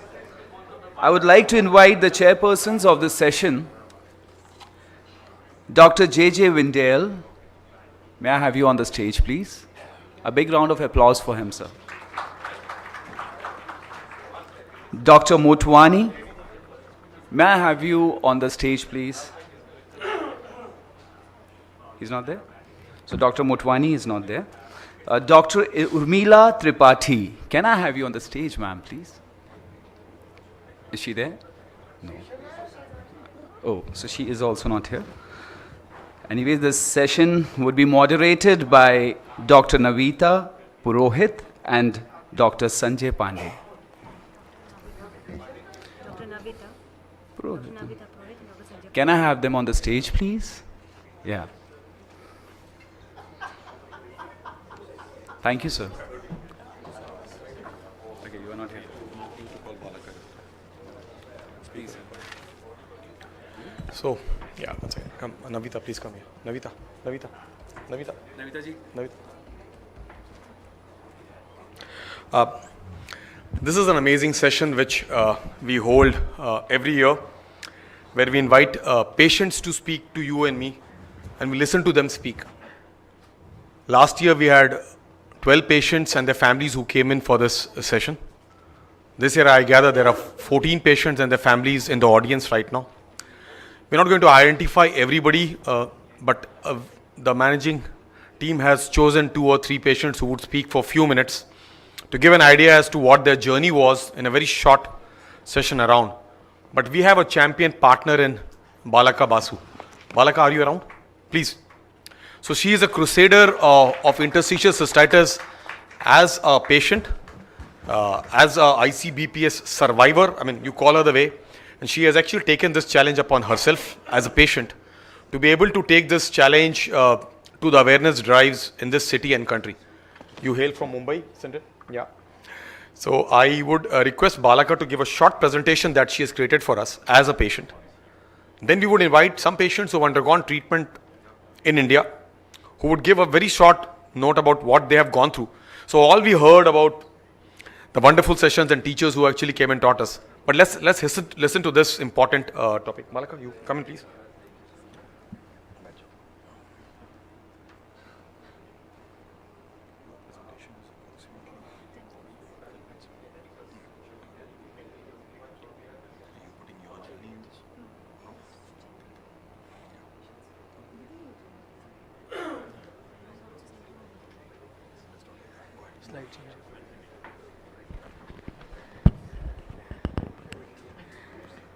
Good evening, everyone. Thank you, Dr. Pandey, for this introduction. So, just a moment. Your pain is imaginary. It is not in real. You are just imagining the pain. This is what all of us get to hear. All IC patients across the world have heard this at least once in his or her lifetime. Mostly from their doctors or their family members or friends or colleagues. Once at least we have heard that this pain is imaginary. We all know that getting diagnosed with IC is difficult. Even for the doctors, it's a challenge. But for us, it's a bigger challenge just to convince people that what we are saying is not, we are not faking this. Because in most cases, our reports are normal. Even in some cases, our cystoscopy results are also normal. But then again, we feel the pain, we feel the urgency, and the biggest challenge we have is to convince people that we have pain. And India is a conservative country, and here when women face any problem regarding urine or anything, we go to the gynecologist. And unfortunately, the level of awareness among gynecologists is still very poor. And so women patients always hear this. Many of them have even gone through hysterectomy, but still the IC is never diagnosed properly. So I would really like to stress on the last point that often doctors are not ready to believe the patient and refer them to psychiatrists. This is a request we have on behalf of all IC patients that please believe us. I have with me today here in the audience a patient, Bharti Shiva, she's there. And she's suffering with IC since 1992. And this is, I quote her, "Even today I'm afraid to open up about my condition. Number one reason is fear that I will not be believed. When you are not believed by doctors, it's hurtful. It can also cause confusion. Am I really imagining it? Could it be psychosomatic? Doctor told me it's psychological. They told me not to obsess about me, to distract myself, to keep a timer. It gets tiring after some time to keep convincing people. It was easier for me to just stop talking about it than talk about it and hear unwanted comments. The unfortunate thing is we IC patients, we often become some kind of social, we go into a shell. We stop talking about our conditions because we are not believed. It affects our life in many ways. Many of us are not able to go do a proper regular job. We are not able to progress in our careers. It affects our household chores also. We cannot take care of our family. It plays havoc on mental condition, and a majority of us suffer from depression, anxiety disorder, and many of us are even suicidal. It makes physical relationship difficult, often hampering our relationship with our partners. It affects our social life. And it most importantly breaks confidence and our right to lead a normal life. And then there is the pain of misdiagnosis. In most cases, we are treated for UTI for years. We are given antibiotics without any result. And that really affects us, that what is happening. I'm going to so many doctors. This is a joke in our IC group that the 5th doctor will be able to diagnose us. Until and unless we visit at least 5 doctors, we are not going to get diagnosed. So this is a major pain. Everybody will say, you have UTI, you don't have anything, but we suffer for years. Another patient, I quote her, she's from Delhi, Bharti Kataria. She said that every time I discuss this with a gynecologist or a physician, urine routine and culture tests were done, antibiotic prescribed, but it only provided temporary relief and nothing ever helped me. This is for all of us. This is the reason why we came up with this support group. We have this informal support group which is running since 2016. This support group was primarily formed just to make ourselves heard, that please listen to us. Today the group has patients from Bangladesh, Sri Lanka, UAE, USA and Germany. Almost every alternate day we come across patients who contact us who have symptoms or who have been told that they have IC. And recently we also collaborated with 2 other support groups, which is Chronic Pain India and Mental Health Support Group, to help IC patients deal with our chronic condition. As a support group, we don't do a lot of things, but whatever we do is important for us. Our main job is to help the IC patients get connected with IC doctors. Because instead of going from one doctor to other, it's always better they go to the right doctor. So our job is to lead them there. We provide emotional support to patients and we help them connect with other patients, because that is very important, because most IC patients, they feel that I'm suffering in isolation. I'm the only one who has this disorder. So it's always important when we connect to other patients in a group, when we see other people having going through similar hell, it always gives us emotional support. And we also provide regular tips. We go to the internet, we do lots of research, and then we help each other how to manage the condition. We also help them to get medicines, and we often help them with IC diet and exercises. And we also help the families understand what is wrong. We often talk to the husbands also and explain them what their wife is going through. What we need, we have I won't call it demands, but we have few basic things that we need. One is awareness, but I'm really glad that gradually, when we started this group, we were only 3 of us. Now we have like 350. So gradually the awareness is getting better. And thanks to GIBS, that they are also doing a lot to improve the awareness. We need doctors all across India. In my group, I have patients from Northeast, from interior Bihar, and these patients, they don't have access to any IC doctor. So they have to either travel to Delhi or Bombay or Ahmedabad. It becomes very difficult for them to travel with their condition all the way to these places. So it's better if we create awareness and we come along with more doctors who are aware about this condition. We need multidisciplinary approach. We all know that IC cannot be treated only in isolation.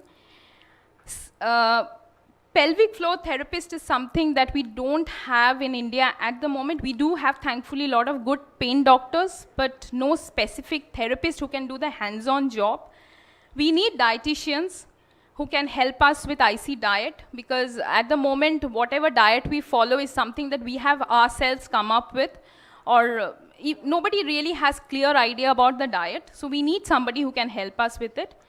We need affordable and easily available medicines because IC treatment is expensive and India is still a growing economy, and I have many patients in my group who actually called up and said, Didi, I cannot continue with this medicine, I cannot afford it, which is very unfortunate when a patient has to stop treatment due to financial reasons.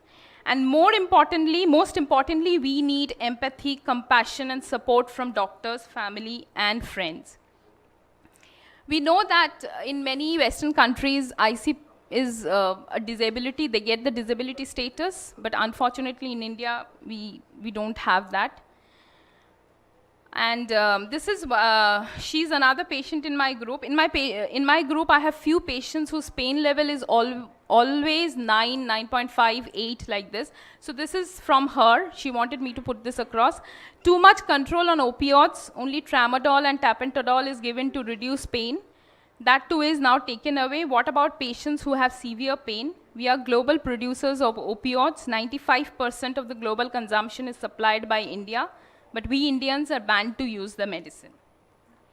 And last but not the least, I personally believe that IC is not uncommon. It is just due to lack of diagnosis that many patients all over India is suffering a lot. And that's it. Thank you very much. Thank you for your patience. Malaka, thank you. You're going to create an ICA and ICN like in the United States. Thank you for helping patients out and making them aware. Thank you again. Friends, we have 14 patients and their families in the group. We went through the history and the case studies of all these patients and they did a draw of lots. Dr. Navita would actually invite 3 patients out of the 14 who have come in around because of the paucity of time. Immediately after that, we have the release of the souvenir and then a media interaction, and then it comes to a close. So can you just call, the rules we have made is we're not interacting with patients today, we're just listening to them, like we heard Balaka speak holistically about what she has done from 3 to 350 across Asia Pac and probably Southeast Asia. We look forward to hearing them out, like we heard her. We just want to hear in the language. I have requested them to not to identify the hospital, their doctors or doctors whom they have seen in the past. Like somebody said that there could be 5 doctors before I could see. तो hospital का नाम और डॉक्टरों का नाम और शहर का नाम हम ज़्यादा नहीं ले रहे.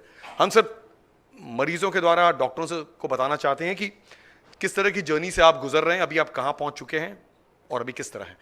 Can you just choose? First one is Meghna Dubey. She is from Bhopal. So I invite Meghna Dubey. Meghna Dubey है, आइए. मेघना जी, आप भोपाल से आई हैं, आपके साथ और कोई आया है? Can you come? Come. Yeah, because it affects the family, not the patient alone. Please come.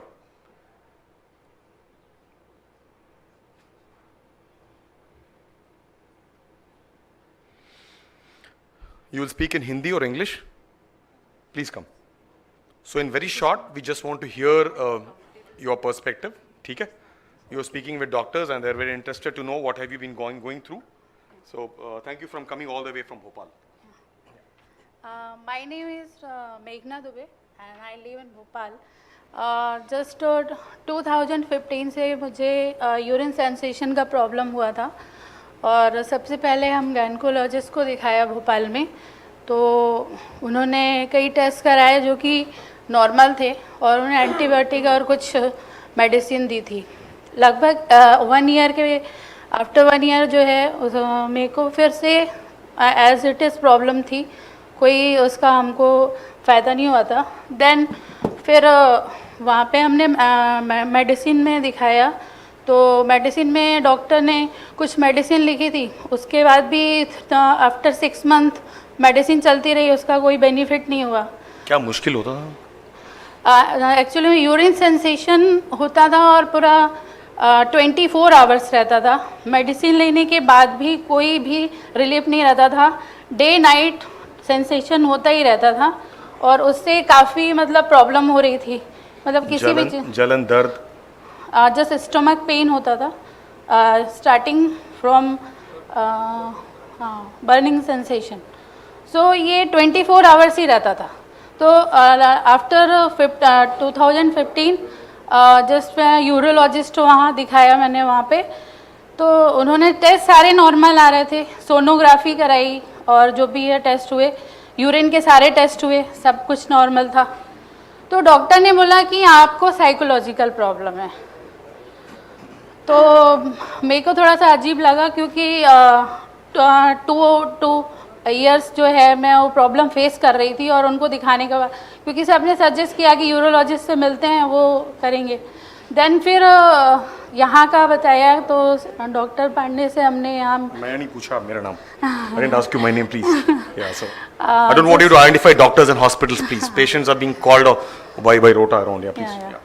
सो फिर यहाँ पर हमने दिखाया तो दिन 3 मंथ्स जो मेडिसिन चल रही थी उससे बहुत कम मुझे रिलीफ हुआ, लेकिन आफ्टर 3 मंथ्स जो है मुझे थोड़ा सा फील गुड होने लगा, मुझे कंफर्ट आने लगा मुझे।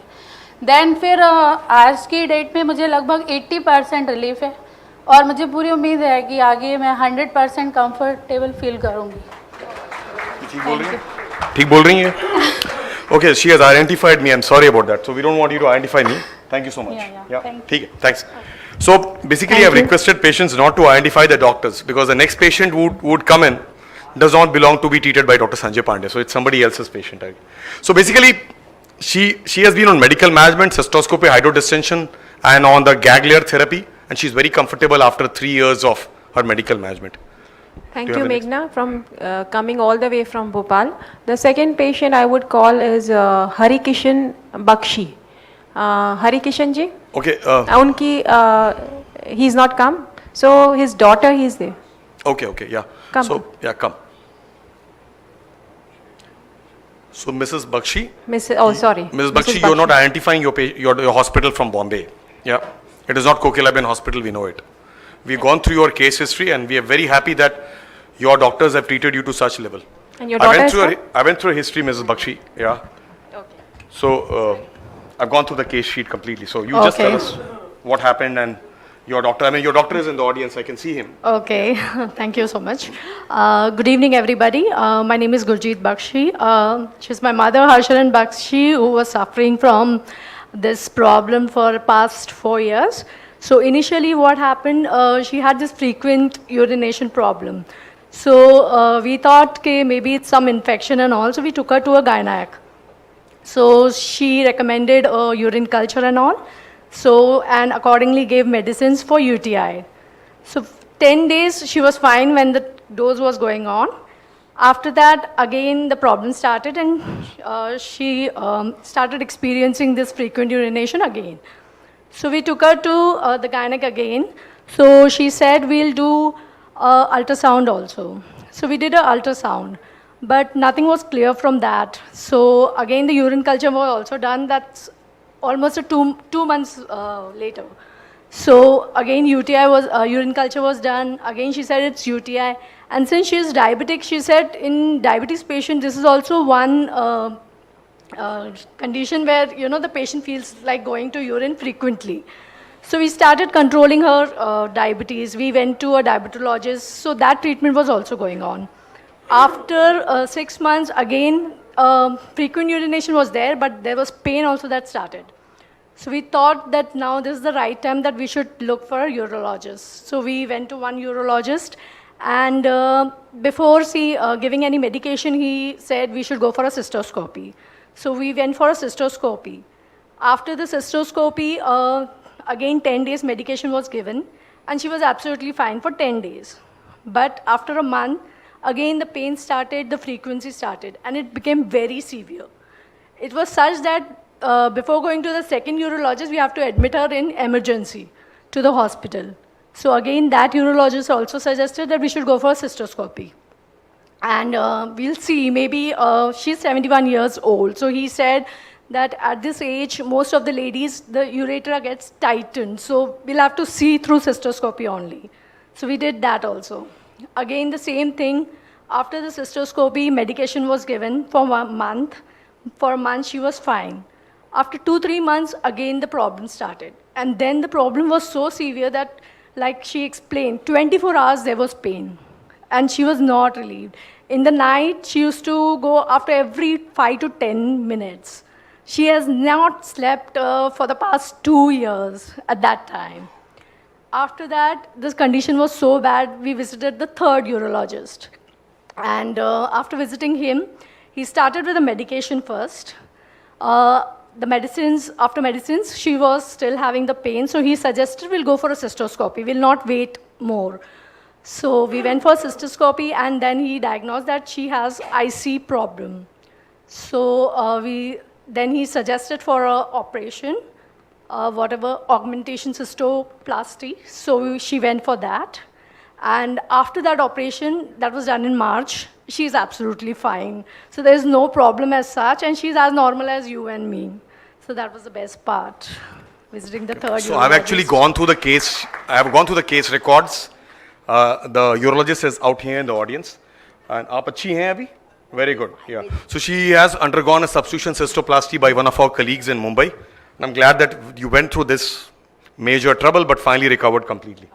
The doctor which has cured me, God bless him, with long and happy life. Good. Thank you. Thank you so much. Thank you. We're not identifying here, please. Yeah. Thank you so much.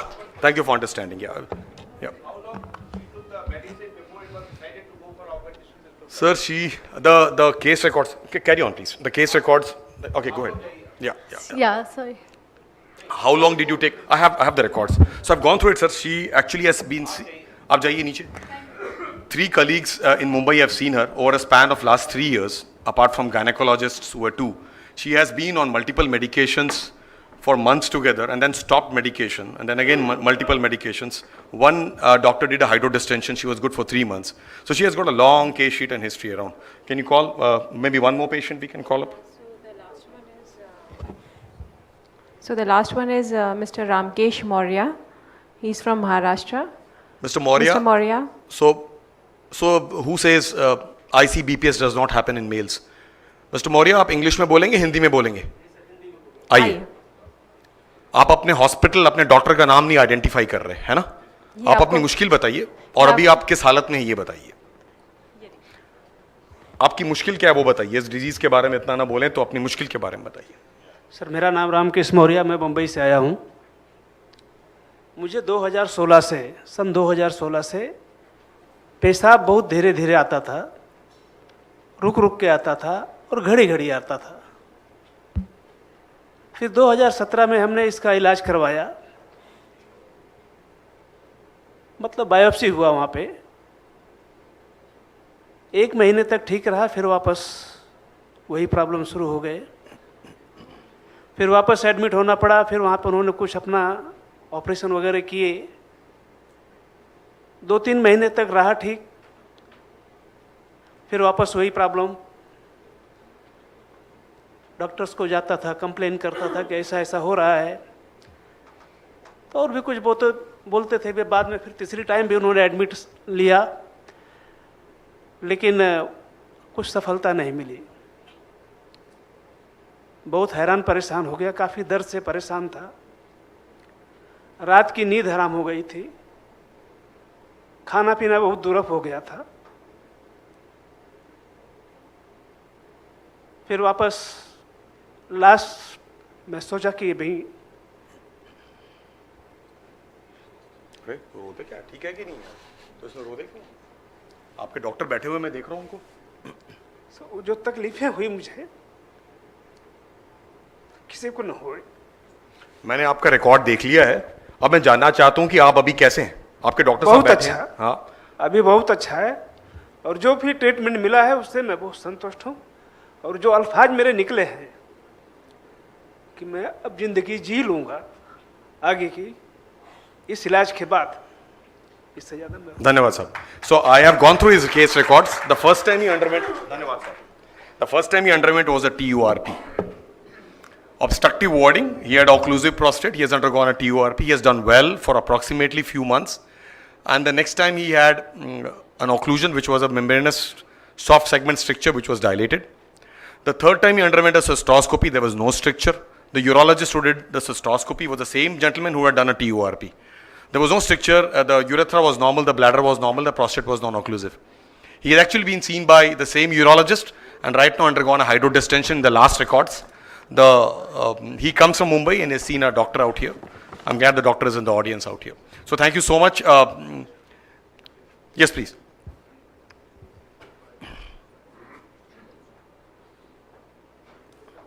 ये लीजिए.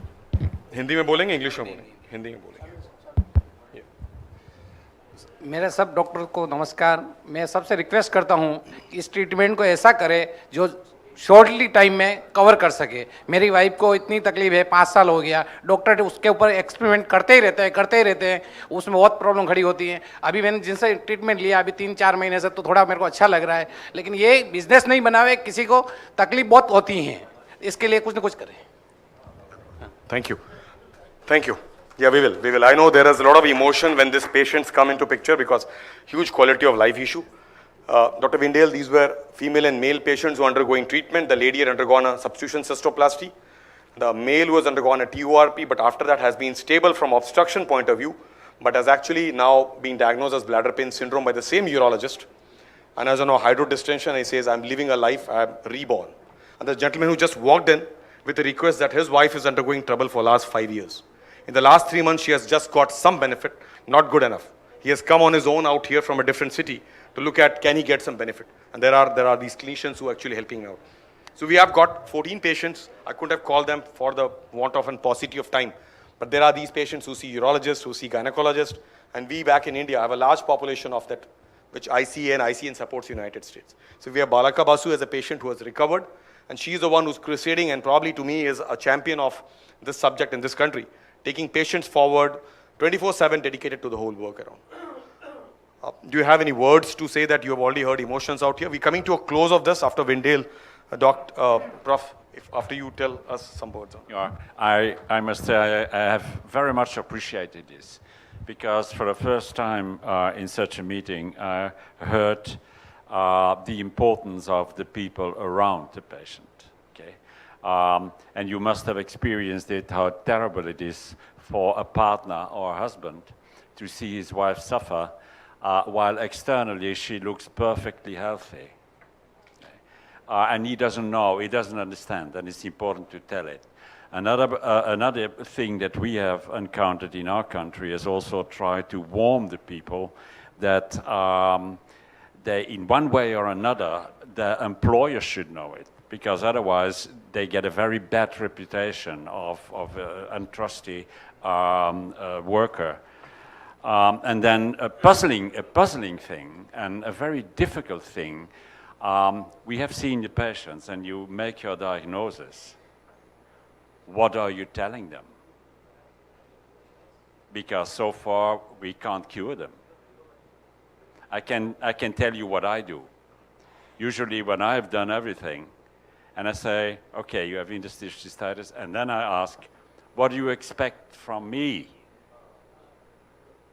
And then make it very realistic. Sorry, I can't cure you, but I can improve you. Okay. That's you want to say something? No? I have no word to express my thanks. Yes. So you heard the agony of a husband who just walked up and said, my wife is undergoing for the last 5 years. This is an agonizing disease, we believe. Thank you so much. We have closed this session around. You want to come in? Yeah, come in, please. Yeah.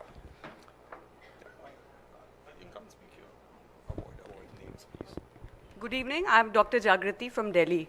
I'm also a patient of IC, and my husband is also a physician. So this disease started around about 3 years back. It took me 2 years to diagnose this disease, and I had to suffer so much. Even my husband didn't believe it. They said, you have some psychological problem. I went from doctor to doctor. But courtesy Dr. Taneja, he diagnosed my problem. But, you know, I was really in a very bad state. My frequency to the toilets was so much, I used to spend the whole time in the toilet, and there was no social life for me. I just didn't go to the parties, to any gatherings. I just used to stay at my home, but make sure that the toilet is nearby.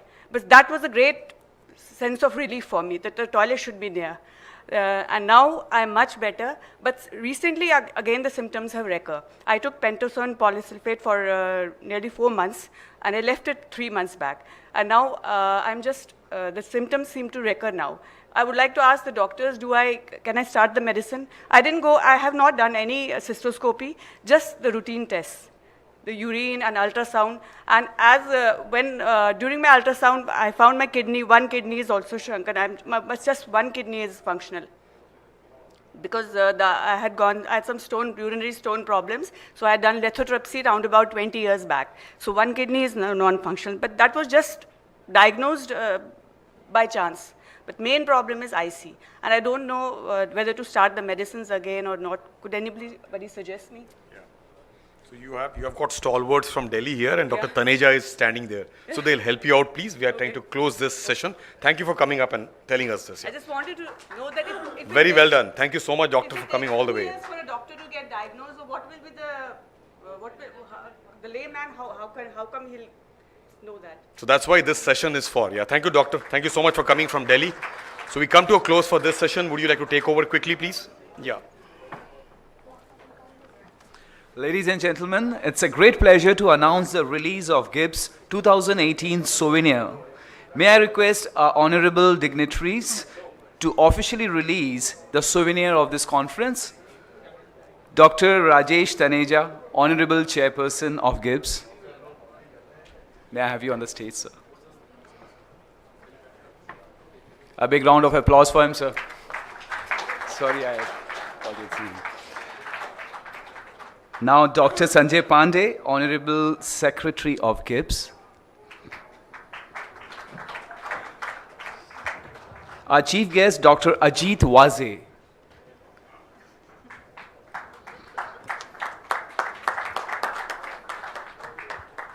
Our guest of honor, Dr. N.P. Gupta. Professor J.J. Windell, President of ASIC. Dr. Tomohiro Ueda. And Dr. Sandor Luez, please, may I have you on the stage? No, we don't need the chair, please. Dr. Rajiv Sood, please, may I have you on the stage? A copy of the souvenir will be available for all the delegates after this.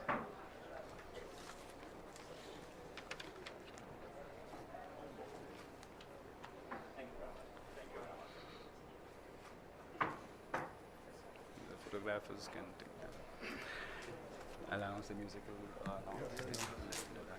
So, ladies and gentlemen, this is a small souvenir which we have prepared, which contains the abstracts of the young researchers that we have in our country who have attempted to start something to write about their experiences in ICBPS. It also contains the working guidelines for the physicians to how to handle, how to approach patients who may be suffering from ICBPS. So I will request the chief guest, Dr. Ajit Waze, to please release this souvenir.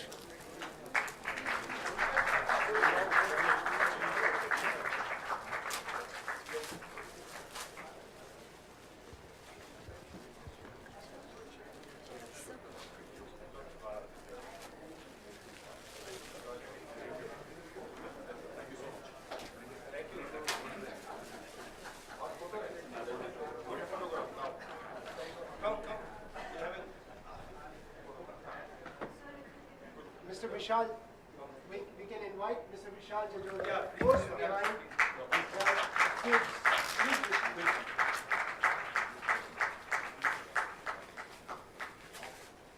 He's the post behind kids.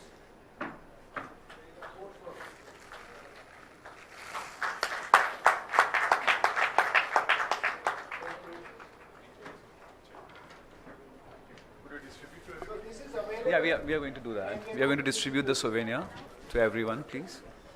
Dr. Taneja, I'd like just to add one thing, that US has got 40,000 prescriptions, patients in US.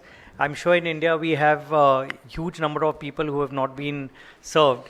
So we make a commitment that, we'll make sure that India is on a global map on interstitial cystitis in progression of awareness as well as diagnosis. Thank you very much.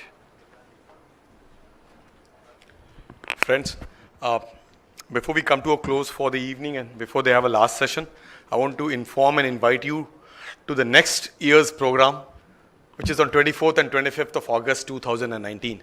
We are theme-based. We have discussed this as a theme today on the horizon. You could see on the horizon how patients suffer and how they get treated, and the doctor travels all the way from Delhi, treated well by Dr. Taneja, has got a recurrence and demands a treatment. She's of that level right now. So we're on the horizon already. Next year it is beyond the horizon. We have got colleagues in the country. Dr. Uttam Mete is just one of them, working on clinical and research aspects, and that will be presented on 24th and 25th of August next year here on the 2019 conference. We request you to probably enroll for that. There is the booth out there today and tomorrow. It'll be great for us to know that going by today's half-day program and tomorrow's full-day program, it'll be good to hear your comments around and to know that how many of people have actually taken interest to go beyond this to what we have looked at. So we're going beyond the horizon next year. We also invite clinicians and researchers from various parts of the country to look forward to hear your presentations next year. Like we'll hear 12 to 15 presentations being done by clinicians, colleagues of ours tomorrow. So you could actually enroll yourself for the next year, 24th and 25th. So I have two more announcements to make. One, we start at 8:30 sharp tomorrow morning. You have seen that we have to start sharp at 8:30, so please be there. And we have, I hope all of you who are presenting tomorrow have given your presentations, submitted them to the administration of this conference. And we are also looking forward to a group photo, which I don't know, they are trying to organize, so be ready. You may just get a time that we need to click a picture. Deepti will announce the timing of the picture.